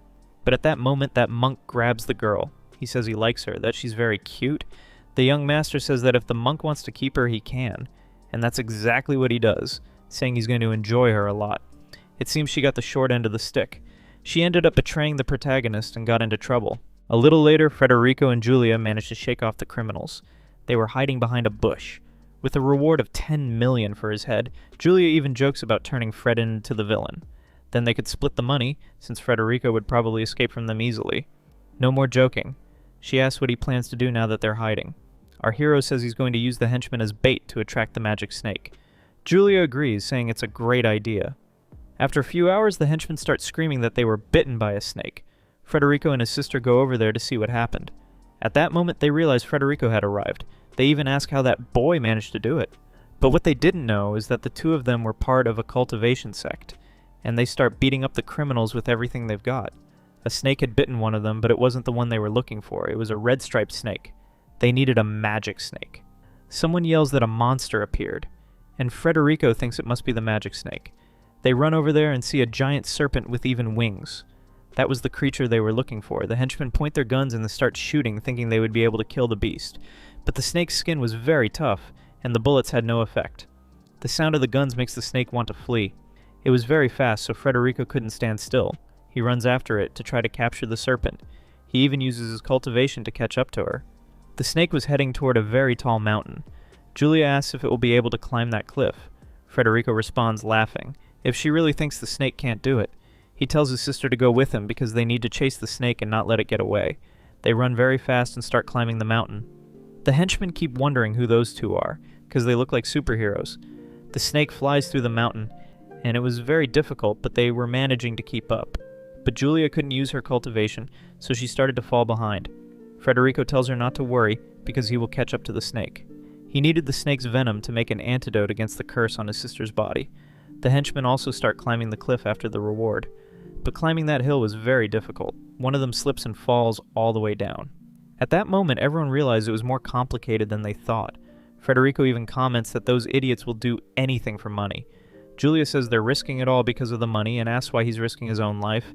He looks at her without saying anything, and keeps climbing, leaving her full of doubt. She knew he was trying hard because of her, but she didn't really understand his motivations. She was 24 years old and Frederico only 20, so she didn't think he wanted something more with her. Remembering that they call each other siblings, but they actually grew up together in an orphanage, which is the sect of the Seven Masters. They're not blood siblings. When he reaches the top, he sees the snake trapped in a cage. Who was there was exactly the warrior whose brother had been defeated by Fred. The guy asks if he's Frederico, and our hero says yes. Right after, the warrior asks if he's looking for that snake. Humbly, Frederico greets the guy and politely asks to hand over the snake, because he needed its venom. But the swordsman wouldn't hand it over so easily. Frederico would have to defeat him in a duel, and then he would give the snake as a prize. Our hero wasn't understanding anything, but the guy already starts unleashing his power, and you can tell he's very strong. The monk was down below and commented that Frederico probably wouldn't survive. The young master said that Frederico couldn't die, since he wanted the boy alive. So he ordered the monk to climb up there and make sure the boy survived. That shameless ball guy kept saying it would be great to get up there, because he also wanted to take Frederico's sister. The young master didn't care and said he could have any woman he wanted, as long as he had permission. And so, that bald man, with no scruples, started climbing. Confidently, he said he could handle fighting Fred, but deep down he was a little scared, since Frederico had defeated the Zhang family alone. He even said that without Fred in the way, he could wipe out the Yu family. Fred was dueling with the swordsman, but it was hard to dodge the attacks. He even asked why the guy wanted to fight him, since they didn't even know each other. The swordsman replied that he was Kun's brother, the one who was defeated by our hero. Fred remembered that guy, and also remembered that he hurt Alice, so he beat him up. Now this new warrior was there to avenge his brother's death. Fred knew that if he slipped up near this guy, he could even lose an arm. So he managed to dodge at the last moment and prepared a punch to his chest. And that's what he did, but the opponent was very strong and ended up throwing Fred far away. That was a battle at the peak level of the true Chi realm. The two began to praise each other, recognizing they had advanced cultivation. But the swordsman thought Fred was being arrogant and started swearing, saying that the young master had told him everything. Julia appeared at that moment and asked what was going on and why the snake was trapped. Fred pointed to the swordsman and explained that he was the one who trapped the snake and that he wanted to fight to avenge his brother's death. Julia knew that guy's brother and said he was a scumbag, so probably the swordsman wasn't any better either. The swordsman really seemed to believe that his brother was a good person and began cursing the Yu family, saying they were traitors for having killed his brother. Julia said she wasn't going to let those guys do whatever they wanted with her little brother and charge at the swordsman, but she wasn't strong enough, since most of her cultivation was sealed. While watching the fight, Fred realized that the guy was being deceived, probably by the Chen family. He needed to tell the truth, or else he would have to keep fighting the guy for hours. Respectfully, Fred said he didn't defeat his brother dishonestly. It was a fair battle, and he only did it to save his friend from the Yu family. That left the swordsman a bit shocked, and he asked what really happened in the battle at the Chen family's house. Fred explained that it was a fair fight, and that he only did it to save a girl. He said if the swordsman doubted it, he could investigate on his own. The swordsman replied that the sword warriors always honor the family's name, and that they would never act treacherously. It seemed he really didn't know his brother well, because the guy was pretty evil. Then, pointing his sword at Fred's neck, he said he would look for the truth, and if he found out Fred lied, he would hunt him down no matter the cost. Fred made another respectful gesture and said he would accept any punishment if he was lying. At that moment, the monk appeared. He hit Julia hard, knocking her to the ground, and kept telling the swordsman that he should avenge his brother's death. It was already clear that those people were trying to manipulate the guy. They wanted to settle injustice with an eye for an eye, a tooth for a tooth. But the swordsman said he was starting to suspect that his brother did something wrong, and that's why he got what he deserved. At that moment, Fred realized that the ball guy was extremely strong. He had probably already surpassed the true Chi realm. Julia knew that her younger brother was in the core Chi realm, which is slightly below the level of that ball guy, so the fight would be very difficult. But she started to feel something familiar. It was like she had met this guy before. When he released some of his power, he said he had been waiting for her for a long time. At that moment, the power he released reached Julia's stomach, activating the curse in her. The girl started to feel weak and began to tremble. That's when Fred solved the mystery. It was that bald monk who had cast the curse on his sixth older sister. The monk admitted it was him and even spoke with pride. But he didn't expect the curse to progress so quickly, leaving the girl debilitated. He had done it 5 years ago. The swordsman heard the whole conversation and began to realize that the Chen family's side was the evil one. Realizing that the situation was getting dangerous, Fred understood that he couldn't fight the monk in that place. First, he needed to get the snake and flee with his sister to try to heal her. However, the monk said he wouldn't let Frederico leave, and already charged at him using the Fire Fist technique. That technique was extremely powerful and destroyed the entire terrain around them. He really was at the Sea of Chi realm level, which was one level above our protagonist, and he even had the audacity to say he would eliminate Frederico and leave Julia alive to use her at night. Yes, to do exactly what you're thinking. Emanating his fire energy, he said the boy must die. He was very strong and started aiming his weapon at Fred. In the middle of that explosion, Fred managed to dodge the attack. He knew that guy was extremely powerful, so he threw his needles. Mockingly, the bald guy said those needles were nothing. But they were just a distraction so Fred could appear in front of him. The villain laughed, saying that high speed meant nothing. He said he was merciful, so he would give the young master a quick end. But our hero wasn't weak either. He managed to launch a technique into the bald guy's eye, making him lose his vision for a few seconds. That was enough for Fred-Eye to try to flee and get the snake's venom. He ran to the cage, but the swordsman was immobilizing the snake with his weapon. For a few minutes he realized that Fred was a good guy, and that the Chen family was trying to manipulate him. Fred thought he would have to fight him, but the swordsman sheathed his sword and said he could take the snake's venom. Fred even thought it could be a trap, but he decided to believe it, since he had no other choice. He managed to gather all the snake's venom. The creature even tried to attack him, but he pulled his arm back in time. With Julia leaning on his shoulder, he said he needed to escape with her to a safe place. She was very weak because of that curse on her yin-yang. The swordsman stood watching the two of them leave. The monk started yelling, asking where those bastards were, and the swordsman pointed in another direction just to buy them more time. Calling his henchmen, the monk shouted that they needed to chase after Frederico, or he would escape. Now what the swordsman really wanted was to find out exactly how his brother died. He called for young Master Chen to show himself, and the guy broke his invisibility spell. The swordsman said he already knew his brother wasn't a good person, and told Chen to just say what really happened.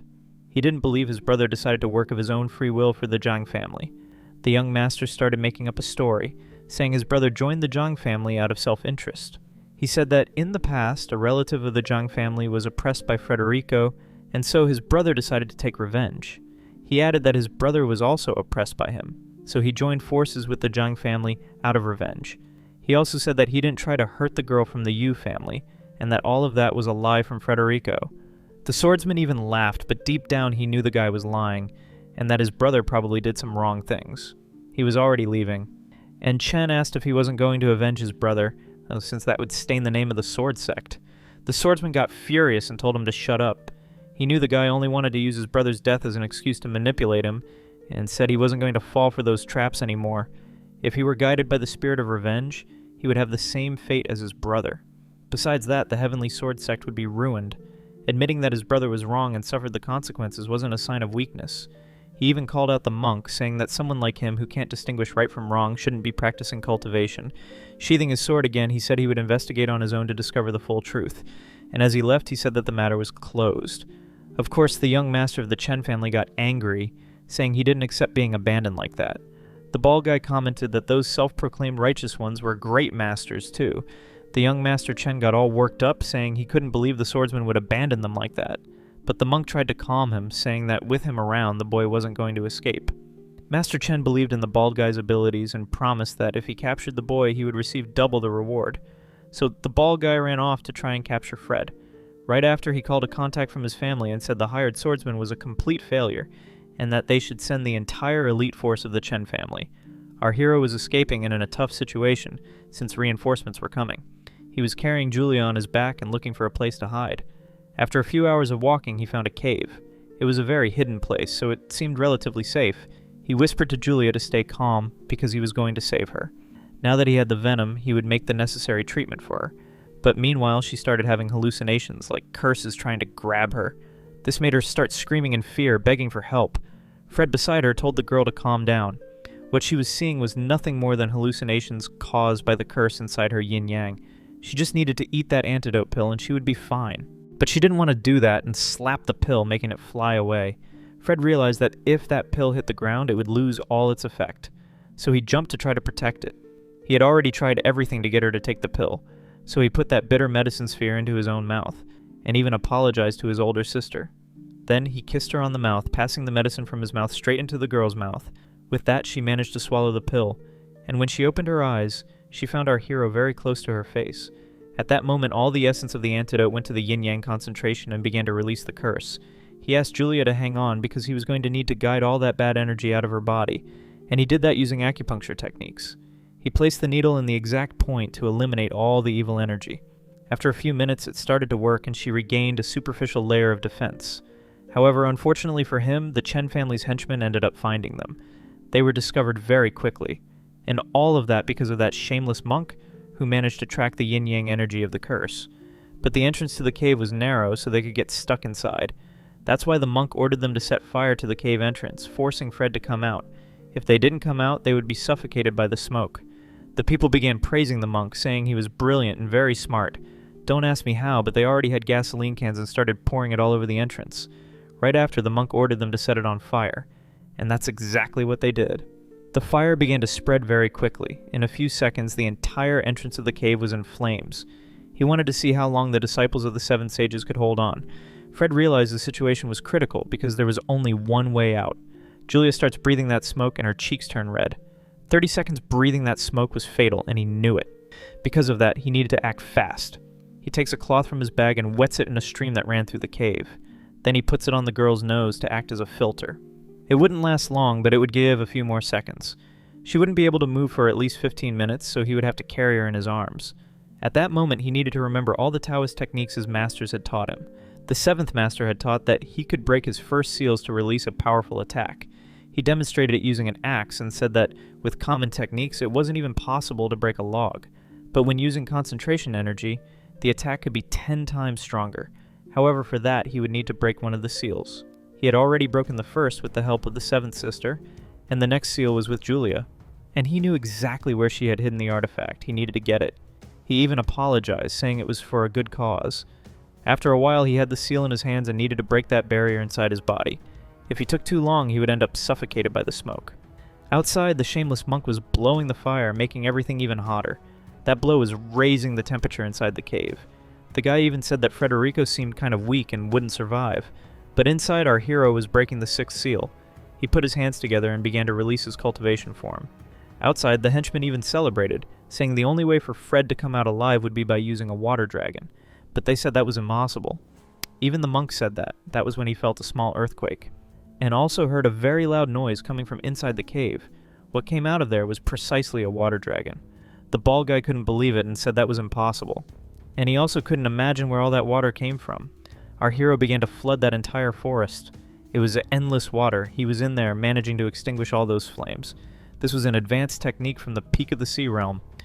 You're going to see how our protagonist becomes a total beast from now on. He managed to put out all the fire, and was controlling the water dragon to eliminate his enemies. That was the water dragon hexagram. And he ordered the dragon to return to his body.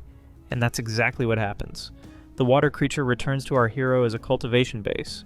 Carrying Julia in his arms, he says he's going to escape from there using those water currents. The people start calling for help as they drown, but our hero could breathe calmly down there.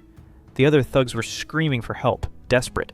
And our protagonist, he didn't care at all. The guys had just tried to kill him and now they were there begging for help. However, that wasn't good because Julia was unconscious and couldn't hold her breath. Realizing that the boy was going to surface, the bald guy already prepared to attack him, and said he was going to use his strongest technique to make sure he didn't survive. Our hero couldn't do anything, since he was in a disadvantageous position, but someone appeared to protect him. It was precisely that swordsman who was suspecting that the Chen family was the true culprit of all the evil. The monk asked the swordsman if now he decided to become a traitor, and ensuring Fred's safety, he tells the boy to flee quickly. Our hero thanks him for saving his life, and after a while he manages to climb up the stream, taking Julia to a safe place. He leaves her by the riverbank and says she will wake up in 10 minutes, but then he remembers that she couldn't hold her breath, which is why her belly was full of water, so he uses a cultivation technique to remove all the water from inside her. And so, she starts breathing calmly again. Since she had drunk a lot of water, she wouldn't wake up in 10 minutes, but in 15. Then he realizes he needs to go back to help the swordsman, or else he would be defeated by the bald monk. The scene goes back to the battle, and we see that the monk was really beating the swordsman. He wasn't managing to honor the sect of the heavenly swords, and the monk was even mocking him. At that moment, 3 needles fly toward the bald guy. He screams because he realizes it was a surprise attack, but since he was really tough, he managed to defend against the needles. Fred launches another water attack, but the bald guy also manages to block it. He's surprised because it seems that Federico got much stronger. 3 needles stick into the ground, and he was faster because he managed to unlock the 6th seal. Now it was time to settle the score. The cool thing about this protagonist is that he's not as soft as the others. If he needs to send someone to the grave, he will. In an instant, those needles hit the ground and the bald guy doesn't notice the speed. His plan was to grab the swordsman as a hostage, to use as a bargaining chip in the fight. So he goes all out toward the boy. Our hero knows the monk's sneaky techniques very well and steps in front to protect the swordsman. In response, the bald guy says that a stinky fan like him could never defeat him. But our hero thinks differently. Launching more water jets, the bald guy manages to block with ease. But that was just a distraction. The real powerful attack was coming. The attack is so strong that the bald guy can't block it, no matter how hard he tries. He ends up being hit hard in the chest. In a lot of pain, he asks if Fred managed to reach the Sea of Key realm, and if he did that inside the cave. With a sphere of energy in his hands, Frederico says he only recovered a bit of his power, and that now it was time to finish the Chen family. Someone appears telling them not to move. And the one who was there was the real leader of the Chen family, that boy's father. This was the backup they had called. He starts laughing, saying that the sect of the Seven Masters always made a fool of itself, and this time would be no different. Besides that, he says he was now closer to getting revenge on that witch. Our hero asks which witch he's talking about, if he means his 6th master. That's exactly it. He had an old grudge with our hero's 6th master. He says that about 20 years ago he tried to take advantage of a girl, and we see the girl wasn't really into it. But the master showed up and told him to stop that. When she touched his shoulder, she blocked his cultivation. Since then, he couldn't level up anymore and got stuck in the sea realm. Because of that, he cursed Julia to get revenge on her master, and wanted to do the same with Fred. Upon hearing this, our hero gets furious and lands a blow on this maniac. He wasn't going to let this guy get away with everything he did. His hand goes through the bald guy's chest, and he even says the man should thank the kindness of the 6th master for not taking his life back then. The Chen clan leader is shocked and orders all his henchmen to shoot the boy. They start firing multiple shots and Fred throws some needles. With great speed, he dodges all the attacks and throws more and more needles. All those metal objects start hitting the henchmen, and little by little they start falling. The only one still standing was the Chen clan leader, but he also ends up getting hit in the neck. He falls to the ground in pain as he was getting electrocuted. Fred walks slowly toward him, while the guy begs for help. In response, Fred says he hit a vital point on those bastards, and they won't survive. The Chen family boss had lost his life, and no one could believe it. With confidence, Fred says that if the other henchmen also want to die, they just need to stay in the forest. They disagree, saying they would rather stay alive and start fleeing the place. He goes to the swordsman and asks if he's okay. He uses a medicinal and cultivation technique to try to restore his vital points. This causes the guy terrible pain, but it was for his own good. Right after, he asks if that was enough for him to feel better. The guy agrees, saying yes, and that he won't die. At that moment, the swordsman realizes Fred was very strong, because he dodged multiple bullets and still defeated that monk. He thanks Fred for saving him and says he'll try to better understand who his brother really was, since it seemed like they didn't even know each other. The story was very long, but if he wanted, Fred could tell it. Meanwhile, the other henchmen were looking for Julia. The young master knew she had hidden in that place because they were sensing her aura. However, they ended up hearing the sound of gunfire from when his father had arrived. They think that probably his father came and defeated Frederico. Touching one of his men on the shoulder, he says that if they find Julia, he'll give a reward of $5 million. At that moment, they end up finding the girl lying near the stream. They start saying they should grab her quickly. The young master orders everyone to surround her so she can't escape.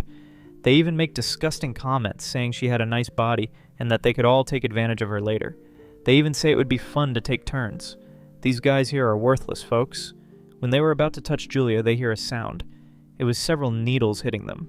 We already know those needles are Frederico's, and he really was there, asking how they dared touch his 6th elder sister. He guarantees that he won't forgive them. All of them would die. Young Master Chen is already starting to panic and asks where the bald monk is. At that moment, he realizes that even his father might no longer be alive, and orders his henchmen to shoot Frederico. They draw their guns and start firing, but they can't hit him. Even with several shots, they hit nothing. That's because our hero was moving at the speed of light. They even say this boy looked like a superhuman. They couldn't even track him with their eyes. He looked more like a ghost. And before they knew it, all of them had been defeated, with only the boy left standing. He starts running away, saying he'll return to the Chen family where he'll be safe. But it was already too late. He ends up getting stabbed in the back by a needle that delivers a strong electric shock.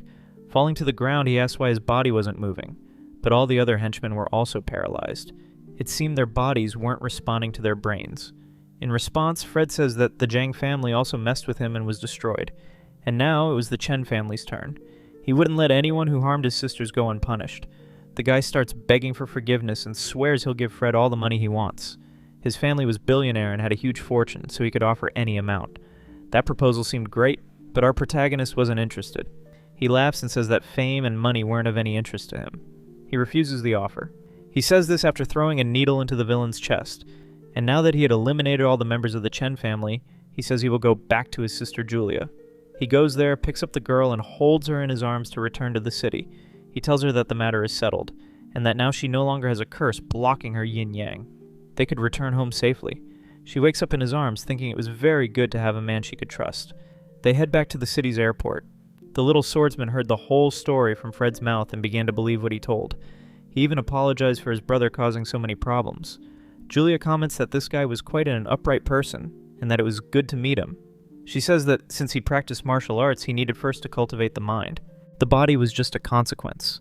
Julia asks if that was what the Seven Masters taught him, that he should train the mind first. He answers yes, that was the main thing, but they also taught other things. And she wants to know what else they taught. He says the Masters taught him that he should have many wives and concubines and form a family full of children and grandchildren.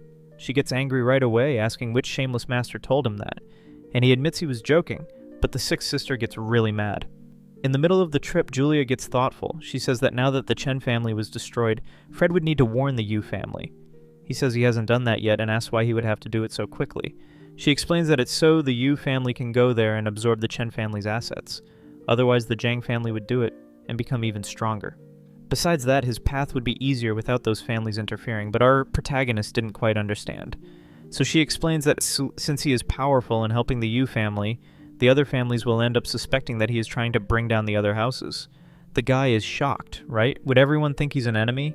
And that's exactly it. That's why he should make the Yu family, his allied family, even stronger. She also explains that the fifth sister was in the possession of the Vangyue family. Guys, this is news! The next one he needs to find is precisely the fifth sister. The scene changes to Alice. Her phone was ringing. She gets excited because it was a call from Fred. She tells her friend she needs to leave early because she has an urgent matter to resolve. The friend asks why she's skipping class since she's never done that before. Ah, girl, because it was a call from Fred, right? The boy she loves. She's already running off, talking to him on the phone, and we see a blonde guy watching everything. That guy heard Alice saying Frederico's name. And he was the youngest son of the Vangi family, destined to marry her.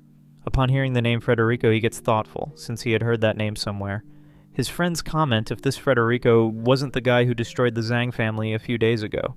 Then he understands everything. Alice was getting involved with this Fred, and he was behind the fall of some important houses. Wanting to know the relationship between her and this boy, he decides to follow her. He wanted to discover who this Frederico was that was making the Yu family feel so important. The scene changes to a restaurant. They were having a snack, and our protagonist was starving. She wanted to know why he called her so urgently. He was even starting to forget what he had to say because of the burger. Then he reveals that she must tell her grandfather that the Chen family has fallen, and that they should absorb all the family's assets. The girl doesn't believe it much, since the Chen family was the fourth largest in the city, so it wouldn't be easy for them to fall like that. He tells her to stop doubting, because he himself already took care of all the Chen family members. They fell because they messed with the fifth sister. Startled, Alice asks if that's serious, if he's not joking. And it was very serious, and they needed to act fast to get all the assets, or else the Vangyue family would arrive first. She already decides to call her grandfather to tell everything. Now that the message was delivered, he was about to leave because he was tired from the trip. She gets sad, poor thing, asking if he really is leaving already. But then he remembers he had one more thing to say. He says he had an important question to ask. The girl gets all excited thinking he was going to ask her out, but what he wanted to know was if she would accept to be his disciple. This surprises Alice. And the young man from the Vangyue family was there in the back, watching everything. He was spying to know what the relationship between the two was. She starts pinching Fred's cheeks, asking what's this story about wanting a disciple. The guy's friends ask if the young master wants them to go there and teach that boy a lesson, but doing that in front of Alice wouldn't look good. When Fred was saying goodbye to leave, the young Vangyue orders his henchmen to follow him, and that's exactly what they do. He also says that if Fred is weak, they can eliminate him. Fred and Alice leave down the street, playfully teasing each other. She notices he has dark circles and asks if he's not sleeping well. He says he's a light sleeper and didn't manage to rest. Worried, she asks if he wants her to give him a ride by car. That way he would get home faster. He thanks her, saying she's very kind, but says he'll run anyway because he needs to exercise. It was just an excuse, then he says goodbye. He gets on a bus and thinks he couldn't let her give him a ride because Julia was at his house. She was sleeping in his bed, and if Alice found the girl there, the situation would get awkward. Alice notices he's making an excuse and wonders what he's hiding. But at the same time, she gets worried because he managed to handle the Chen family alone, and she knew those people were very dangerous. She manages to call her grandfather and explains everything. He's surprised by the idea of annexing the Chen family, and even asks if his granddaughter is crazy. Then she explains that Federico managed to defeat all the masters. After stopping at the bus stop, Fred leaves running. He was really tired because he hadn't slept well. But near his house, he ends up finding the gang of that guy from the Vangji family. They had surrounded our hero, and the old people on the street ran away scared. Quite calmly, Fred asks who they were, but the guys didn't want to know anything and went after Fred. These guys didn't even have any cultivation base and thought they could beat our hero. In a few seconds, all of them had been defeated. Fred was stepping on one of them, asking who had sent them. And they admitted, saying it was someone very important. The chubby guy didn't know the name, only that it was someone rich. Fred starts punching him more, saying if he doesn't say that person's name soon, he'll finish all his teeth. All toothless, the guy says he really doesn't know the name. He could even die, but didn't want to name someone he didn't even know.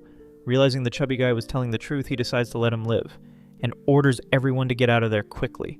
They start running to try to get to safety. Now Fred begins to believe what Julia said, about him attracting the attention of other families. He even imagines it was probably the Vangue family spying on him from afar, and they end up sending messages saying Federico was very strong. The scene changes to a little later that same day. The guy was in a restaurant looking at messages on his phone. He received a video where Fred had beaten all his henchmen, and he even said he was going to leave that matter for his father or aunt to solve.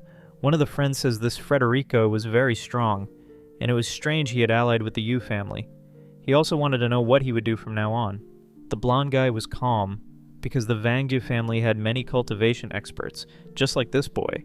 Even if Alice liked that Federico, the Yu family wouldn't let the two stay together. The blonde guy agrees, saying he already has an arranged marriage with her, and that it would be much more beneficial for the girl's family if she married him. The Vangue family was very powerful because they had a relic kept under 7 locks. It was something extremely powerful. After finishing the conversation, he says they need to leave quickly. And we see that the guy who was serving at the bar was the one from the beginning of the story. He paid attention to the whole conversation, and he says he saw Fred's photo on the blonde guy's phone. So he goes to our hero's house to tell him all this, but Fred wasn't paying much attention. Still, the guy guarantees that those from the Vangue family want to harm him. He told everything because he wanted to learn some cultivation techniques from our protagonist. After everything happens, Fred tells him to leave, and even asks if he knows the names of those 2 people he saw at the bar. The guy says he doesn't know because they were very discreet, but they seem to be from the Vangue family. Our hero thanks him and he leaves. He knew it was that family forcing Alice to marry them. The scene changes to Alice's house, and she was talking to her grandfather. Annexing the Chen family's assets would need to be done strategically. She asks if sending only her uncle along with some men would be enough. Grandpa says no, but that he wasn't that worried. But Alice didn't need to worry because her father went along too. She was surprised, asking if that was serious. Later they had returned. This was the current leader of the Yu family. His name was Charles, father of Lise. She was very anxious, asking if everything went well. She even offered him some tea. Her father asked if everything went as expected, and if they managed to settle matters with the Chen family. Charles says yes, and that they managed to acquire all the family's assets, and that when they arrived there, they decided to cooperate. All this was thanks to Federico. He was helping the Yu family get stronger and stronger. Alice tells her father that Fred was very helpful, and that he was bringing many resources, that they wouldn't even need to submit to the Vangue family anymore. The girl's grandfather was helping her highlight Fred, more so that her father would cancel the marriage with the Vangue family. But Charles says things are not as simple as she thinks. The Yu family was already the 3rd largest in the city, so she didn't need to marry the Vangue family since she didn't want that. She says it would be a nightmare. And besides that, they managed to annex 2 more families. The girl's father gets angry, slams his glass on the table and calls her naive, and asks her to bring Federico home the next day because he wants to meet the boy. She gets all happy, asking if by any chance her father changed his mind. In response, Charles says the boy did a great favor for his family, so he wants to thank him personally. The poor girl gets excited, thinking her father will let her marry Fred. After that, he leaves. The grandfather feels a bit uneasy, knowing Charles was hard to deal with, and that he didn't change his mind easily. Later, our protagonist was sleeping, and his phone started ringing. He decides to answer. He was half asleep and didn't understand very well. Alice starts repeating, saying her father wants to meet Fred. The scene changes to the next morning, and Fred was a bit thoughtful. Julia asks why he's so worried so early. He says it's because Alice's father wants to see him. Trying to calm him down, the sixth sister says he probably just wants to thank Fred, since he managed to defeat 2 families that were enemies of the Yu family. And to make things worse, she says the Vangyue family decided to cause trouble with him, and Julia was right about those families trying to eliminate him. She asks if he still hasn't understood how the world works. Even the seventh sister said Fred was quite a wild guy. That was clearly a joke from Aang's sister, but Julia didn't get it. So she tries to motivate Fred, saying he is very strong and no matter what happens, he always has a card up his sleeve. And besides, if he joined the Yu family, it would be very good, since they need to establish the new sect of the 7 Masters in the city. At that moment, someone honks outside. It was Alice there to pick up our hero. He gets worried, peeking out the window with his sister Julia. Alice gets very jealous, asking who that girl was. He says goodbye to his sister and says he's already going. The sixth sister notices Julia got jealous, and already knew Julia misunderstood things. However, maybe she wasn't that wrong in what she understood, since she had kissed Fred and was even carried in his arms. He gets in the car and puts on the seatbelt. Alice starts to speed up, and she does that because she was angry. An old man even starts yelling, telling her to watch where she's going.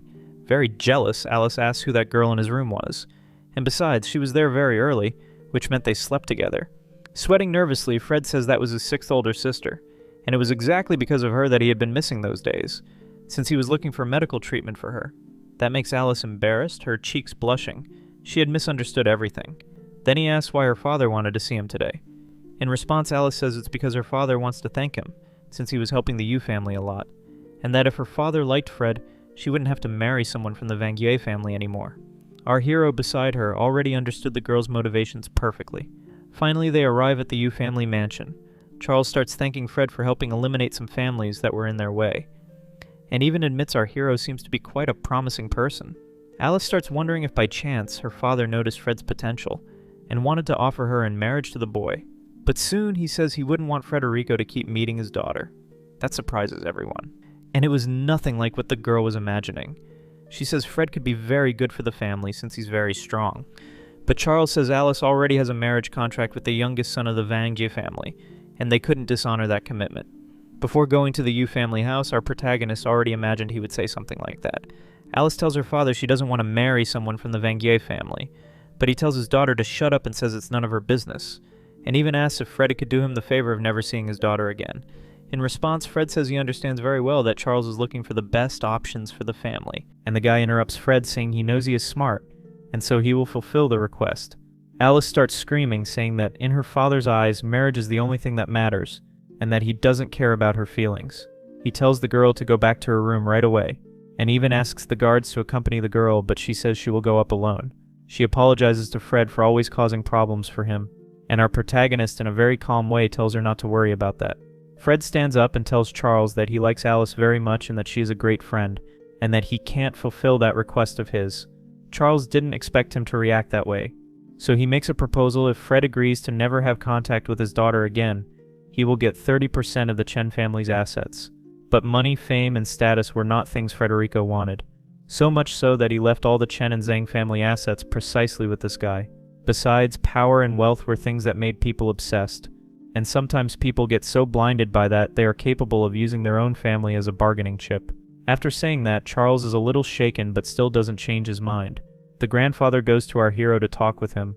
The boy asks if the old man also came to ask him to stay away from Alice, but the grandfather is a bit wiser and says he won't do that since he has always valued the family's happiness. Fred asks what he means by that, and the old man admits that when he was younger he also didn't marry the right person. He made some wrong decisions, and even though he became very rich and powerful, he regretted it for the rest of his life. He knew Alice had great potential for cultivation, and that if she trained she could become a great master. The old man says that if Fred likes someone, he has to go after her, and that no matter the nonsense that happens along the way, he shouldn't give up on who he likes.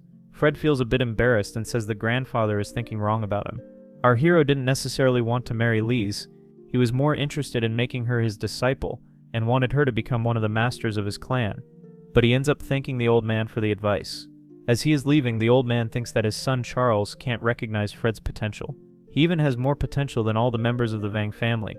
The scene changes to the Vang family, which had a huge mansion. There was the family leader together with his sister. The head of the Vang family was called Chalkin, and his son, the blonde boy, was telling the whole story about Fred. saying he was very dangerous and on top of that was involved with Lise. The man gets indignant, asking if Frederico is really in the Bardic realm. He even thinks the Yu family is kind of undecided, not knowing whether to marry Alice to the blonde boy or to Fred. And once they get in the way of the Vang family, there's no turning back.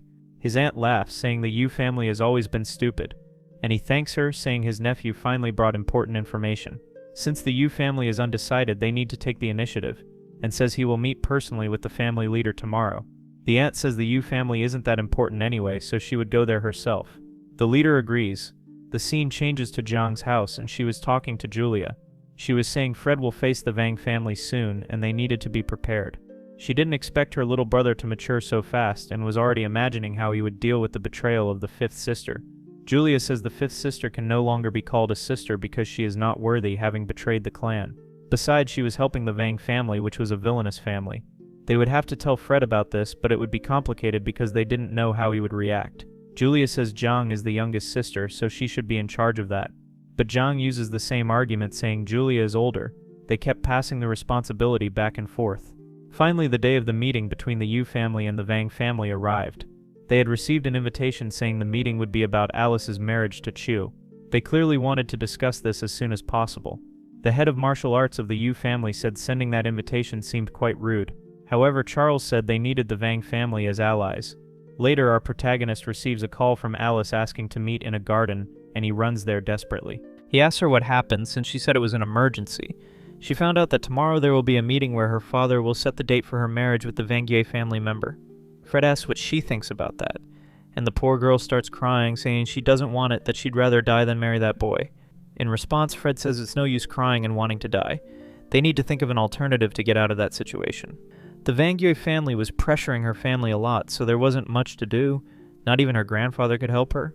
Fred says he doesn't have a plan yet, but will think of something. The Vangier family was extremely powerful, even having its own martial arts clan called the Golden Blades clan. He had heard that this family was very dangerous and also had strong members. However, his clan, the Seven Sages clan, would not submit to anyone. He wanted to found his own clan and first needed to destroy those enemy clans that in the future would try to interfere. So basically he would be helping Alice, but also because of his own interests. She agrees with that, even mentioning that Fred is a little different, seems to have more attitude now. He says people change, and that was thanks to his maturation. The boy's phone rings, and it was the sixth older sister. He answers and she says she has something important to talk to him about, and needs him to come to her house. Fred asks if she can't say it on the phone, but she just hangs up. That makes him a bit angry because she hung up on him. He tells Alice he has something important to solve and that she needs to trust him and not act recklessly. But the meeting would be tomorrow, and she hesitates if she should do something. He says no. She should just stay quiet and wait. Stay calm, observe, and then act at the right time. She thinks about that and finds him charming. He even seemed like a sage speaking those things. He arrives at Jiang's house, and Jiang herself answers the door. She gets embarrassed and warns that the two sisters had very serious looks. It seems they were going to tell something super secret, and our protagonist already starts sweating nervously. Stammering, he asks what the two sisters would like to talk to him about. They look at each other, saying that each will say a part as they had agreed. And that way, they start telling about the fifth sister, and ask if he knows anything about her. What he knew was only what Julia said, that the fifth sister was at the Vangier family's house. Then Jiang asks if by any chance he knows why the fifth sister is at that family's house. Julia hadn't said that before, but the fifth sister betrayed the sect of the sages. Our hero gets confused. What do you mean we have a traitor among our sisters? But that's exactly what happened. She betrayed the sect and joined the Vangier family. Fred doesn't believe it. He thinks something must have happened for her to change sides. But the two confirm, saying she is even considered an honored guest and very well treated within the family. That's because she uses cultivation martial arts to refine strengthening pills. And that is a very serious betrayal because it is extremely forbidden for a master to refine pills for outsiders who are not part of cultivation. He gets upset and even punches the table. He gets indignant, saying the fifth sister would never do such a thing, break such an important rule and still help people with bad intentions. Julia is a bit surprised and thinks they said that at the wrong time. However, Jiang says it was better to tell the truth right away. Now, Fred says he has one more reason to confront the Vangier family. Julia asks if she heard right, if he really wants to go against this family, since they are the second most powerful in the city. That's exactly what she heard. He will defeat the Vangier family, take the only heir of the Yu family, and make her his disciple. That's because this family is forcing Alice to marry them, and he won't let that happen. Besides that, he believes the fifth sister was deceived, and they are holding her hostage. Julia and Jeong say that's not true, that the fifth sister chose to betray on her own will. However, nothing gets Fred out of his head that she was deceived, and he even says he will use all the power he can get to build an even stronger sect. His goal now is to make the Yu family the most influential, and thus use that power to create a powerful sect. Jang thinks this idea is great, because the influence of a rich family would be essential for strengthening a cultivation sect. Julie even asks when Fred got so smart, and he feels embarrassed. Diana, who is arriving from afar, watches them talking. She even imagines this topic is important, since they all look serious. The scene changes to the Yu family mansion. Who went there to talk about the wedding date was the aunt, not the family leader. The grandfather, who was the former leader, goes to receive her and says Charles had been waiting for her for quite some time. But the woman treats Grandpa Yu very arrogantly, as if he were a simple servant. This makes all the Yu family members outraged, saying this woman is very disrespectful. Meanwhile, Fred goes to the Vangyue mansion headquarters. He wanted to investigate a bit more about the fifth sister, to know if she really was a traitor or if she was being deceived. However, the mansion was huge, one of the biggest territories in the city, so it would be almost impossible to find her.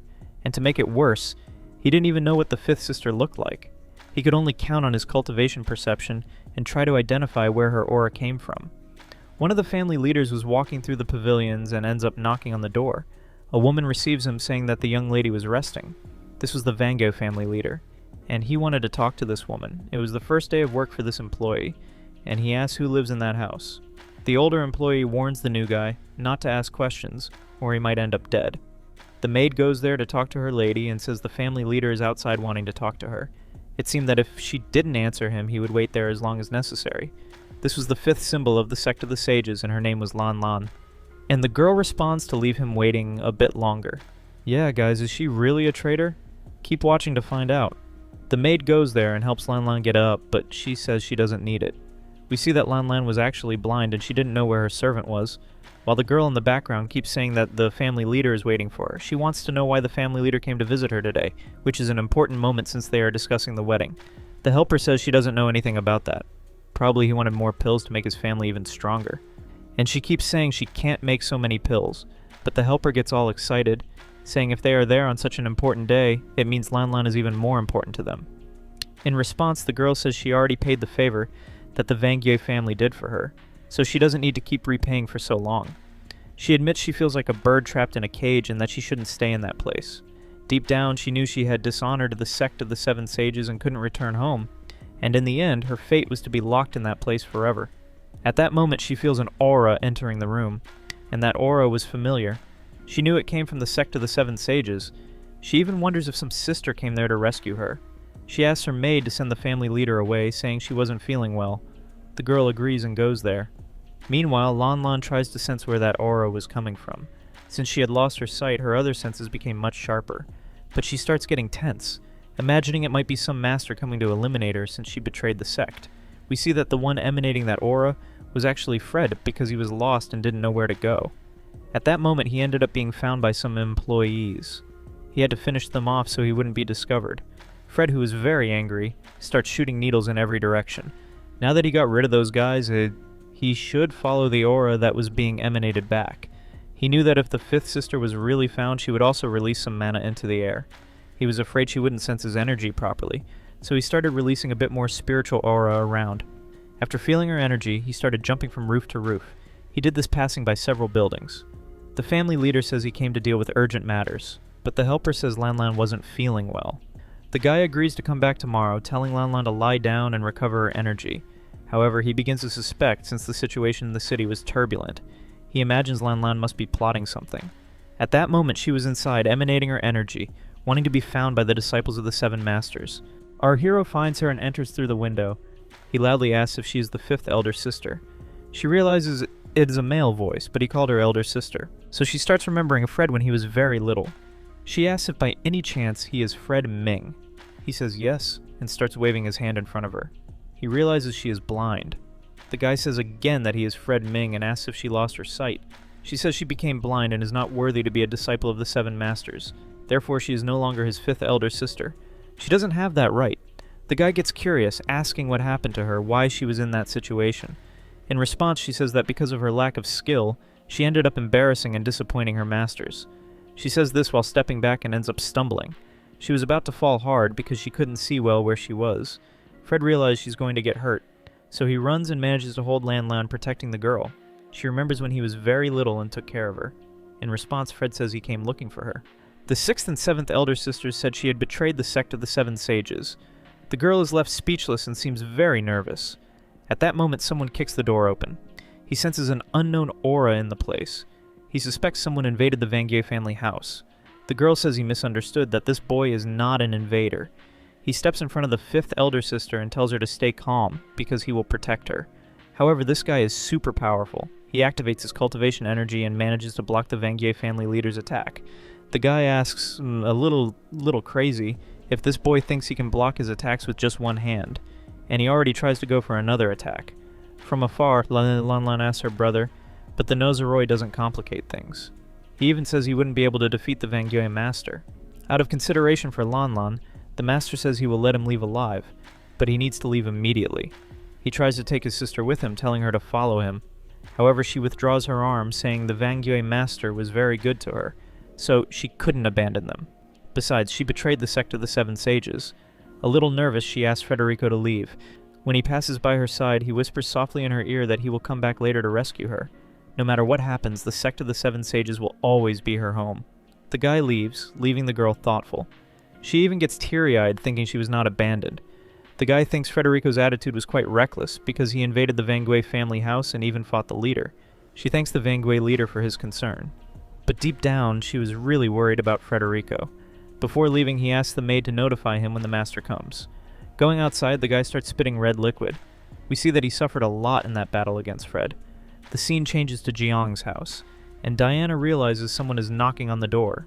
Who is there on the other side is Fred, and he is almost dying. That battle caused a lot of damage to his meridians. He already starts spitting red liquid. Admitting it, that guy is very skilled. Diana, very worried, asks what happened. He says it's nothing, he just needs to lie down and recover his energy. Jiang appears and asks who fought against him. Admitting he invaded the Vangyue family house, he says he fought against their leader. Rui keeps saying that this is very reckless since he went head-to-head against a martial master. The goal was not to battle that guy, but to see the 5th elder sister. The 7th sister asks why he went after that traitor. He says he felt the 5th sister had some secret she didn't want to tell. And by the way, he asks if Jiang knew that Lan had gone blind. She didn't know that and asks if it's true, if she really lost her sight. The only thing she knew is that Lan violated the sect's prohibitions and helped strangers, and she didn't know anything else. However, Fred felt she was isolated and that something was wrong. The meeting between the Vangyue family and the Yu family was happening, and he would need to act if he wanted to stop this marriage. In response, Fred says it would be wiser to keep watching and wait for the right moment to act, because he didn't want to anger the Yu family.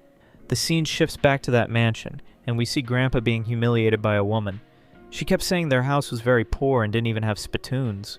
In response, Grandpa says the family wasn't extravagant, and thought more about the happiness of its members. The aunt replies that being extravagant depends on how much you can afford. The other family members get irritated, saying this woman is very arrogant and disrespecting the family. Charles tells everyone to shut up and treat her well. He greatly admired the Vangyue family's fame and wanted his daughter to marry their nephew. Arrogantly, she says she won't even enter his house, just came to say the wedding will happen on the 7th. She only brought this notification and was already leaving. The big guy says this is very rude, and it should be something the two families organize. The woman asks if the big guy has already reached the peak of the true cultivation realm. He replies they are not there to talk about cultivation, but about a wedding. The woman feels disrespected and attacks the big guy, choking him. Everyone asks her to let the guy go, but she ignores them. She says the Vangyue family has only one male nephew descendant, and marrying him to the Yu family's daughter is a great honor for them. Now the matter is decided and should not be questioned. She slams the door and leaves. Grandpa asks the guy if he is okay, and they say this woman is very aggressive and doesn't respect the Yu family. Besides, they already disrespected them even before the wedding happened. They imagine what they would do after the wedding. Charles's brother says the big guy was wrong. In the debate, they discuss whether they should have the Vangyue family as allies, since they want to be first in the ranking. The big guy tells him to shut up, because when Alice marries that guy, the Yu family will be kicked out. And so the argument starts. Charles tells everyone to be quiet, and Grandpa asks his son's opinion about it. The guy thinks, but we see he's not that wise. He says he will act as planned and marry Alice to the Vangyue family's son. This will happen in a week. The other members start disagreeing, saying he's putting his own biological daughter to be humiliated by that horrible family. Alice was in her room and learned everything from a maid. She thanks the woman for telling the whole story and says she can leave. It would be very hard for her to stay calm and wait for the right moment, as Fred mentioned, but she would believe and trust him. On the other hand, Frederico is thinking about the tactics the Vanguet family used to deceive Lan Lan for so many years. At that moment, his phone rings. He calls Alice, telling her everything that happened in the meeting with her father. He hasn't thought of a more guaranteed solution for her yet, but says everything will work out. Jiang called Julia, and the girl asked what happened. She needed to tell what happened with the fifth elder sister. Julia knew Fred went there alone and asked if something dangerous happened. Jiang says it wasn't just minor injuries, but something Julia didn't know. Here in Terma, Lan Lan became blind. Julia is shocked, as she didn't know that either. She asks who did that to Lan Lan.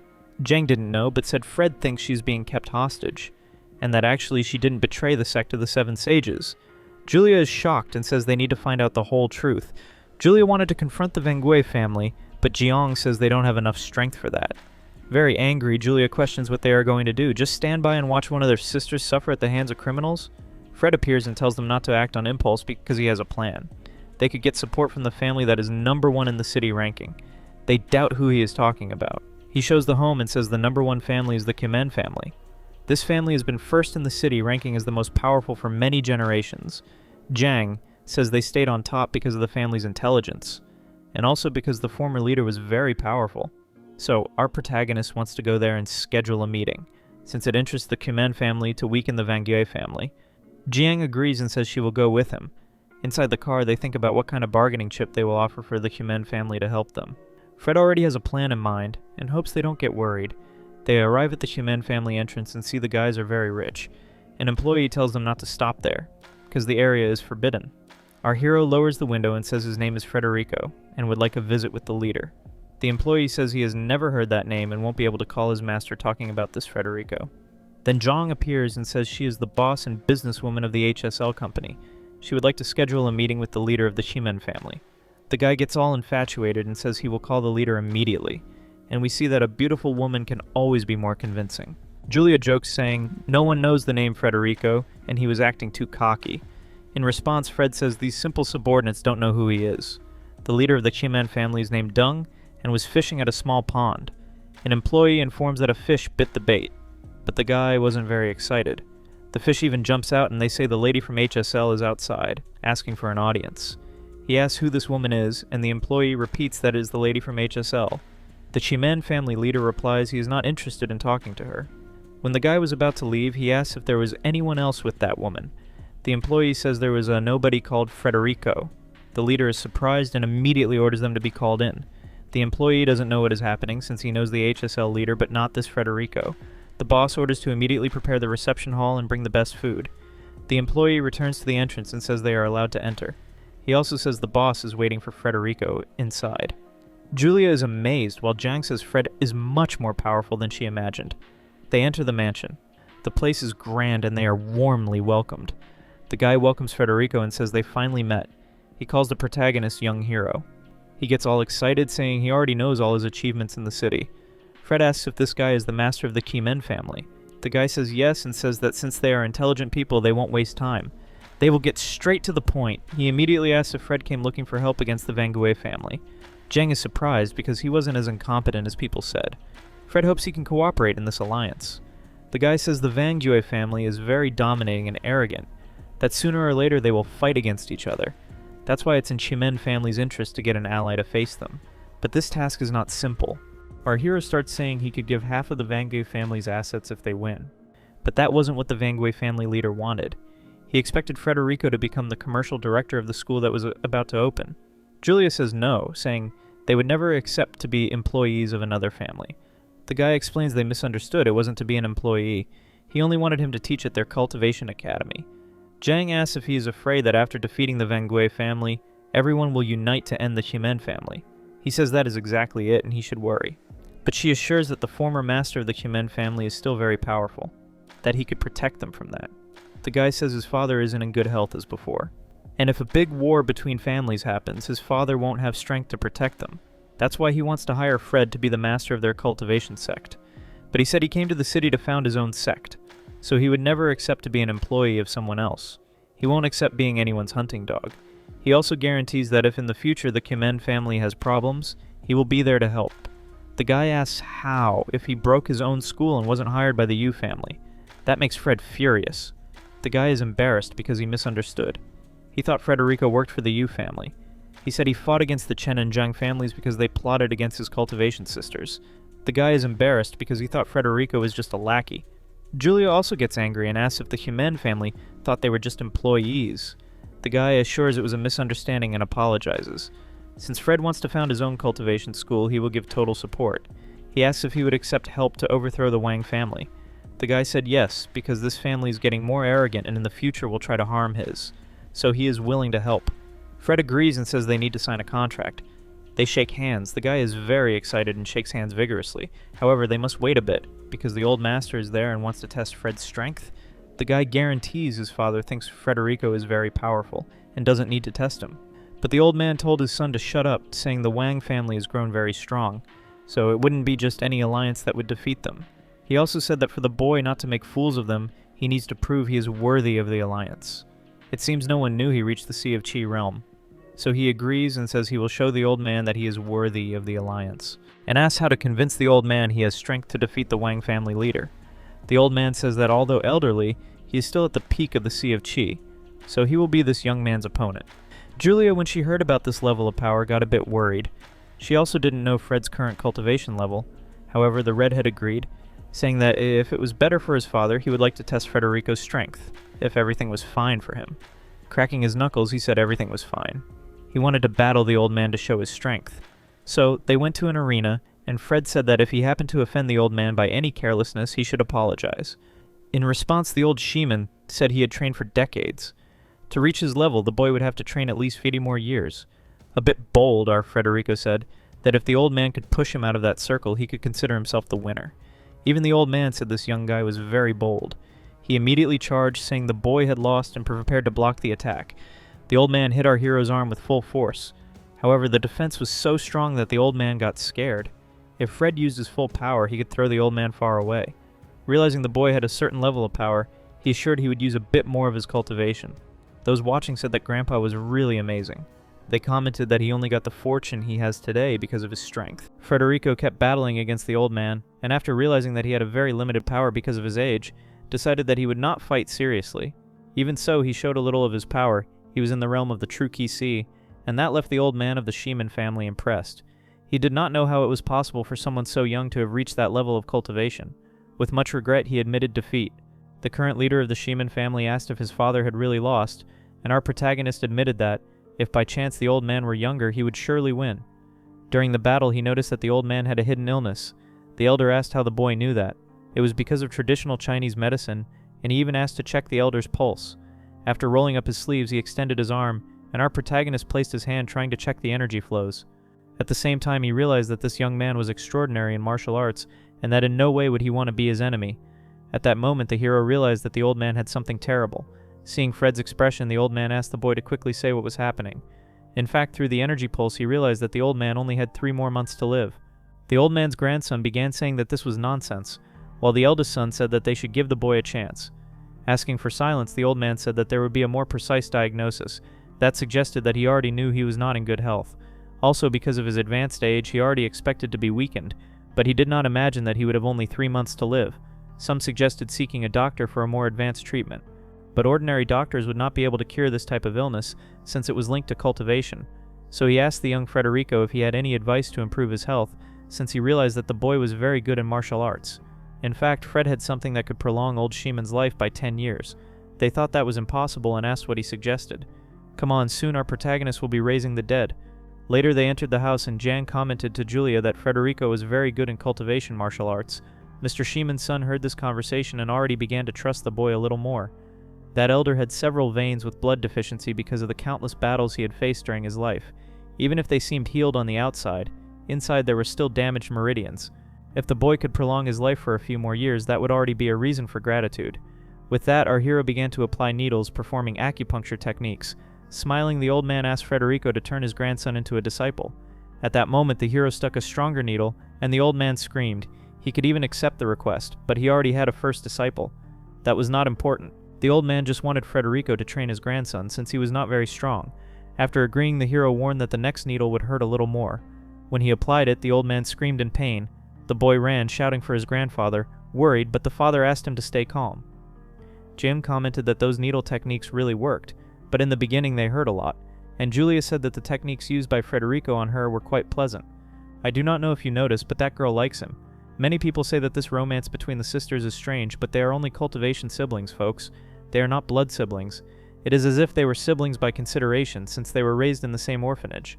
After finishing the treatment, the boy asked how his grandfather was. In fact, the master would continue the treatment for a few more days and still prescribe some medicines that should be taken for about 30 consecutive days. It would be necessary to follow this method strictly to prolong the old man's life. If he followed the instructions correctly, he could live for another 10 years. However, he would lose power little by little until he no longer had any cultivation. Julia commented that this price was too high and she would even prefer to lose her life than cultivation. But the old man said that he only wanted to live peacefully with his family and that cultivation was no longer important. Besides, the future should be entrusted to the new generations. The father and son were happy since the grandfather was healthier. The old man turned to his son and asked him to bow before Frederico and that the grandson should become his disciple. That was because the boy was very weak and had no cultivation foundation, so much so that the elder could no longer train him. The grandson, however, said that he only wanted to train with his grandfather. He did not want to learn martial arts from other sects. However, the old man was already very advanced in age and would no longer have enough knowledge to pass on. Turning back, he kept watching Frederico as if he still did not fully believe in the boy, but since it was his grandfather's wish, he ended up bowing to Fred, asking him to become his master. Our big boy would establish a martial sect in the city, and when he did that, this boy would be the second student. He already had an older first student, but he could not reveal who she was. That was because it was Alice of the Yu family. After writing the prescription, he told the old man's grandson that he needed to take those medicines correctly to prolong life and become stronger. Upon receiving the prescription, the boy already thanked his new master. Now that they realized Frederico was trustworthy, they said they would unite to defeat the Vang family. Yeah guys, I don't know if you're noticing, but a widespread war between the families is about to begin. I also hadn't stopped to think about it, but these families here in the story are like mafia families. The guys commit crimes one after another. As they left, the seventh sister thought they wouldn't react as well as they did, and Julia could only praise the banquet they gave. Grandpa Shimon's eldest grandson was actually respectful, and Fred got excited to have him as a student. The girls commented that they didn't imagine the progress of the Seven Paths sect would be flowing so well in the city. Jing asked if Fred remembered the mission she had given, which was for someone to accept being his first disciple. Since now the big guy had 2 disciples, he managed to complete that first mission. That's why when they returned to her house, she would give the gift of the supreme treasure of the Seven Sages sect. Of course, Fred got all excited, saying he couldn't wait to open the gift. However, at that moment, a truck ended up crashing head-on into their car that already caused an explosion. They realized that it was intentional, especially because another truck was coming right behind. Fred realized they would be crushed, and at that moment the vehicles collided, squeezing the car like an accordion. The criminal said that no one could have survived inside the car, and that they would only live if they were really indestructible. And at that moment the thug took a knee to the mouth. It was Julia who was outside. Our hero stepped on the bald guy's head and asked if it was the Vang family who had sent them to kill everyone. Stuttering, the guy answered yes. At that moment, Frederico heard footsteps approaching. It was a cultivator with a sword coming in his direction. This was a warrior cultivator from the Vang family. The guy said bluntly that he came to take Frederico's head. Trying to provoke him, the hero replied that only those weaklings wouldn't be enough. Then they grabbed some pills and started taking them to become more powerful. Instantly they gained muscles, saying the boss was really good for giving them those pills. They looked a lot like the vitality pills of the Seven Sages sect, but the hero said it wasn't the real pill. It seemed like he was refusing to believe that Lan was betraying them, and just by looking at the meridians, he realized the pill was a fake, bringing risks to the users. Deep down, Jang asked if Frederico was trying to say that it wasn't Lan who had provided those pills. He had a theory, because the pills of the Seven Sages didn't bring harm to the body, unlike those ones. Without further talk, they raised their swords, saying they would take the hero. It's funny how there's no police in this city, right? Charging at the villains, he asked Julia to take care of Jang, while the sixth sister started hitting the criminals. The punch was so strong it knocked out the thug's tooth, but thanks to the power of the pill, the guy said he had reached the true Chi realm. The girl realized he was on the same level as her, so the fight would be difficult, but she was very fast, there was no time for talk, and she already started hitting the opponents. The hero, all fired up, quickly defeated everyone in front of him. A bald guy charged at Jang with a knife. He shouted loudly, telling her to be careful. Realizing she couldn't defend herself, he threw his needles. They hit the bald guy's neck, making him fall to the ground, even with his hair all tangled. They realized the boy had hidden weapons and thought the best strategy was to take the girls as hostages. So they jumped over Frederico, trying to strike the redhead. She would be hit directly, but at the last moment Julia appeared to protect her. However, she would be struck by the sword. But unexpectedly, a blade pierced the enemy's back. The guy fell to the ground, badly hurt, without even understanding what was happening. All tough, Fred said that if they touched his sisters again they would die, and die in the worst possible way. The guy began to beg for mercy, and all the companions ran away in fear. With the needles in his hands, the protagonist said he would gather as much information as possible, and after throwing them, stated that he would not let anyone escape. The silver needles hit the criminal's vital points, and even his sisters were shocked by that skill. The guy simply fell to the ground, unconscious. Surprised, Jang asked why he hadn't used those techniques before, but since it was an advanced technique, he couldn't show it so easily. Scratching her cheek, Julia realized her younger brother had already surpassed her. Threateningly, Fred asked the criminal who had given him those pills. With a smile on his face, the shameless one said it was the family's boss. Pressing the blade even more, the hero said that wasn't true. He pulled the blade back and threatened, saying he wanted to know who delivered the pills to the boss. In great pain, the criminal said it was Miss Lan. The sisters realized that the fifth sister was really a traitor, but of course Fred didn't believe it and said that guy would suffer the consequences for lying. However, he was just a thug and didn't know the real information inside the Vang family. It wasn't possible that Kim Turman had really betrayed the Seven Sages sect. Half furious, Fred decided to leave and stop with the questioning. Since that guy was just a thug, he wouldn't be able to tell the truth.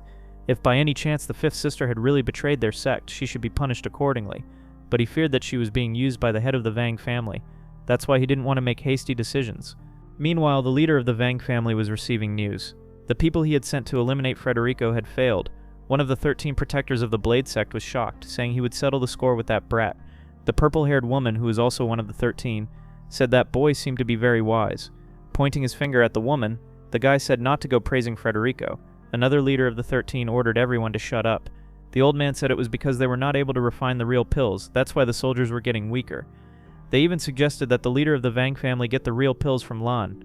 The leader's weapon commented that if they had at least 2 or 3 more warriors in the Kisi realm, they could dominate the whole city. Slamming his hand on the table, the leader said that everyone was useless and that they weren't helping at all. He left the room furious. He decided to go to Lan's room. This time he would have to come up with another excuse to get the pills from her. Lan's attendant welcomed the sect leader and asked him to come in and talk to the lady. The guy was very angry. When he got there, he said he would like to make a request. She was blunt, saying that if he came to ask for pills, he could give up. In a threatening tone, he asked if she had forgotten that he had saved her life. Of course the girl remembered that, but she had already repaid the Vang family by providing some pills. Besides, that was against her Seven Sages sect. There wasn't much the guy could do. So he decided to leave, saying that he understood the girl's motivations. She had a heavy conscience for having committed a serious crime against the Seven Sages sect. Meanwhile, the guy went to the underground of the Vang family. There was a hidden laboratory where they were making pills, or at least trying to. Looks like that guy was obsessed with power, folks. As soon as he arrived, the scientist was already all frightened. Turning around, the scientist asked what brought the sect leader to a place like that. He had come there to pressure the people on the development of the pills. Even using the correct ingredients that Lan provided, they couldn't achieve the same result. The leader then grabbed the old man's lab coat, saying he was paying too much money to him, but there was no result at all. Trying to defend himself, the scientist said he was doing everything possible, but that wasn't enough. The leader threw the scientist to the ground. He couldn't use Lan's strength and even less the intelligence of the chemists, because they were useless. Remembering Frederico saving Lan, he had a brilliant idea. If he hit the weak spot of that girl, she would have to obey. With Lan's cooperation, they could have significant advances. The scene changed to later at the Yu family's house. Alice realized there was no one watching her room, and decided to run away from home to meet Frederico. The girl's father was upstairs watching everything through the window. The grandfather asked if he did that on purpose, letting his daughter meet Fred. The girl's father was very wise because he knew Frederico had allied with the Sheeman family. The man's father asked if that was serious and if Frederico was being that influential.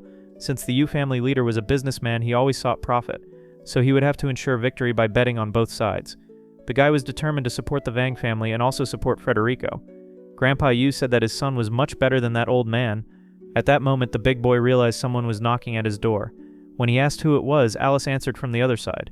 The guy opened the door and found it strange that she had come at that hour of the night. He asked, "What is she doing here at your house?" She immediately hugged him and said they needed to do dual cultivation quickly.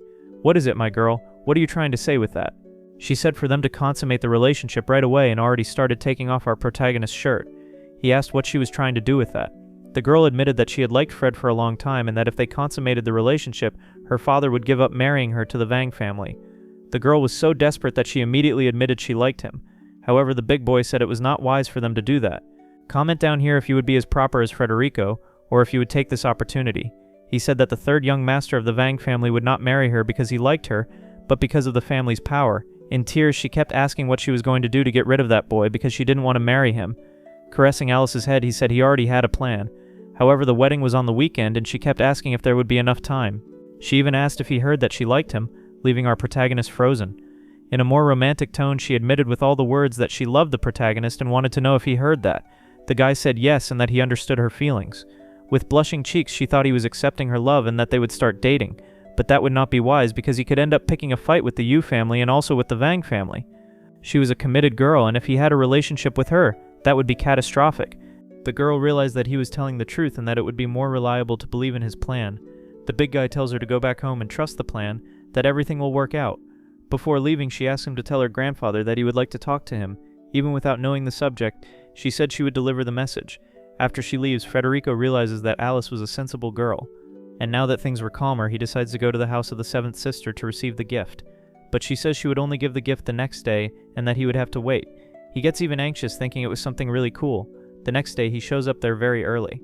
The sect masters had left a box that should only be delivered after he got a disciple. The guy gets tense, saying he will open it right away, and all of them get curious. By the way, the masters also left a seal to unlock his cultivation and asked if the big guy's cultivation was kind of locked. He said yes, that his cultivation was sealed, because the protagonist, as we already know, was born with cultivation at the highest level. The guy was already born with maximum power. And Julia explains this to Jang, saying that little brother Fred was born very powerful, and so that he could survive, the masters placed 7 seals on him.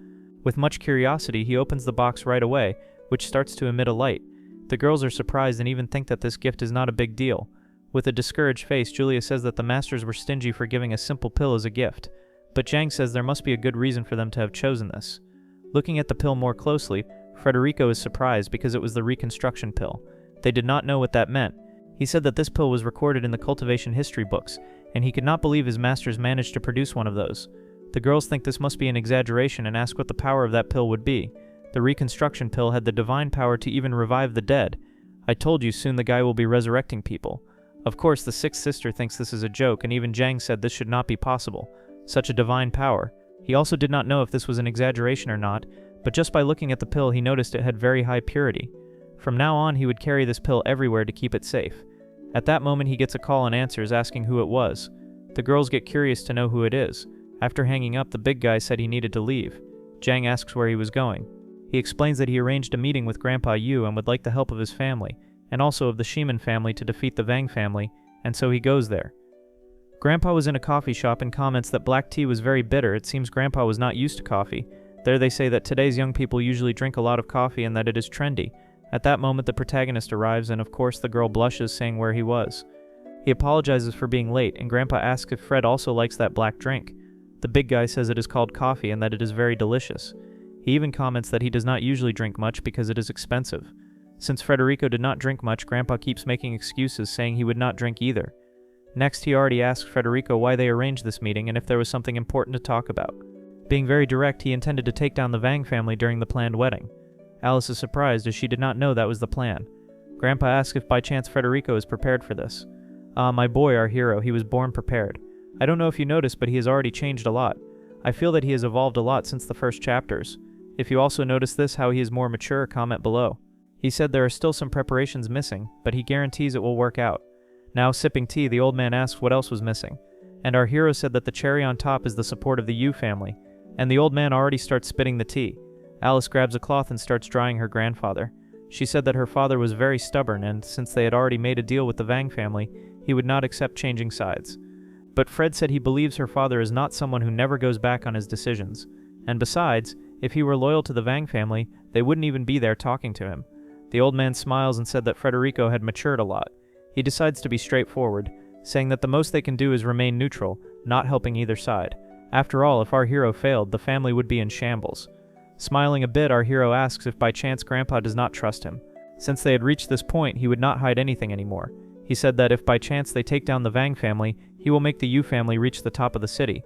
This leaves the old man surprised. He even said that after taking down the Vang family, he would establish a martial sect in the city. Alice would be his main student, and he was going to make her the sect administrator. This was a very big role, guys, since the cultivation sects in that place were highly respected.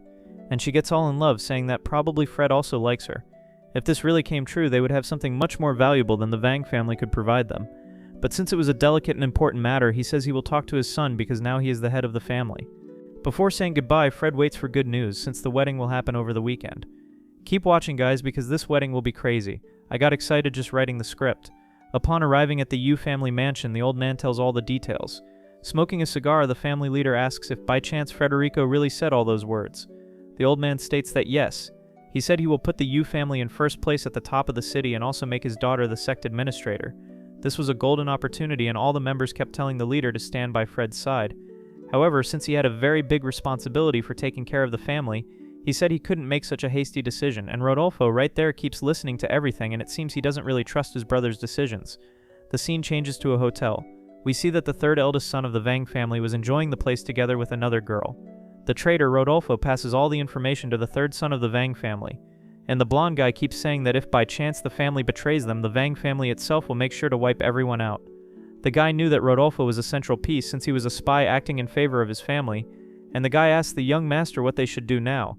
I don't know about you, but I'm anxious to see our protagonist beat the crap out of this guy. Hearing these conversations, the blonde guy said he was going to tell everything to his aunt and that she would know a way to deal with the family.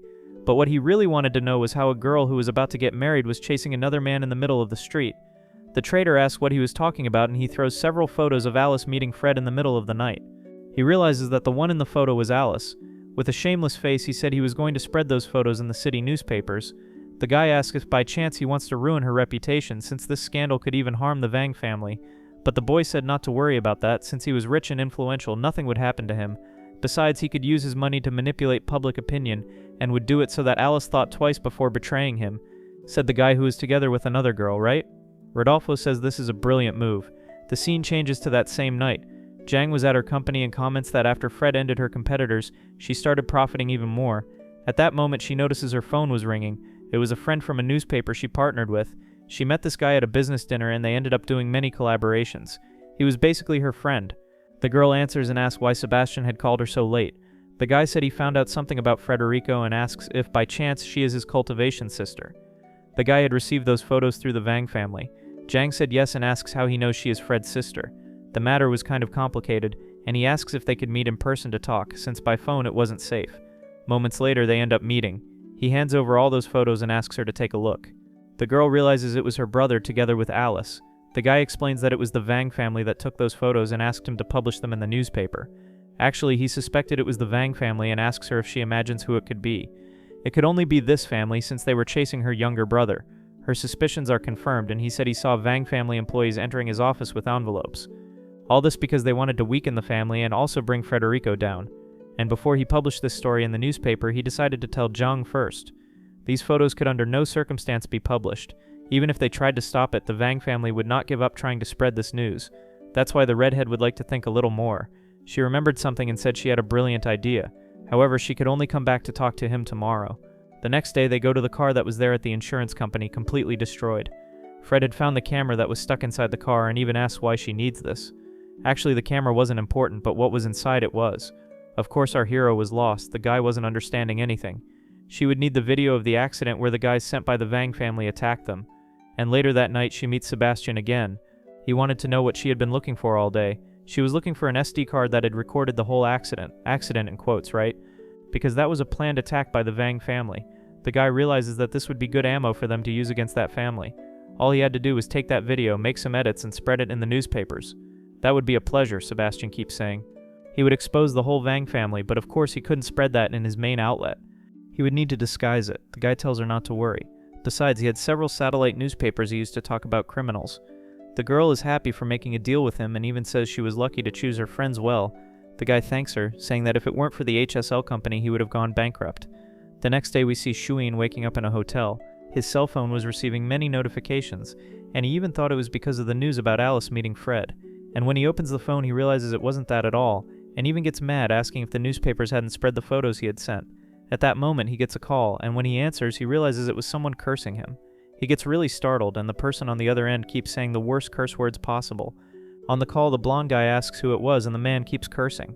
He starts receiving countless calls, and people keep saying those Vang family mobsters should die. The guy starts cursing back too.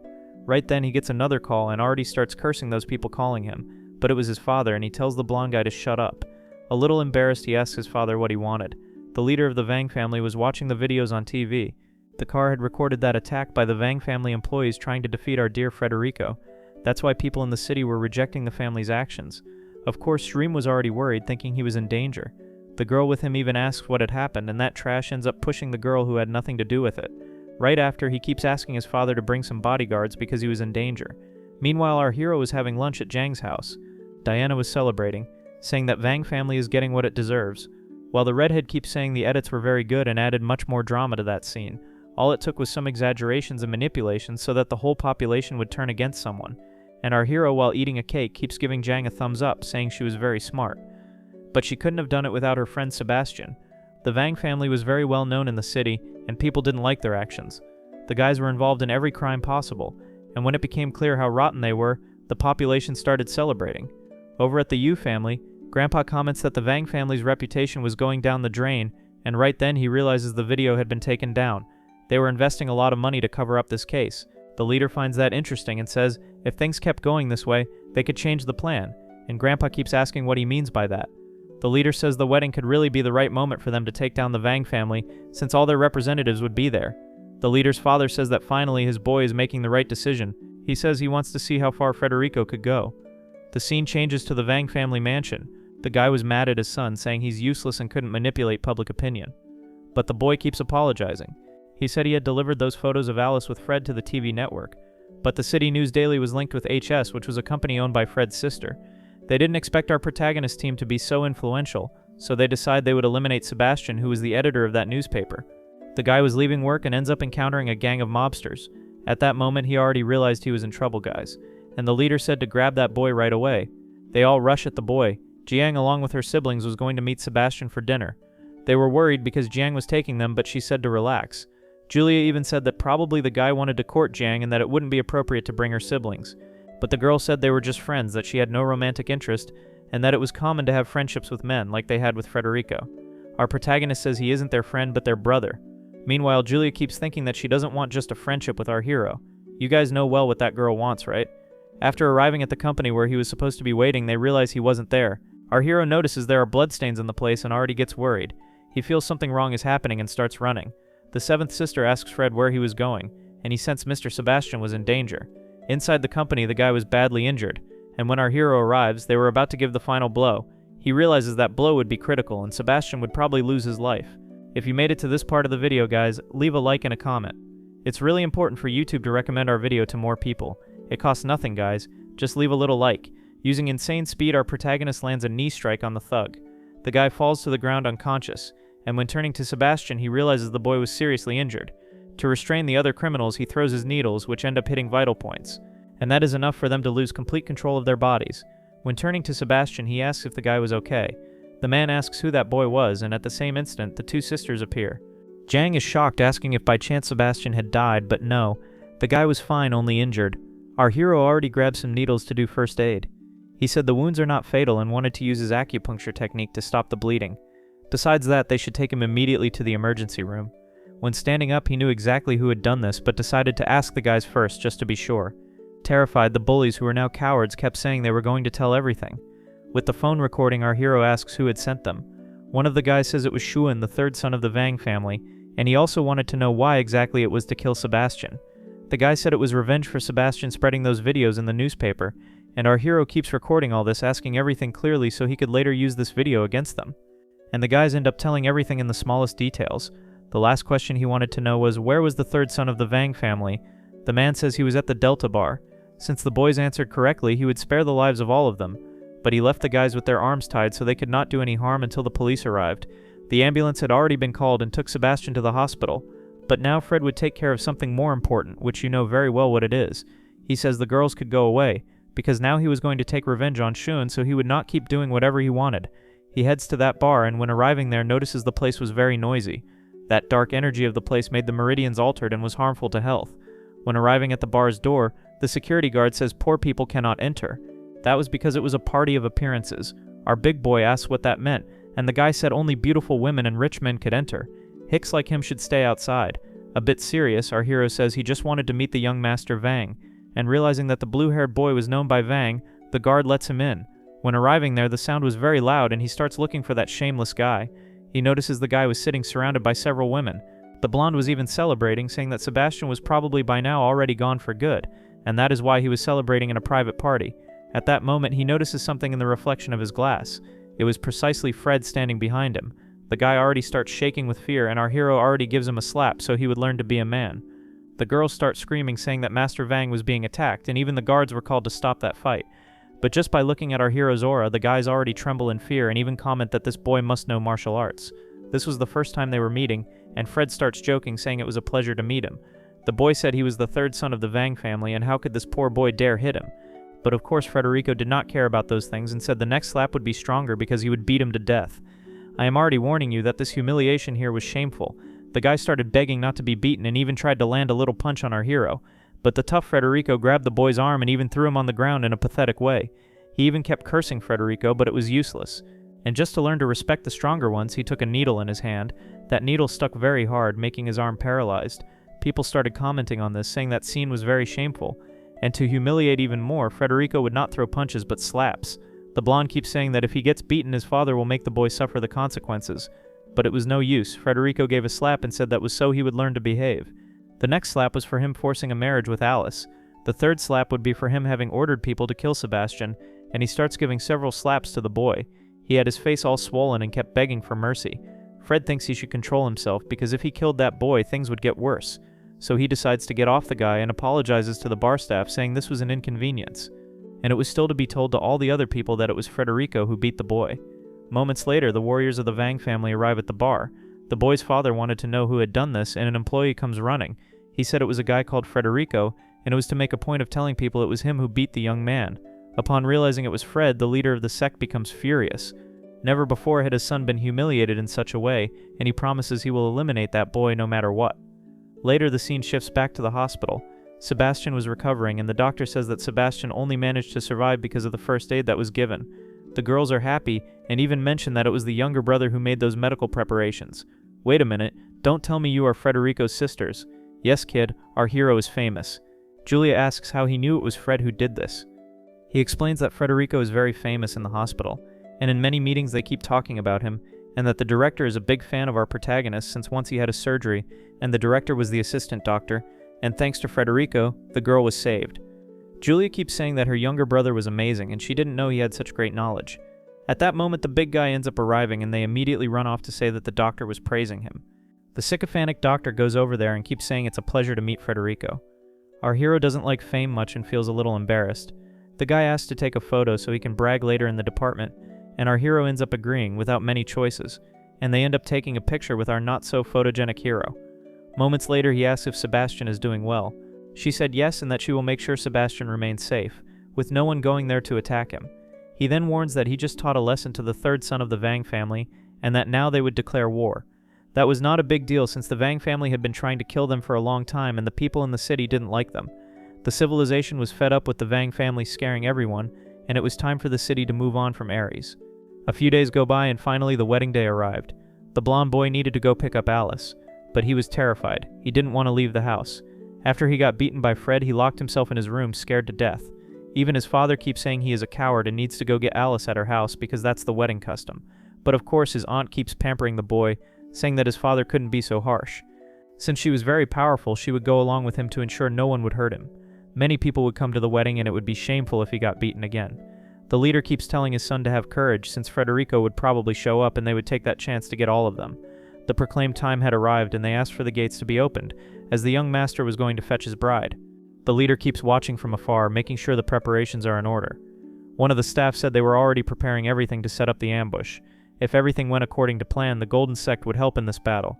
This time he would not let Frederico escape. He would make sure to end him and also the family. The guests begin to arrive and the leader stays there to welcome them all. Several powerful families from the city and the region were arriving. His goal was to gain the support of the Golden Blade sect to eliminate all the other families. Meanwhile, they were preparing everything at the Yu family mansion. Poor Alice was putting on makeup and even wore a crown. She needed to stay calm and trust that Frederic would save her at the right time. At that moment, the master of the Yu family appears. He asks all the maids to leave the room. Since that day she argued with her father, they hadn't exchanged a single word. He comes to her saying that his little girl had grown up. The girl said she grew up enough to become a tool. Then he admits he came to talk to her about Frederico's plan and also wanted to know what kind of man he was, the one she was interested in, and why he had so much charm. The maid Lan asked what the young lady was doing. She said she was getting ready to leave. She could no longer protect her servant, and if she wanted, she could run away with her. The girl said she would go anywhere Lan went. that she would not abandon her but feared that this time she could not go with her. Meanwhile, our protagonist was also getting ready and as always wore the same clothes. I thought this time I would see him in a suit, but no.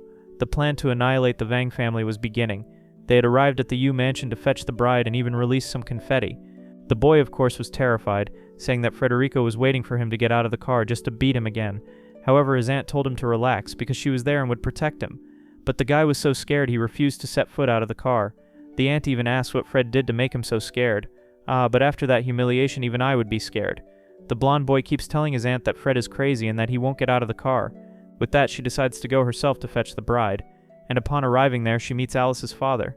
The fat man says this is disrespectful and that the groom should get out of the car. The leader's brother mentions that the Vang family is very disrespectful and that Xuan must get out of the car. However, the aunt makes an excuse saying that it is a Vang family tradition for the aunt to pick up the bride. Of course, the fat guy wasn't going to fall for such a lame excuse, and the woman keeps acting disrespectfully, demanding that they bring Alice quickly because she was in a hurry. This makes the fat man furious. The leader warns that they need to stay calm and that soon he will call the daughter. The other employees of the Yu family say that the leader is too cowardly and doesn't value even his own employees, much less his daughter. Meanwhile, the bride was walking, all beautiful and dressed up. The woman said that Alice was at least cute enough to continue the Vang family lineage. That was a huge disrespect and everyone started cursing. After getting into the car, they decide to go along as well and tell everyone to go at once to guarantee Alice's safety. Alice's uncle keeps saying that his brother was too confident to let them take care of his daughter like that. Calm down, my son. Trust your father. Our plans will come true when we get there. Minutes later, the whole convoy of cars arrives at the mansion. Several masters from other sects arrive at the place to honor the wedding. The old man goes to the leader and says that the bride and groom were already arriving. He asks if the whole Yu family also came, and the man replies yes, that he brought the whole family, all the employees. Smiling, he said that this was good because he was going to finish the entire Yu family at once without leaving any traces. However, Frederico and his sisters were not found, and the old man asks what they should do. He says to send other sword leaders to take care of them, because he wanted the wedding to continue without interruptions. An employee appears saying that the Teng family had arrived and wished the bride and groom happiness. Meanwhile, the other sword masters were looking for Zhang and Julia. The purple-haired master heard that Julia was staying at a hotel. Upon arriving at the place, she asked the thugs to block all entrances to the hotel, and they end up restraining all the employees. She even gets angry, saying that there would be a huge spectacle at the Vang mansion, and they made her go hunt brats. Upon reaching the room where she knew Julia was, she starts knocking on the door and shamelessly says it was a room inspection. Her thugs already draw their weapons to get ready, and from inside, Julia says that the door was open and she could come in. With great brutality, the woman kicks the door, breaking everything. In a provocative tone, Julia said that she had been waiting for them for a long time. The purple-haired girl asks, "Where is Zhang?" "Calm down, my dear. Defeat me first, then we talk." She tells the thugs to lower their weapons because she was going to handle fighting Julia alone, and already begins releasing her cultivation aura. Since she was bored, she wanted to defeat the girl to pass the time, but Julia guarantees that the colored-haired girl won't be able to leave the room standing. She tries to hit the girl, but she blocks with her hand. Meanwhile, the guests started to arrive, and little by little the entire mansion was filling up. In an unexpected way, the Sheeman family also appeared, and they were ranked first in the city. The guy welcomes the leader. He was being fake because deep down he was angry, since those guys showed up even without an invitation. At that moment, someone shouts that the groom and bride had arrived, and the blondie, since he was such a coward, was dying of fear that someone would show up to hit him. And his aunt even tells him to act like a man and not be worried, because she was there to protect him. The leader of the Yu family ends up meeting his in-law, and they stand there in total hypocrisy. They keep complimenting each other, but deep down they wanted to start throwing punches. At that moment, fireworks are shot into the sky, and the guy realizes that this was the signal. Of course, Alice's father gets suspicious and asks, "What is this?" And the leader of the Vang family makes up an excuse. The whole plan was working, and the battle was about to begin. Our hero came through the back and defeated some guards. He didn't expect to be discovered so easily and now needed to find his fifth sister quickly, so he ends up jumping onto the rooftops. He recognizes the room where she lived, and upon arriving there, Lan herself opens the door. She is surprised because Fred really came to rescue her. He says he can't waste much time talking and that they needed to escape immediately. As he realized he was surrounded, he asked them all to come out of hiding. They were 3 warriors of the Golden Blade sect. Fred realized that they were at the True Chi realm, which was only 1 level below his. Lan knew that 3 opponents were too much and asked the guys not to hit her younger brother. They respected Miss Lan a lot, but since it was an order from the Vang family leader, they couldn't go easy. One of them even says that he won't waste time talking and already casts his fire magic. The girl gets worried about her little brother, but he tells his 5th sister to get inside the house and stay safe. Since she didn't know Frederico's strength, she was dying of worry. But the boy shuts the door to keep her safe, and still says that he will finish those guys really fast. One of them charges at our hero with a machete, but of course he manages to dodge, jumping back. After falling to the ground, he already throws his needles and one of the opponents steps in front, blocking the attack. He even says that those little weapons of Fred were ridiculous. The Flame Master starts blowing fire, and since it was an impossible attack to block, Frederico ends up jumping onto the rooftop. The opponent said he would not escape and begins blowing several flames in sequence. Smiling, he throws 3 more needles and the long-haired one steps in front to protect his brother. The guy had said it was useless, but even so, Fred kept throwing his needles one after another. The muscular one notices that the needles were surrounded by an energy, so he gets desperate trying to protect his body. But that was exactly what Fred wanted him to do. With blood in his mouth, the guy asks what had happened. He had placed the sword in front, but even so the needle pierced his chest, and right after he falls to the ground. The other cultivators of the Golden Blade charge at our hero, and stomping on the long-haired guy's face, Fred jumps upward. They didn't expect this boy to have so much skill, and after landing on the ground, he says that those needles were tailor-made to face the Vang family. He had refined them with sacred material, which could even pierce steel. At that moment, the long-haired one noticed that his daggers were all cracked, and now it would be his turn to be defeated. The guy started freaking out, saying that they were no match for Frederico, but at the same time they didn't want to face the master of the Vang family, so they would continue the battle. If both attacked at the same time, maybe they could win. But since Fred was up high, he says this is a very vulnerable position and would even test a deadly strike. In a flashback, Fred was training with the 6th master. She said that he would learn the secret techniques, and he got curious, asking if he hadn't already learned them. Those were just basic techniques, and he would only be able to use the secret ones when he reached a higher level of cultivation. However, he should listen to this very carefully. The secret techniques of the 7 Sages sect were divided into 3 categories: the form, the spiritual form, and lastly the Tao form. Upon entering the True Chi realm, he could use the secret techniques, but that consumed a lot of energy. That's why it was better to wait until reaching the Marty realm. And the scene returns to the present. When he was going to test this secret technique, he takes a deep breath and starts meditating, while trying to analyze the enemy's chi. The opponent came very close with his blade, and instantly he activates the secret technique. The entire body of his opponent was torn to shreds, and in this way, the long-haired guy falls to the ground lifeless. This was an extremely powerful technique. It had instantly defeated a cultivator who was in the True Chi realm. He had lost half of his energy just by using this technique. That's why it was so complicated to use. From now on, our hero goes after the other members of the Vang family. But we know that Frederico was way stronger, and in the end, the guy was just throwing that fireball to be able to escape. But our hero said he wouldn't let him get away. While he was running, he begged for forgiveness, but he had no chance, guys. Our protagonist ended up hitting him with the needles, and the guy realized he had chosen the wrong family to serve, and with that, he fell defeated to the ground. Now it was time for our protagonist to talk to the 5th sister, and meanwhile Julia was fighting the woman with purple hair. The battle was intense, and as expected, that colorful-haired woman kept mocking our dear Julia, and even prepared a powerful kick. Dodging that attack, our girl said she wouldn't fall for such a lame move, but her opponent had a secret technique called the 1,000 Steps Kick. Wrapping her hand, the girl managed to block that attack, and blasts of energy flew in every direction. That attack was intense, and she started screaming in pain. Meanwhile, the purple-haired one kept saying that Julia was quite pretty, but she was weak. If she hadn't blocked that attack with her arms and taken the full hit, she definitely would have lost. She knew she wasn't as strong as her brother Fred, so she would have to improve even more. However, she had a secret technique. The woman didn't understand anything, and suddenly she was hit by chi energy. That was the true chi she managed to draw from her entire body, and with that, her opponent fell defeated to the ground. Our dear Julia performed a kind of reverse attack. She sent a massive burst of true energy at the woman all at once, making her overloaded. But the price for that was intense fatigue, so she needed to take a pill. Luckily, her dear younger brother Frederico had left that pill for her. Meanwhile, our hero went to talk to Lan. He wanted to understand why she was making those secret pills for the Vang family. Now that everything was in total chaos, she decided to tell the whole truth. She said that 5 years ago, when she left the mountains, she ended up meeting an elderly woman. That old lady seemed very needy, but it was all just a trap. And the old woman ended up putting a curse on little Lan. The curse was so strong that the old woman paid with her own life. And since then, little Lan had gone blind. She ended up being found by the master of the Vang family, and seeing that the girl was very young and injured, he decided to take her in. They took the girl to the Vang family headquarters. Our hero kept saying that it was probably the Vang family themselves who had set up that trap. But the girl kept saying that the Vang family wasn't evil. On the contrary, they were good. But one day, everything ended up changing. The leader of the Vang family, the guy with the thin mustache, ended up suffering humiliation.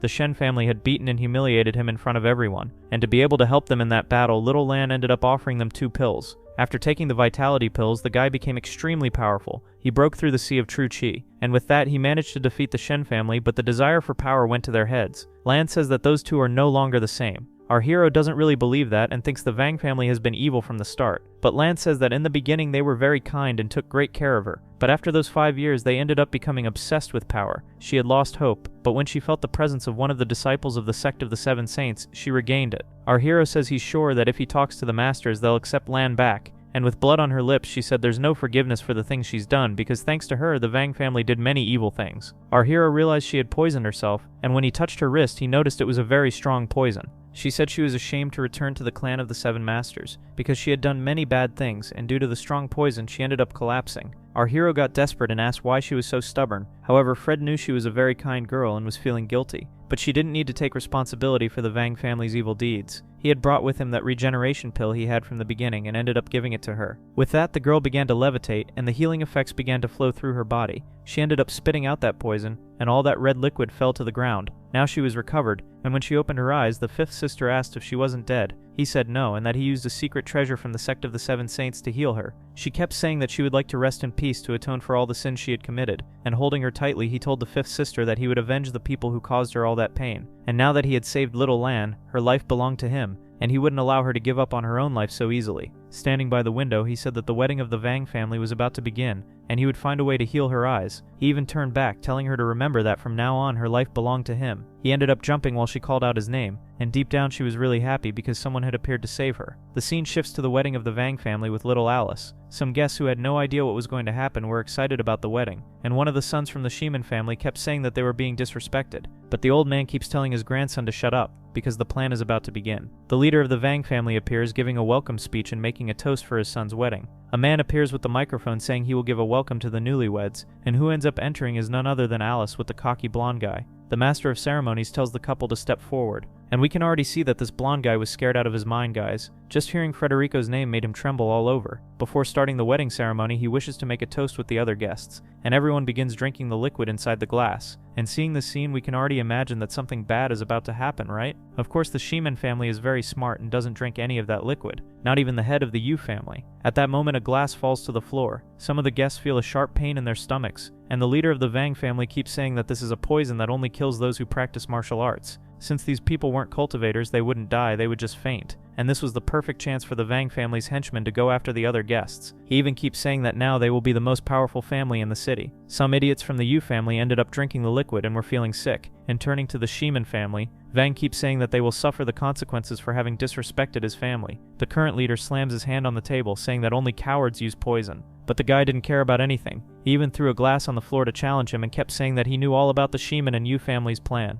That's because he had a spy inside their families. And as we already know, the spy was Rodolfo. Shameless. The family members can't believe that this guy is a traitor. And the thin mustached man keeps saying that Rodolfo is a member of the Golden Sword sect and one of the 13 Guardians. And with the greatest audacity, he ends up admitting it, saying that he passed all the information to his true master. Alice's father can't believe that this guy was capable of betraying them. The old man of the Sheeman family was at the level of the Maritime Chi realm, but he was already old and couldn't help in the fight, and even warned his son and grandson that the final battle would be today. That sneaky woman keeps laughing in the back, trying to humiliate all the other guests, and even saying that the drink was prepared with great care for them, and that besides, the outside of the cups was also poisoned. Everyone looks at their hands and sees a black stain. Even Alice's father realizes that he too had been deceived. Laughing, the thin mustached man says that today the Sheeman family and the Yu family will disappear from the map. The old man feels very offended and even stands up to fight, and giving the order, he commands all 13 protectors to come out and execute the plan. From today on, the reputation of the Vang family will reach the skies. With that, chaos begins inside the hall, and the man wonders where his 13 guardians were, and they start falling from the ceiling.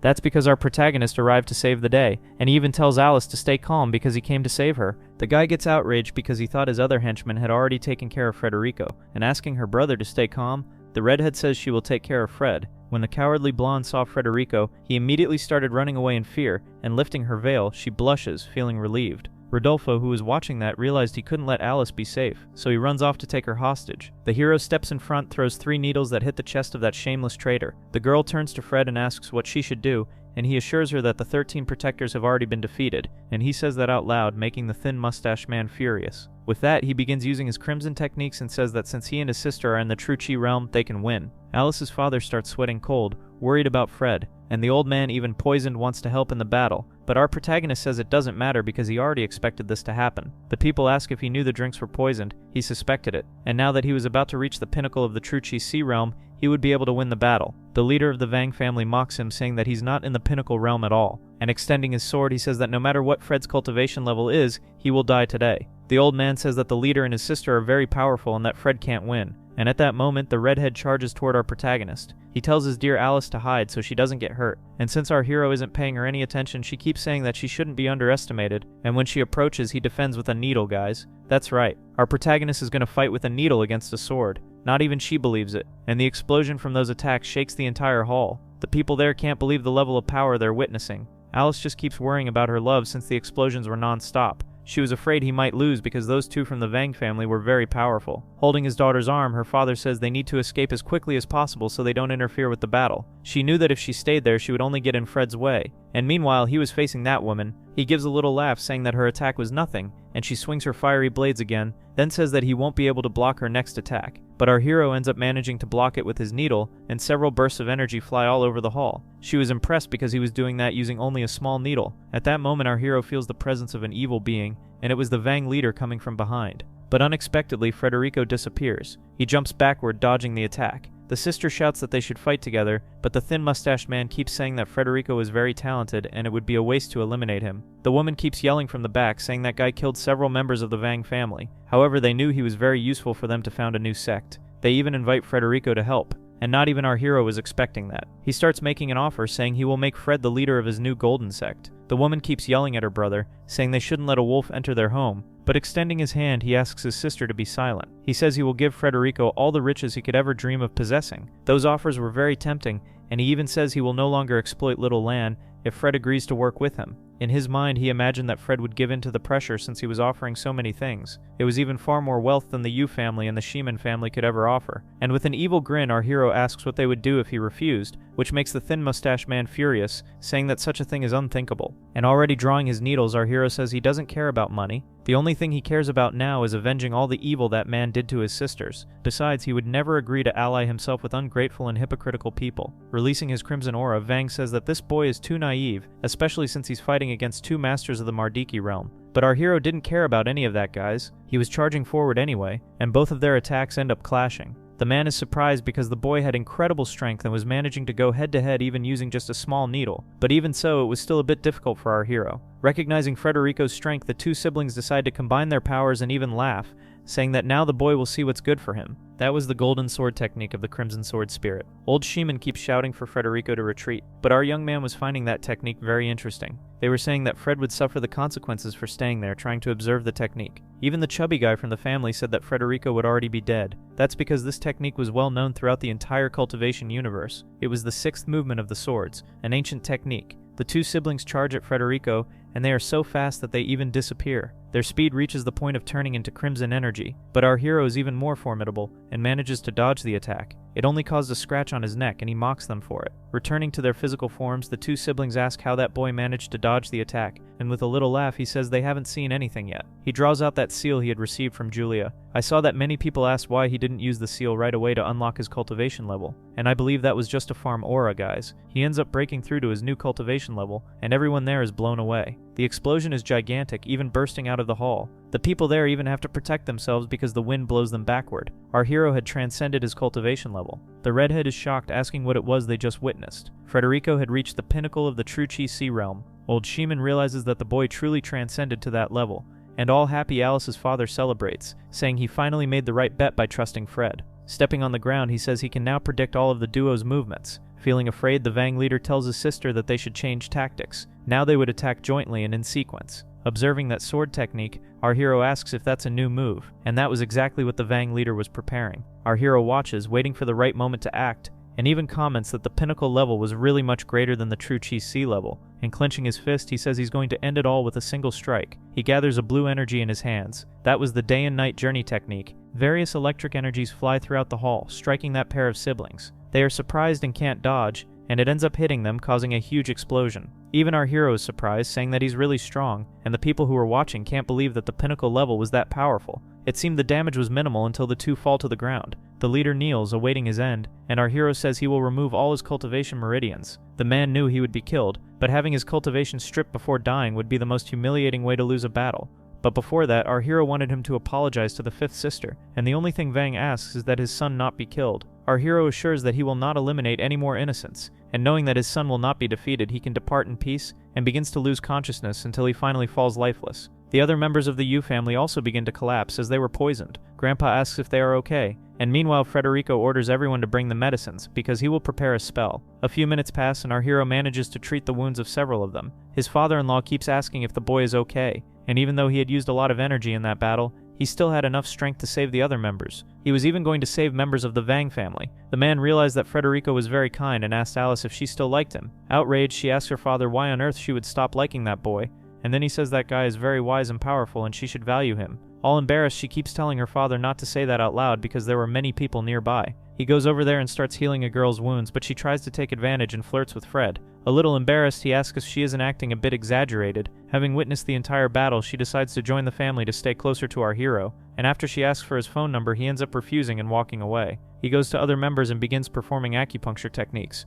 At that moment, Jiang appears asking about her brother. He tells Jiang that he's fine, but in fact he's already losing strength from overusing his energy. Then fainting onto her shoulders, she ends up holding the young man and realizes he's out of energy because he had a very tough battle, and she even starts shouting for the staff to come and help the boy. Alice's father keeps saying that guy is really amazing and that he even had alliances with the CEO of HS Company. She says that's Frederico's 7th older sister, but the girl's father asks if perhaps she isn't jealous. Wait, jealous? Why? He keeps asking. Well, they are man and woman and they're around the same age and they're still hugging. Reminding you guys that they are siblings, but sex siblings. They are not blood siblings. A few days pass and our hero is sleeping at Alice's house until he finally wakes up. He's surprised because everyone is there to visit him. Old Shiman says that all the wealth of the Vang family was divided between the Yu family and the Shiman family. Our young man feels relieved since they managed to divide the assets without any fights. Alice's father shows up saying that's a lie because the old man didn't want to keep anything and gave everything to the family. Pointing to his grandson, the old man says that the most precious thing for them is martial arts cultivation. The chubby guy asks why the old man himself doesn't train the grandson since he's also at the pinnacle level. That's because he's already at an advanced age and wouldn't be able to train his grandson.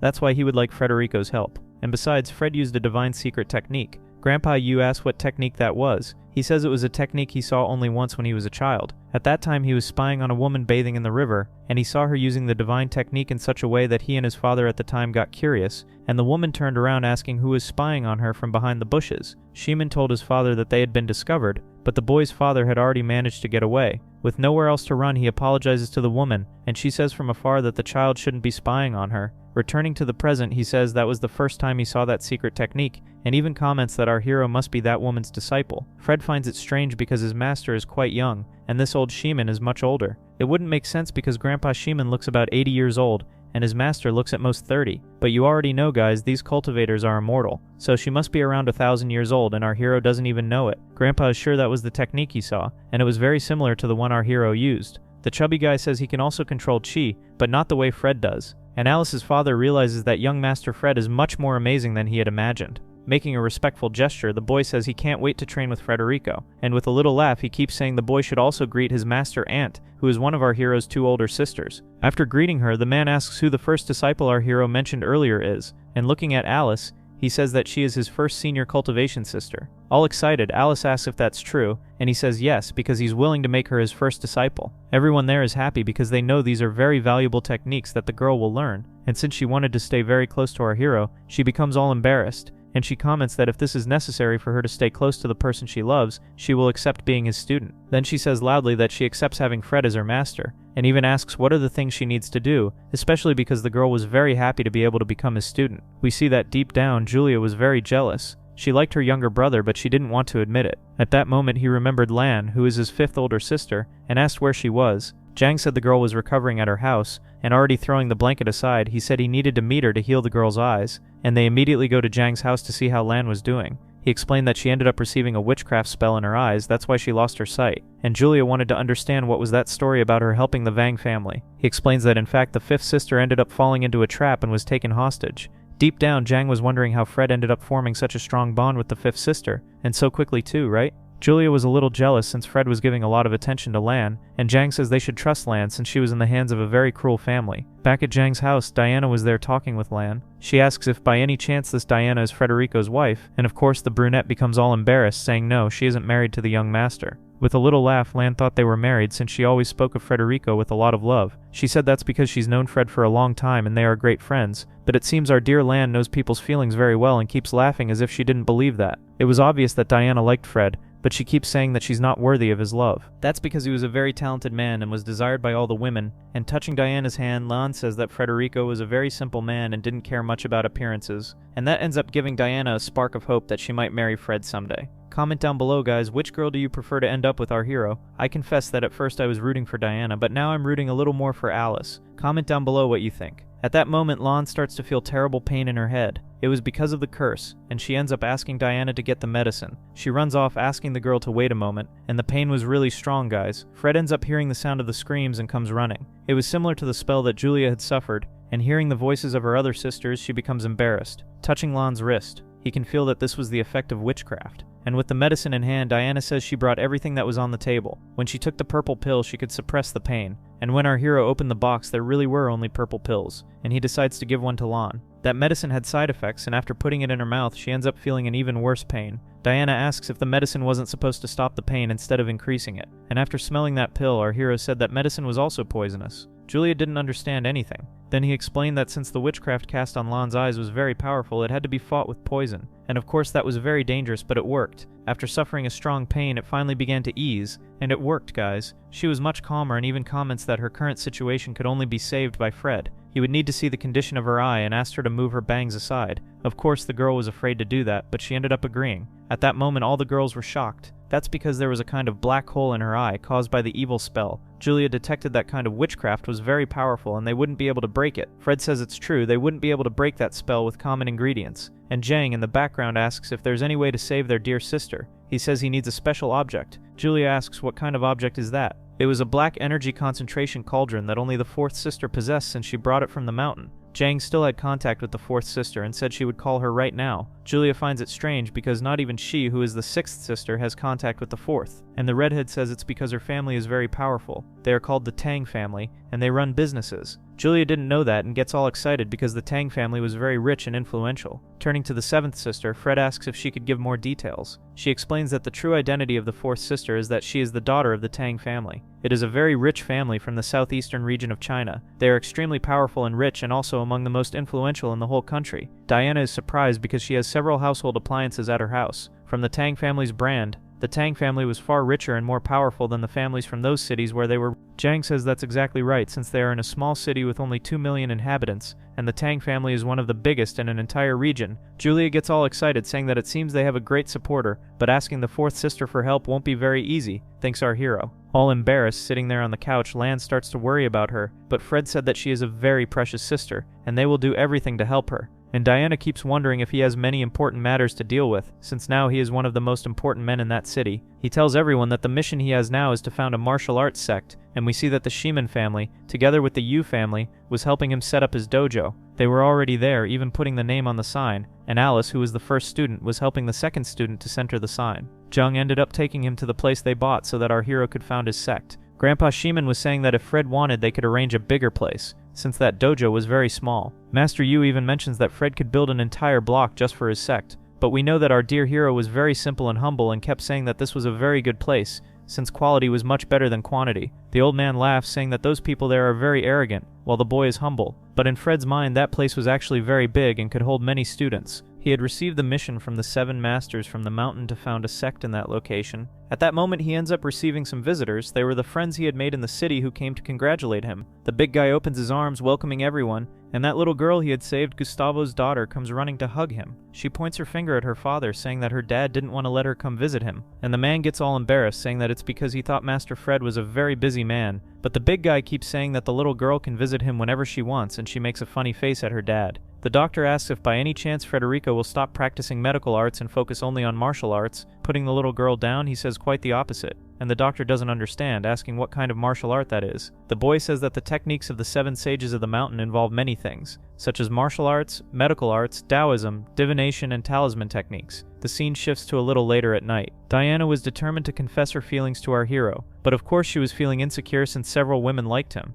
Alice was also there at the dojo at night, decided that she would confess too. And finally Julia was there too, guys. She knew that if she didn't confess her love to her younger brother soon, she would end up losing her chance to Alice or Diana, and she even imagines that if by chance he accepted her confession, they could already get to the final steps. That's right, guys. She was wanting to perform dual cultivation. The three didn't know it, but they had thought of the same thing. And when they realize it, they are standing in front of Frederico's room. Diana asks why they aren't sleeping, and Alice gets all embarrassed, and then Julia asks why those girls are near her younger brother's room. Hearing the noise, he goes outside, leaving the girls all nervous. Wait a second, why are you all out here? Quite embarrassed, they don't know what to say, and so they immediately run away. The big guy keeps saying he'd like to talk to them, and going back to his room, he tries to understand why the three were gathered right at his door. Picking up his cell phone, he decides to complete the missing information about the fourth sister. She was the eldest young lady of the Tang family, but there was little information about her on social media. But before going there to talk with her, he would need to do other things. The scene shifts to the city of Hong, the capital of the Yang province. We see the fourth sister, and she's surprised since her younger brother established a martial sect. She was talking with Zhang, and that little duck there was the speaker. Even though she had graduated in martial arts on the mountain, she hadn't stopped keeping in touch with Zhang, much less stopped getting information about Fred. She even liked knowing that he managed to defeat an evil family in the city of Jiangsu, and even though he was promising, the girl didn't know if he had the potential to uphold the legacy of the Seven Saints sect, and since Zhang said they would go there to talk with her, the girl decided to test Fred. Back in Diana's room, she was all sad. That's because she hadn't managed to confess, but she ended up hearing someone calling her. And when she turned around, it was our hero at her window. He would be away for a while, and since he had a relationship with Diana, he decided to give her an amulet so that the girl would stay protected. That's because evil people could use their relationship to do something bad to the girl. She said that he would need that amulet more than she would, but since he was strong, he wouldn't need it. But she would, since she was very beautiful, and it would also serve to protect her from shameless guys. She receives that amulet, and he even warns her that she must always carry that pendant with her. Then he ends up leaving the girl behind. Because he said she was beautiful and cared about her safety, she thought he had feelings for her. And Alice, on the other hand, was all sulky because other girls showed interest in Fred and even called him stupid. But what she didn't expect was that our big guy was right behind her, asking who was stupid. She gets all flustered and asks what he's doing in her room at that time of night. Actually, he wanted to give her a martial teaching. He had made notes of the techniques of the Seven Saints and handed them to the girl, and she doesn't understand at all what that meant. He explains that since she is his first disciple, he would need to give her special information, and he even touches the girl's head, saying that she must not pass that on to anyone. She gets all embarrassed with her cheeks red, asking if by any chance he was going to confess, but actually he was just worried about teaching martial techniques, and after saying goodbye he leaves, making the girl shocked because he didn't confess anything at all. The next day, very early, he goes to meet his second student. The boy says good morning to his master, and our hero tells him that he will travel for a while to a very distant city and had something to give him, making the boy confused. It was a notebook with some basic techniques, and he said it was for him to study that for a while. These were basic techniques, so he would have to improve a lot until Fred came back from his trip. He didn't even put much effort into that guide, and the boy got all happy. He even kneels down, bowing, and thanks Frederico. Our hero says that he should train hard because he will get really strong with those techniques, and any questions he has he can ask the first sister, and the boy, still with his head on the ground, agrees. Zhang's car had already arrived, and she points for our hero to get in the back seat. They were already heading to the subway station to go to the fourth sister's city. Lan thanks our hero for being such a kind man who wants to help her. Meanwhile, Alice was all sad, imagining that she would at least get a kiss. The scene goes back a few seconds earlier, when our hero said that she shouldn't be sad because he had another gift. Of course she got excited, imagining that he was finally going to confess. Then he ends up giving her 3 secret pills that were meant to break her cultivation. She gets happy and asks if those belong to the patriarch of the Vang family. Our hero explains that those were to break cultivation limits, and if she consumed those 3 pills, she would be able to reach the Chi-Si realm. Because of that, the girl gets all nervous, asking how he could give such a valuable gift to her. He had given 3 pills to Alice, but to the other boy, he only gave that basic guide, and he even made an evil face, saying that men should manage on their own. I don't know, but I found our protagonist to be quite feminist. But the boy had been happy to receive that guide. Now that the matters were settled, they could continue their journey. Lan thanks him again for helping. Even Zhang says that Frederico is being a great help. Someone ends up arriving there, kicking Fred in the face. It was Julia, asking if by any chance they had forgotten about her. Zhang says they hadn't, and that they were just waiting outside for her to arrive. But of course, the curvy one didn't believe that fake talk. Smiling, Zhang keeps saying that of course they would wait for her. And while the two argued in the back seat, Lan was happy because she was reconnecting with her siblings, and now that everyone was ready, they continued their journey. The two from above were lamenting that our hero had left, and even angry Alice was saying that he didn't even come back to say goodbye properly. Her phone ends up ringing, and she already imagines that that idiot Frederico had forgotten to say goodbye and was calling to do it properly, but it wasn't, it was her dad. He was worried about the girl and even asked her to come home immediately so he could tell her something important. It was the first time she heard her father speak to her in such a serious way, and of course she runs back home to talk with her father. He said he was very happy that she got into the university and that now she's training martial arts with Frederico, but that she would have an important mission. From now on she would be in charge of the Yu family. She says she isn't wasn't capable of being the leader of the family, but he was doing that so she could develop. It was too much responsibility for the girl and she gets all nervous. If you want to be the woman worthy of being with Frederico, you must be capable of managing this family. She realizes that this is true because Fred is a guy who has unlimited potential. That's why she agrees, telling her father that she will do her best to become the head of the family. After a few hours, they end up arriving there at the subway. This train is extremely fast and safe, says Jang. And poor Lan, guys. She had never left that city because she was soon captured by the Vang family. Our hero keeps commenting that Jang should properly teach their fifth sister how the city works. At that moment, some people walking down the street are enchanted by the beauty of these women. A girl with bobbed hair says that she has never seen these famous actors on TV, and that they must be foreigners. Our hero, he gets uncomfortable because he doesn't really like to draw attention. We see that there were some people from a martial sect spying on Fred. He was listening to something in the earpiece, being told to continue the pursuit. They finally enter the train and the boy comments that this train is much more comfortable than the one he took to reach the city of Jiangsu. Jang mocked him, saying that it's because he had bought a really cheap ticket. Julia, dying of jealousy, asks what they are laughing about and even pulls his cheek, saying that the boy can't hide anything from her. Meanwhile, there was a spy getting ready inside the bathroom. Through the earpiece, they told him to cause some kind of disturbance for Fred. And back there in the carriage, our dear protagonist was suffering with his sister. The redhead, she didn't know why, but she felt that this trip would be turbulent. At that moment, the woman with the food cart was passing down the aisle. The boy ends up coming out of the bathroom, leaving the woman there startled. All charming, he keeps saying that those foods look delicious, and the woman, she becomes all smitten, saying that this guy is very handsome. He runs his hand over those sweets, casting some kind of spell, and right after tells her to keep walking and offer the sweets to the passengers. The woman, she becomes all infatuated, thinking that she was being flirted with, and touching the earpiece, he says that the mission was complete. Our hero, he ends up accepting that food since he was a country boy and was curious. He tells the person on the earpiece that he had poisoned the food with the most potent poison possible, but the person on the call says that he wasn't supposed to do that. It was only to cause a disturbance and not to kill Frederico. He was already about to taste that food, saying that it looked delicious. Julia comments that the appearance really is very beautiful, and the smell was good. But at that moment, Fred noticed something wrong and asked everyone not to put any food in their mouths. He realized that there was some kind of powerful poison, and Julia immediately asks, who could have done this? He imagines that it was that guy who came out of the bathroom because he felt that he was in the realm of true Chi-Si. Our protagonist, guys, he was so powerful that he could even sense people's cultivation levels. He even prepares to fight against that guy who is approaching. But the man, he comes closer, saying that he would like to buy those sweets. Julia says that they were poisoned and couldn't be sold, but the guy simply grabs the sweets from their hands and hands over a stack of money. Zhang asks if it wouldn't be good to warn that man that the food was poisoned, but our hero says there's no need to warn him since he was the one who had cast that poisonous spell. After returning to the city, he ends up getting slapped in the face. The one who did that was precisely the fourth sister, guys. He asked if she didn't want him to cause a big problem for Frederico, and she said yes, it was to cause a problem, not to kill them. With his face all swollen, he kept apologizing, and then she scolded her guards, saying that they really were useless. Frederico was her younger brother, and she only wanted to test him to see if he really was as smart as people were saying. Now that they really understood the message, they apologized. She picks up an old photo from when she still attended the cultivation sect of the Seven Saints, and looks at her younger sisters. She was covering the third sister's face with her hand, just to leave us curious. The scene shifts to a little later that day. They were asking how Fred discovered that the food was poisoned. In response, he said that he realized there was someone powerful inside the carriage, so he became more alert. That was surprising because he had barely reached the pinnacle of Chi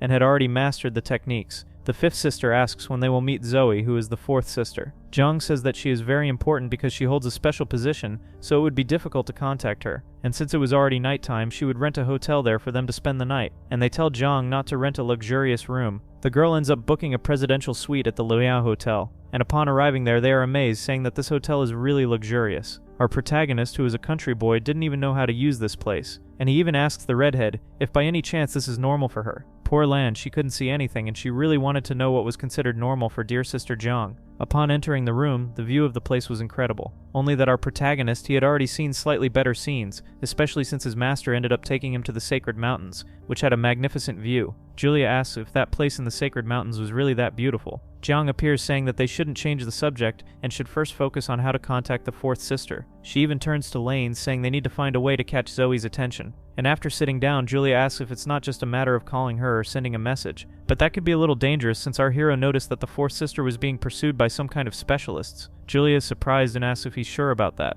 Our hero said yes. And although Zoe had powerful bodyguards, she could still be at risk. Maybe the people after her were even at a level higher than pinnacle cultivation. He mentioned the Lingkong Jin level, and Zhang asks if that cultivation level was really that strong. Since Zhang wasn't from the martial arts world, Julia explains to her how powerful that level is. Martial arts guys were divided into 6 segments. First was body strengthening, then bone strengthening, then true ki, then the Sea of Ki, and finally Lingkong. And after you reached that last one, there was still the transformation of power, which was the highest level of all. With the current pinnacle power, our protagonist was able to levitate his body and even fly. Zhang asks if that was serious and if he was really capable of doing that. Then he decides to show a bit of his new powers and starts flying there in the room. Guys, I tell you, these Chinese stories really go overboard. Lan doesn't even get that surprise since she's already a cultivator, so she knows this is actually possible. Fred's idea is to capture those specialists to get his sister Zoe's attention. Julia thinks that's a good idea since it's also helping the Tang family, and Frederico's idea is to welcome the fourth sister in a rather exaggerated way to draw the attention of those spies. Sometime later, they end up reaching an agreement, and Zhang agrees. But to get the criminals' attention like that, they'd need to put on a big show. Ah, my boy, if you want a show, leave that to Zhang, because this woman is quite over the top. The next day, early in the morning, she gets a call. She finds it strange since very few people had that private number of hers. It was a family member who said someone wanted to schedule a meeting with her, and after transferring the call, she hears someone calling her fourth sister, and even says for her to meet those people there at Building 3 of Block 4. The one on the call was actually Zhang, and they were going to meet Zoe at the arranged place. The car's driver was treating our hero as if he were a master, making him embarrassed. He even turns to Zhang, telling her not to go overboard like that. He doesn't want to be treated as someone super important. I tell you, this protagonist of ours, guys, he's really humble. The girl even keeps saying that they should get ready because she prepared a grand reception. Julia gets a bit embarrassed, wondering what she might be up to. We see that there were several cars parked outside the hotel. Zoe was already having a bad feeling, sensing she was going to be embarrassed. In the earpiece, someone asks if Zoe would like him to tell those people to leave, and then she asks whose vehicles those were. And the staff says they belonged to someone from the sect of the Seven Saints. Since they were people from her sect, she let them in and came downstairs all excited. However, when she got outside, the girl was surprised. There was a huge reception outside just to welcome everyone. The one who got out of the car was our dear Fred, and he even thinks to himself that this was way more exaggerated than he expected. Even Zoe gets embarrassed, and up there in the hotel, the guy from the Tang family gets angry and even says that those arrogant ones from the sect of the Seven Saints came back after 100 years just to humiliate them. He even comments to his brother that this sect's people are probably trying to take advantage of Zoe, and everyone stays there spying through the window and speaking ill of our hero. And after pulling out a dagger, he says he'll take revenge on those opportunists. After all, the sect of the Seven Saints like to take advantage of other families, they said. Then we turn our attention back to that embarrassing scene. Our hero introduces himself to the fourth sister, saying that his name is Frederico, but she gets very angry and even turns her back. The big guy asks what's going on, and Zhang appears right afterward. Someone starts shouting from the top of the roof and throws poison bombs at our hero. But we know that the protagonist, who's super skilled, manages to block them with his needles and even throws those poison bombs back. He knew those bombs were very dangerous, so he threw them far away from the fourth sister. Those guys who were pretending to be members of the Tang family were actually the specialists. He even asks if by any chance that purple-haired boy was the heir of the Seven Saints. Zoe knew that those guys worked for her and couldn't imagine they were traitors. But she was also a cultivator, guys, and ends up handing a pill to her assistant. And right after that, she grabs a gas mask. Fred notices that the two were protected so he could fight a bit more calmly. Those guys, everyone, seem to be trying to take advantage of the Tang family. And our hero asks if they have no shame acting like that. Of course not. The only thing they wanted was to extract information from that family. Once sure they were the specialists, our hero prepares his blades, and the guy throws smoke bombs, and even taunts him, saying he'll win by landing the first hit. But the concealment trick didn't work against Fred, and he manages to see the guy even in the middle of that mist. The villain manages to block Frederico's punch, and right after, a huge explosion of energy occurs. That black smoke was filled with poison, and Zoe even comments that it's hard to see, so she decides to grab binoculars to watch. Now it was a bit easier to see the fight happening, and Fred was under pressure from that guy. But that was only because he wanted to understand what kind of technique those specialists were using. It seemed that those people had a strong hatred toward the sect of the Seven Saints. But our protagonist, he was much faster and managed to dodge the attack appearing behind him. But the shameless villain ended up hitting the car's driver and pulled him out with his whip. That poor guy was just an employee suffering the consequences of a low-paying job, and he even keeps saying to Fred that if he comes closer, the driver will die. Desperate, the poor worker kept saying that he was only working to pay for his family's expenses. And realizing those guys had no scruples, our hero plans a secret strategy. He needed to defeat that guy without putting the driver's life at risk. However, it was very difficult since that other cultivator was quite strong. From afar, Zoe was watching the whole battle and smiling, and our hero figured out how to defeat him. The guy asked why he was smiling. That's because it was just a distraction, so Julia could arrive and land a kick right in the shameless guy's face. The kick was so strong that it sent him flying, and right after that she threw a mask to the driver, telling him to put it on quickly. She didn't have the same strength level as our hero, so she couldn't breathe that poison. Giving a thumbs up, our hero said that she did great, and all bruised up. The specialist keeps saying that he won't lose the pride of the Seven Saints. Some markings start appearing on his hands, and he keeps saying that now he's completely furious. Worried, Fred said that this was witchcraft, and they shouldn't let themselves be touched by those hands. But the guy was very fast and simply vanished, and in the blink of an eye he was face to face with Julia. If he happened to touch the girl, she would be bewitched by sorcery. But Frederico's heroic instinct kicks in and he steps in front to save his little sister. The two end up touching, creating a huge explosion of energy. But of course the pinnacle chi realm was much stronger and that guy's hand ended up breaking. For putting himself in danger just to protect her, Julia's cheeks turned red, and since he had touched that man, he ended up with a kind of curse on his hand. He even mentions that the witchcraft was a striking power imbued with a curse, and while all injured, the guy keeps begging for mercy, since his hand was completely wounded. As he approaches, Fred says that if the man breaks the curse on his hand, he'll let him live, but the guy says he won't do that. He was willing to die just to harm our hero. At that moment, he senses the presence of other people and immediately becomes alert, even telling Julia not to lower her guard. Zoe, who was watching the battle from afar, asks if there was anyone else, and stepping on that shameless man, our hero tells him to say right away where his accomplices were. Laughing, he says he'll never reveal that secret, and of course our hero shows no mercy, everyone, and starts stomping hard, saying that if he wasn't useful, he'd be eliminated. The man screams in pain, and we see that his partner was hiding behind a tree. He decides to put some kind of poison into a tube, and gets ready to fire the needle, and he ends up killing his partner so he won't spill any information. Right after that, the chubby guy runs away. Our hero decides to chase the criminal, and Julia keeps telling him to be careful, since they could still be putting themselves in even greater danger. He finds that tube the criminal used, and our hero says that it could be an important clue. It was an instrument made of bamboo, very common in certain regions of China. She realized that he was very strong for having saved her, so she goes there to see what happened to that guy. Our hero explains that he died because of a toxin thrown by a member of his own team. Jang imagines that this sect of specialists must be very powerful, since they eliminated a strong man just to erase evidence. Julia was worried about our hero's hand, but he keeps saying that it doesn't pose any risk to him. The guy turns to Zoe and asks if she could lend him the Black Essence Cauldron, and Jang explains that Lan ended up receiving a curse in her eyes and lost her sight. That's why they needed the cauldron to produce the medicine. The girl keeps wondering why they are being so polite to her, and turns to Lan, asking what happened to her eyes. She decides to show them and explains that she was affected by a powerful sorcery. The blonde girl gets furious, asking who did that to her little sister, and both of them realize that Zoe must be really angry since she's always polite and never gets this furious. She wanted to know who had cast a curse on Lan, and if she ever found out, she would make that person pay. However, the person who cast the spell was already dead, and Zoe comments that she didn't get the end she deserved. Our hero asks again if she could lend the cauldron, but that cauldron was no longer with her, and she tells everyone to prepare the cars because she will take Frederico to her father. The driver appears and says everything is ready, and so they continue their trip. Julia comments that the fourth sister's car was very luxurious, and the girl says that this is very common for her father since he is very rich, and even tells them to treat her father normally since he is grumpy and doesn't deserve to be treated with so much respect. That leaves the two girls confused, and after meditating for a long time, our hero discovered who had cast that spell on him. Julia gets curious, asking who it was, and he answers that this person was a bearer of the death of the sorcerers. It was the same kind of sorcery that Lan had received in her eyes, which meant it was probably the same sect. Lan asks if by any chance those people are also enemies of the Vang family and the Tang family, and our hero says that's probably the case, since besides using dark magic, they also used witchcraft enchantments. Julia gets a little scared because she doesn't really understand how that kind of evil power works. Fred says that the Seven Masters traveled the world many years ago and ended up spreading a kind of justice around the world, and there was a certain region that was dominated by wizards, where the sect of the Seven Saints couldn't act with much influence. Those wizards used to cast spells on people and ended up controlling certain areas. One of his masters, when passing through there, was the first to face the bearers of the death of the wizards, and at that time the bearers of the death of the wizards were supported by a powerful military force.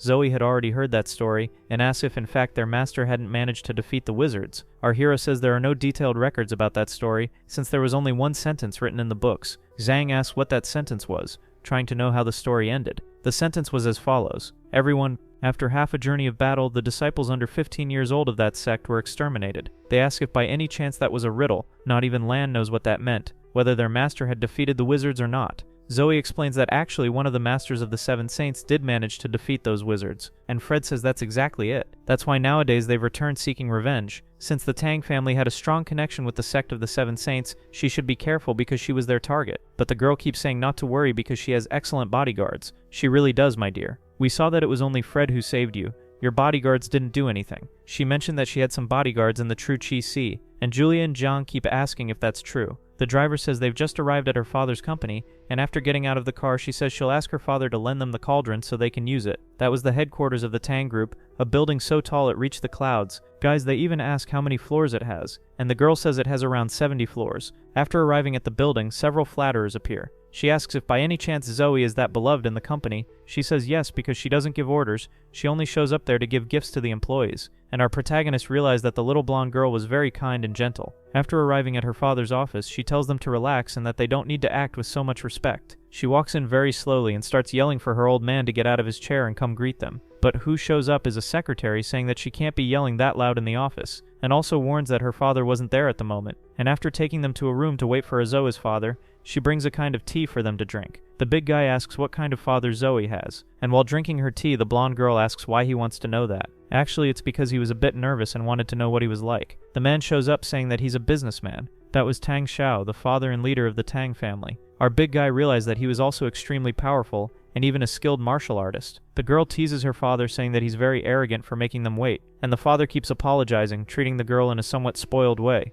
And the two in the back are shocked since they didn't imagine that the leader of the Tang family would act like that with his daughter. Our hero doesn't like wasting time and gets straight to the main point, asking to borrow the cauldron. Shell Tang says that the cauldron is the protected treasure of the Tang family and couldn't be lent so easily. But our hero says he must be mistaken because that cauldron is a treasure of the sect of the Seven Sages, and he even asks why Zoe ended up lending that cauldron to her father. She says that Fred is mistaken, and the girl's father laughs, saying it was surprising he didn't know that, but reveals that his daughter didn't break any rules because he was also part of the Seven Saints. The boy comments that he never saw that man there, and even asks if he's a student or a master. The man mentions that Fred ended up becoming a student of the sect of the Seven Sages after the sect was already in decline, and our big guy tries to understand what he means by that. It's true that our hero was one of the 8 disciples along with the 7 girls, but those weren't the only registered disciples. He was also one of the students, and besides that, the whole Tang clan was part of the sect of the Seven Saints. The girls didn't know that and are surprised. Our hero asks why the sect of the Seven Sages, which doesn't care about material goods, would support such a financially powerful clan,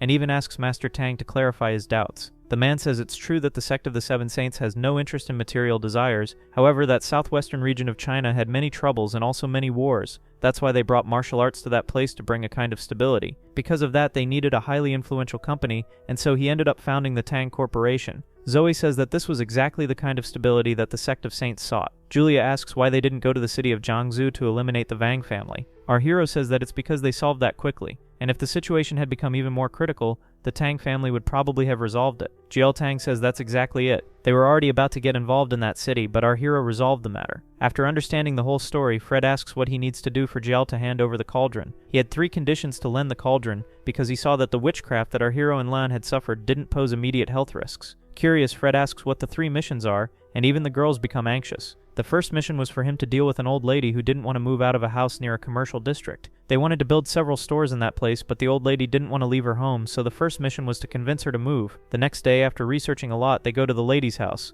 She was already quite old and must have had some reason not to want to leave the place. Our hero was carrying a bag on his back and wondered if they should knock on the door or call her by name. Jiang said that she herself could handle it, because just offering a lot of money would make the old lady move, but our hero insisted on going with her to complete this mission together. That makes the redhead feel proud since our hero said he needed her help. When the old lady realized there was someone outside, she panicked and started yelling from inside that she wouldn't open the door under any circumstances. The 7th sister imagines that probably this lady had been bothered a lot by the Tang family, that's why she didn't want to open the door. Then our hero pulls out a needle and starts using his theft techniques. The girl asks if he also knows how to do that kind of thing, and he said that the 4th master taught him to act in a rather sneaky way, because sometimes it would be necessary. After opening the door, the old lady was holding a knife, saying she wouldn't leave her house. In a polite way, he bows, apologizing for entering without permission, but says he'd like to talk to her for a bit. I had gotten confused, guys. It wasn't a knife, but a spatula. Even worse, back at Xiao's office, his daughter was angry because he hadn't lent the cauldron right away, and even comments that her father was very stingy and should help her little younger brother. But he keeps saying that he needed to test Fred first to know if he was good enough to use that sacred item.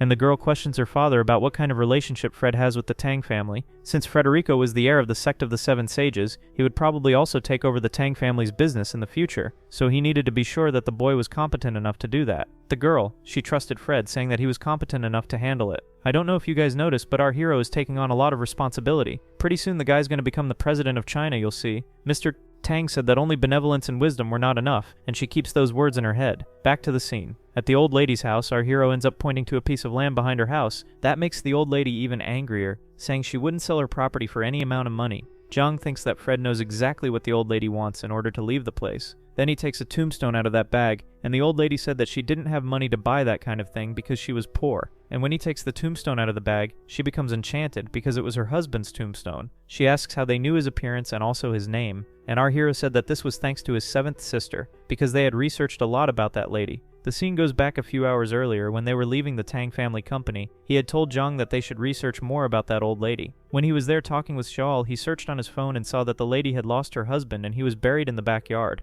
That's why he wanted Jung to find out the name of the old lady's husband and also a picture of him. She didn't want to move from that house because he was buried in that place, so he ended up making a tombstone for the lady, and even said that he would ask the Tang family to remove the remains from that grave and place them in a proper cemetery. The old lady, she was moved because that way her husband could rest in peace, but she didn't have money to do that. However, our hero said that it would be free, and moreover he would give her good money so she could live a calm and safe life. That makes the old lady emotional, guys. And he even says that this is what her husband would have wanted, that she could live a peaceful life. She already holds Fred's hand and keeps thanking him, and then he asks if now she was willing to move. Since her husband would be transferred to a cemetery, she agreed to move. 2 days passed and they go with her to the cemetery to place flowers and ask if that place pleased her. The woman said yes, and that now her husband could go in peace, and she even comments that the tombstone is very beautiful. However, she would like to ask a favor. She points her finger to an empty space beside it and asks if she could also be buried there when she dies. Our protagonist, he said yes, and that he would already make arrangements with the Tang family to reserve that spot for her. The old lady, she gets all emotional, guys, thanking our hero. And so they had completed the first mission. Everything happened as planned. And Zhang even comments that our hero is very empathetic, because he always puts himself in other people's shoes, and moreover he had matured a lot since he left the mountains. He looks at his own hands and keeps saying that this is because he received many responsibilities. After returning to the Tang family headquarters, he says that he completed the missions, and already asked for the second mission. The secretary, she says that it's true because the old lady already signed the papers and decided to move to the countryside. The man keeps wondering what Fred did to make the old lady move so fast because he had been trying for 5 years and nothing convinced that woman. The next mission was about an old friend of his who had a terminal illness, and before getting sick he had asked Xiao to marry his daughter Zoe to that friend's son. And Zhang asks what the problem is with that.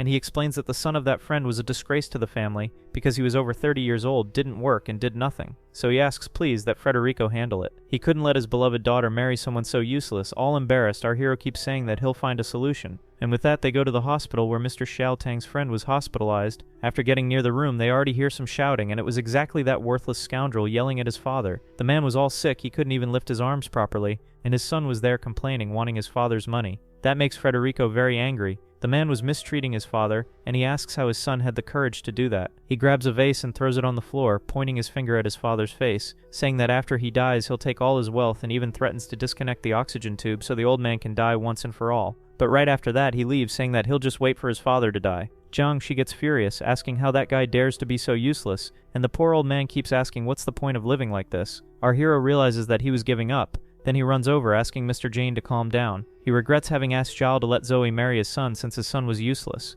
Touching the old man there, our protagonist begins to analyze what kind of illness he has. Zhang asks what the old man's disease was. Our hero says that he has liver cancer and it was already in a terminal state, but luckily he hadn't undergone a hepatectomy. The old man says that this is very good because he will die with his body intact since no part of his body was removed, but that's not what our boy meant, guys. Since his body was complete, he could perform his medical surgery. The old man is surprised, asking what the boy was doing while holding the needles, and our hero begins his acupuncture technique. The old man starts screaming since our hero said it would hurt, and the nurses get scared, wanting to know what was happening. Jiang ends up closing the room door, and the doctors go there and start knocking, asking what they were doing. Smiling, the redhead says it's for that old man's own good, and there was Frederico performing his Chinese medicine techniques. The needles were placed on the chi points, and all of that was necessary for the old man to regain his energy. Our hero says to Mr. Jian, stay calm, because it was Lord Zhao Tang himself who sent him, and he even showed some kind of item so that the old man would trust it was Lord Zhao himself who had sent him. He would need to endure a little longer, because the technique was almost finished,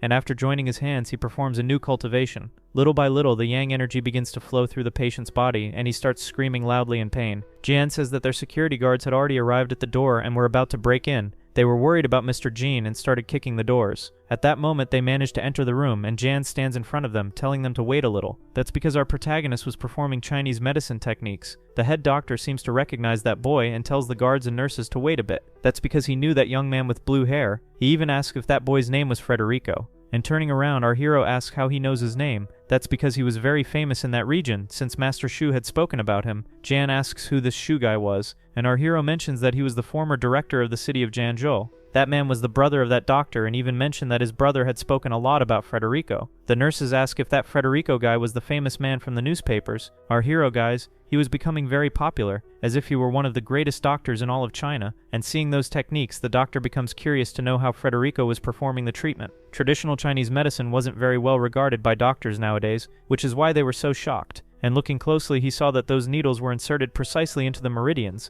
and he even called the medical students so they could see and follow the surgery. The students get excited to see those skills, and after some time, our hero had already blocked all the meridians. Mr. Jean thanks Frederico and starts coughing hard. The students ask if that lung infection had gotten worse, and our hero says he had performed a kind of meridian blockage so the disease wouldn't spread, and now he was expelling all that illness through coughing. He ends up coughing out a sort of red stain, and that was all the disease being expelled from his body. The doctor asks if it worked, and even tells the students to pick up that material from the floor and analyze it. And that's exactly what they do to see if that was the cancer that had been expelled from the body. After finishing the treatment, Fred asks the old man to try breathing to see if he had improved. Mr. Jean takes a deep breath and says he no longer feels any discomfort in his lungs. It seems that the liver cancer, which was in a terminal state, had really been cured, but to finalize the treatment, our hero prescribes a kind of medicine for him, and hands it to the doctor, saying that he will be responsible for ensuring that Mr. Jean takes all the medications. Looking at that prescription, the doctor is surprised since it contained poisonous medicines. And they weren't ordinary poisons, guys, they were powerful ones. Fred explains that to treat the remaining traces of cancer in the body, he would need to take those poisons. And before leaving, he says that those poisons wouldn't kill Mr. Jean, and he could take full responsibility for whatever happened. Even though that boy was young, they would need to trust in his techniques, and even the patient confirms, saying that he believes in the man sent by Lord Shang. What? Lord Xiao was the one who sent this young man? He said yes, because both he and Xiao were childhood friends, and he knew his friend wouldn't send a charlatan. Knowing that Frederico was a respected man in the city of Jiangsu, and was sent by Tang, he ends up believing in those poisonous medicines. Even the medical students start believing a little more. The patient agrees to take the poisons and even tells them to bring all the medicines as soon as possible. Right after that, they end up bringing a very large bowl of poison. They even mention that if by any chance Mr.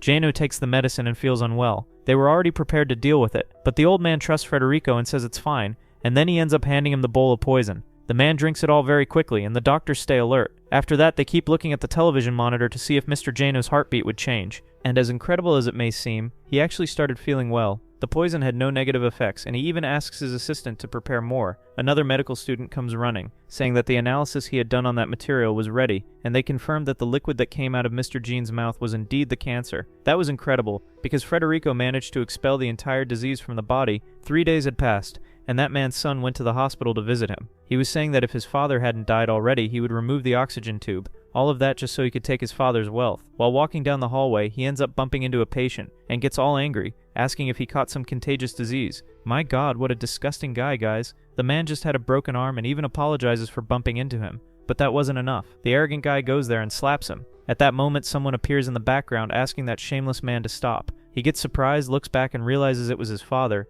and he was healthier than ever. After throwing the man with the broken arm to the floor, the spoiled son asks if his father just came out for a walk, and the shameless guy's friend asks if his father wasn't in a terminal state. Waving his hand, he says his friend shouldn't worry because his father had an incurable disease. After getting closer, he tells his father to hand over all the money already since he's going to die anyway. But Mr. Jin ends up slapping his own son in the face. The spoiled boy asks how he has the courage to do that, and the father laments that he raised his son badly and ended up creating a monster. For saying that about his son, he ends up being struck by him. And the guy's friends start celebrating, saying that their friend is very brave for hitting his own father. My god, guys, this is absurd. And just as he prepares to kick Mr. Jin in the face, our hero blocks it with his leg. Our protagonist's leg was so strong that it ended up breaking that shameless guy's knee, and the man started screaming in pain and fell to the ground all twisted. He asked Mr. Jin if he would like him to discipline his son himself, and coughing a bit to cover up, he said it wasn't necessary. That's because from now on he doesn't want any more contact with his son. The man asks if his father really has the courage to abandon him. He says yes, and that from now on he won't give him another cent. The guy gets all furious, saying that he can't do this to him, and turning around, Mr. Jin says that his son died as of today. The boy had always been very loved, but his wife had passed away very early, and he couldn't raise his son properly. That's why he ended up becoming that monster. The scene cuts to the Tang family building where Mr. Jin had met his old friend. They were having coffee and he shows something on his phone, saying that according to the lab diagnostics he had been cured. Shang is surprised since it was done in just a few days, and even comments that it was thanks to Mr. Fred's divine medicine. The young man gets all embarrassed, and to continue the treatment he should take the medicines until the disease completely stabilizes. Shao asks if by any chance he inherited the medical techniques of the 7 sages, and now that the illness was cured, Mr. Tang asks about his daughter's marriage. The man says the marriage will be cancelled because his son doesn't deserve Zoe, and of course Mr. Tang gets all emotional, thankful that there won't be that forced marriage. Just imagine the relief, right guys? Even Zhang gives an awkward laugh, saying that was really embarrassing, especially because Mr. Tang was only worried about that. Wanting to grab the cauldron already, our hero asks what the last mission is. The man says this last one is even more complicated and that he'll tell him later. That already sparks huge curiosity in Frederico. Zoe says that she has some things to do later, and noticing that Uncle Jean was in the office, she asks if he shouldn't be in the hospital. He says he was healed by Master Frederico, and she's surprised, asking if Fred really managed to cure him, and he says yes. She was planning to call the 3rd eldest sister to heal her uncle, but our hero managed to do that earlier. That already sparks curiosity about who the 3rd eldest sister is. Guys, since Zoe needed to go somewhere important, her father tells Fred to go with her and even says he'll stay with his friend to keep him company. The redhead already imagines that Zoe is going somewhere a bit dangerous, which is why Frederico has to go with her. Actually, she had a meeting with a friend, and it would be a bit awkward for Fred to go along, but her father insists that our hero accompany the girl. Then she asks if Fred would like to go with her, and if it was to protect his sister, he would definitely accept that request. When they return from that place, Xiaotong will finally reveal what the 3rd and final mission is. Of course, our hero is curious, because the Tang family had many bodyguards, yet they still asked him to go along, and deep down he keeps saying that Fred is a unique talent in this world. That's why Zoe couldn't miss this opportunity. And with that, they go outside and notice that the friend who was waiting for Zoe was already there, waving his hands. She explains to Fred that this boy is a promising young man within the Tang family. He was one of the best employees. The guy has an arrogant face while greeting Fred, and our hero introduces himself saying that he is Miss Zoe's younger brother. It seems that the big guy there got a little jealous. She tells them to get in the car to go quickly, and the guy acts all romantic, opening the doors for Zoe. At that moment, Fred noticed that this guy had a romantic interest in his sister, and even said that he would keep an eye on him. It was obvious that Mr. Fei, which is the name of that boy, was in love with Zoe, and it seems she didn't know that. They go to the city center. The place they were going to was where a concert by a very famous artist would take place. And the big guy asks if she's also a fan of singers, since she is very famous and didn't imagine that rich people would be fans of other rich people. Faye is quite rude and asks if by any chance dear Zoe can't be a fan of singers. Wait a second, this guy is trying to ridicule me in front of my sister. And little does he know that Zumi doesn't like arrogant people. And it's true, folks. The blonde girl didn't like people like that and even calls out her friend's behavior. The guy apologizes, saying that he won't say that kind of thing anymore. Zoe even says that if he keeps trying to belittle her brother, she will never look at Faye's face again. And again, he keeps apologizing. Guys, Fred really did warn him. Later, they end up arriving at that concert. The simp keeps saying that he'll find seats for them to sit, and even says he'll choose the best spot possible. Frederico asks if she also has interest in that so-called Mr. Fei, and the girl asks if he figured out that the boy likes her. Of course I did, my daughter. It's written all over his face. Taking a deep breath, she says she's confused. Confused because she doesn't know if it's true love. She didn't know if he was interested in her just because of her money, or if he truly loved her. Being rich had its advantages, but it was hard to believe in true love. From up above, we see that someone was spying on our hero, and this woman goes to another one and says that the legitimate daughter of the Tang family had arrived. She starts laughing, asking if she brought a bodyguard. The woman says she brought two. One was called Mr. Fei, who already worked for the Tang family, and the other was a guy wearing very simple clothes. That makes the old lady all excited, saying it will be very easy to kidnap Miss Zoe. After finding the seats, the guy keeps calling Zoe to sit beside him. When they get there, the blonde girl asks why there are only 2 seats when there are 3 of them, and he apologizes, saying that Frederico will have to sit somewhere else. The woman next to him says that if he pays another 5,000, she'll give her seat to him, and the guy starts pretending, saying that he would never pay to get seats. But the woman ends up exposing the whole plan, saying that he already paid 10,000 for those 2 seats, and that for the next one she'll give a discount. Feeling embarrassed for being exposed, he starts yelling at the woman, and both our hero and the blonde girl start laughing and mocking him. In the end, he ends up paying, and the 3 sit next to each other. Our hero gets sarcastic, saying that he's very grateful for him finding good seats, and even congratulates him for managing to work at the Tang company. The man says that he came from a very humble family and is working hard to earn a decent salary. At that moment, the concert begins. Everyone welcomes the #1 star singer. She was very beautiful, and everyone applauds her beauty. Zoe keeps saying the girl's name, which was Zhang Chuchu, but from above, someone was pointing an arrow and ends up shooting in Zoe's direction. Faye manages to act in time and puts himself in front. The woman above realizes she missed the target, and Frederico jumps up there to catch the criminals. He yells to that woman that it's no use trying to run, and Zoe realized that this guy really liked her, guys, because he put his own life on the line. She ends up breaking the arrow to remove it, and he starts screaming in pain, saying that he was going to die. At that moment, that old lady appears and calls the blonde girl by Zoe, making her wonder how she knew her identity. Extending her hand, she says she will destroy the heir of the Tang family, and says she is the leader of the Dark Worm sect. The blonde girl was already not understanding anything, and the old lady says that today she would eliminate the people who destroyed her sect. But we know that dear Zoe also knew martial arts and already throws 2 energy balls that causes a big explosion. The name of that technique was Divine Flower Storm, and the old lady really thinks she can handle defeating our dear Fred. The blonde girl even wonders what kind of battle this is, and by grabbing her friend there, helping him stand up, she tells him to hold on tight. She would need to take him to a safe place. He warns that the Tang family's bodyguards are not at the scene because he asked them not to interfere. Sui asks if he was being serious, and the guy says yes, and of course she gets furious, asking if by any chance he's an idiot, and even drags him by the tie, saying that this might have doomed them to death. That singer, she is fascinated by martial arts masters. Meanwhile, the bodyguards keep telling her to step back because this fight is dangerous, but it was very rare to see martial artists fighting in a public place. At that moment, Zoe ends up being surrounded by dark energy. The witch said she wouldn't let the girl escape, and the singer, who was very curious, ended up getting involved in it too. She even asked them to call the police and then ran out to help the blonde girl. Using an evil spell, the witch said that they wouldn't leave alive. That was her most deadly technique. That spell was heading toward the 2 of them, and Ozzy feared they would be hit. And with a protagonist syndrome, the singer steps in front saying she's going to save her fans. That's enough to make Zoe all enchanted. But it wasn't that girl the witch wanted to hit. And after managing to get that woman's attention, the girl keeps telling her bodyguards to attack the old lady. But they say they're paid too little to risk their lives like that. The girl even said that her bodyguards were making her angry, and at that moment she ended up being hit by the spell. But one of the specialists ended up falling to the ground. She was lifeless, and the witch asked what happened. It was our hero who had defeated that woman, and in a serious tone he asks if that woman thinks she can stop him. Shouting and cheering for him, Zoe says her little brother is very strong, and the singer, she is amazed by our hero, saying she really likes martial artists. The old lady keeps saying that first she's going to finish off Zoe and Tang, and then she'll take care of that purple-haired boy. However, the guy who likes Zoe steps in front to block the attack, and extending his hands, Fred uses his lightning power that blocks the evil spell, and the woman is already surprised for having seen that technique. I said that if you dared to touch my sister I would eliminate you. Prepare to die. He ended up throwing that electric energy on the woman, and she crashes hard to the ground unconscious. The blonde girl starts shouting with joy because her little brother won the battle, and at that moment Faye starts coughing. That arrow had been poisoned, and Fred runs over there and realizes it was larva venom. He needed to be saved, since he was in that situation only to protect Zoe. That's why Fred asks his sister to lay him on the ground because he's going to perform cultivation. The girl carefully lays him down, and then our hero prepares his electric fingers and aims directly at the center of the meridians. The singer is in the back all excited, asking if Federico also knew healing arts, and he simply tells the girl to be quiet and not disturb him.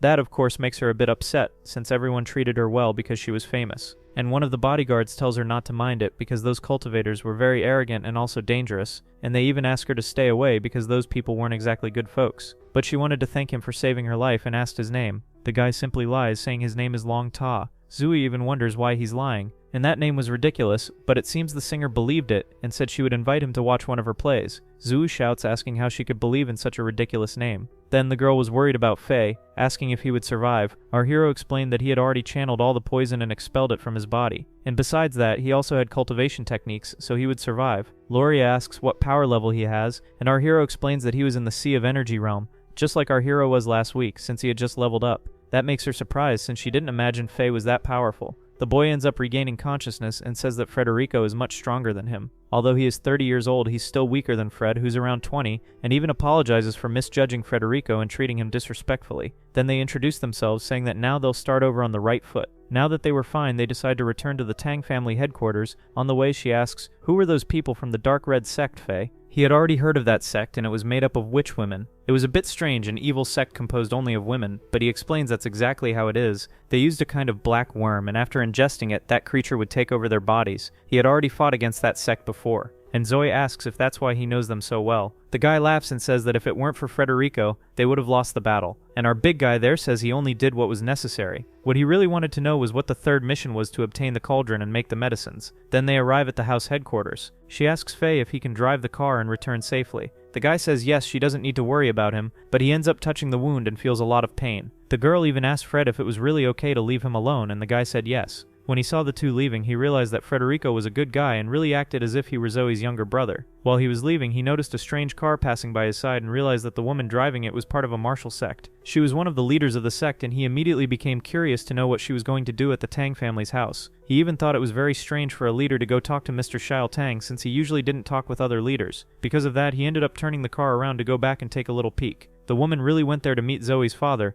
and he wanted to ask her for a favor. The woman had brought a kind of poison, saying that it was colorless and also had no smell. He ended up taking that vial and asked if it really didn't have any side effects. The woman said that the only side effect was making people sleepy. And outside, Mr. Fee was listening to the whole conversation. Xiao Tang said he wanted to use that vial to find a good husband for his daughter. And the boy got all flustered, thinking that maybe Mr. Xiao was going to poison someone, and because of that, he accidentally made a noise with his foot. Zoe's father asked who was behind the window and immediately ran to see the intruder. When he got there, he realized it was his clumsy employee, and the boy kept asking what Mr. Xiao wanted with that vial of poison. He said that was none of the boy's business, but he heard that Mr. Tang was interested in finding a good husband for his daughter, and the old man ended up agreeing, saying that was exactly it. And being a good worried boy, he left saying he would keep an eye on things. The leader of the other clan mentioned that the boy seemed to be interested in his daughter. She even said that he was a good and hard-working employee, but he was immature and always acted hot-headed. The other person she suggested to marry Zoe was our hero, Tang, but the girl's father found that strange. In response, she said that Frederico was a great candidate to become Zoe's husband,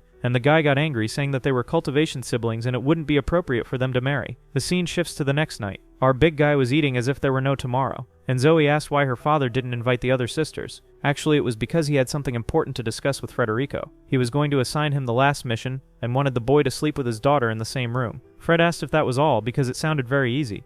And even as Zoe asked what kind of strange task that was, he just had to complete that mission, and then he would lend the cauldron to our hero. But Fred wanted him to give a slightly harder mission, because that one seemed too simple, and the girl's father insisted, saying it was only to sleep in the same room as her. And that's what happens, folks. They went to the same room. In the room her father had chosen, there was only one bed, and the big guy quickly sat down on the sofa, saying he would sleep right there. She was worried, thinking the enemies would attack her that night. The boy asked why she thought that. She believed those enemies were very powerful, so it made sense that her father would want Fred to watch over her. It really makes a lot of sense, said our hero. And outside we see the girl's father with the leader of that cultivation sect. He asked if the poison they were going to use really had no smell and no color. She said yes, that it would go unnoticed. And at that moment she began to use her spell to poison that room. That poison would make our protagonist a bit more excited, if you know what I mean. The girl's father only wanted to do that to test Fred, to see if he was a worthy man. If by any chance he made a move on his daughter, they would intervene. At that moment, Zoe began to feel intense heat. The big guy even said it felt like his blood was on fire. And Zoe got all flirty, saying she wanted to take off her clothes because she was feeling too hot. And the big guy told her not to do that. At that moment, he realized it was some kind of poison making them feel that way. And after touching his own wrist, he realized the poison was really flowing through his body. The girl stood up and said she felt an intense urge to hug him.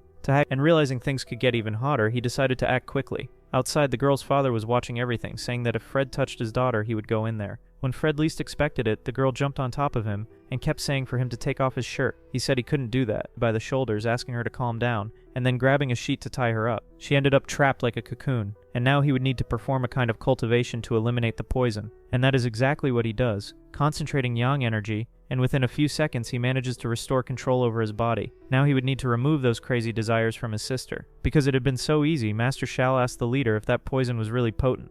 After all, the boy had managed to neutralize it in the blink of an eye. It seemed that Frederico was much more skilled than he had imagined. Raising his fingers, he asked his sister Zoe to wait a moment, and immediately began tapping his fingers on her body to restore her energy. She screamed, saying she felt like vomiting, and he brought a bucket for her to expel all the poison into it. After a few seconds, she regained consciousness and asked what had happened. Since she didn't have much cultivation strength, she had been overwhelmed by that poisonous essence. She remembered what she had tried to do and even felt embarrassed. She hid under the blankets, and our protagonist said that they hadn't done anything wrong, and even explained that he had wrapped her in a sheet so she wouldn't do anything inappropriate. In a surprising way, our hero solved that problem, and the guy asked the woman again if that poison was really the most potent. Holding a cup of hot tea, our hero was trying to determine where that poison had come from, and looking at the smoke from the body, he ended up discovering it. It had been the girl's own father who had placed that poison in the room, and he already guessed why he had done it. The girl asked why her father would be interested in doing such a thing, and that was logical. It was only to watch him to see if he was truly a worthy man, but for Zoe that made no sense at all. The third challenge was not simply to sleep in the same room as Zoe, but was a test of his self-control. This made the little blonde angry, saying she had been deceived by her own father. But in the end, she celebrated, saying she felt relieved that no enemy was trying to attack her. The next day, she met her father and got angry at him, while everyone else watched this embarrassing scene. Jang asked what had happened for Zoe to be so angry, and they all found that scene very strange, but our hero kept silent. Now that the 3 challenges had been completed, he would deliver the cauldron. After trying to hide it, he took them all to his special room and began to manipulate the shelves, and from there he took out the sacred item. The cauldron had such divine energy that just approaching it gave that sensation. This item made Jez a treasure of the Seven Saints sect. Upon showing the cauldron, the master said that Frederico could use it freely, and the boy thanked him, saying that after using this item he would return it. The cauldron's effects were intensified during the full moon, and since there would be a full moon in 3 days, our protagonist would take advantage of it to prepare the herbs. The girl's father asked Zoe to accompany the boy to the market to buy the best quality herbs. The Tang family itself would pay, and the girl said she would take him immediately, and so she invited our hero to follow her. The girl's father was pleased because she seemed much happier, and he even thought that Fred's company was good for his daughter. At that moment, a secretary said there was urgent news. She said it was about the incident that happened with Zoe, and they had found new clues. And thus we conclude the first season of Frederico's Seven Sisters. Guys, this story is getting really good, but I've already summarized all the chapters, and from what I researched, it seems the work is on hiatus, so we need to wait for the second season. As soon as new chapters come out, I'll bring them to you. So comment a lot and leave plenty of hype. That way YouTube will continue recommending this video to more people. I'll leave 2 works recommended here on the channel that I'm sure you'll like, so see you there. That's it for now. Thanks, and see you later, everyone.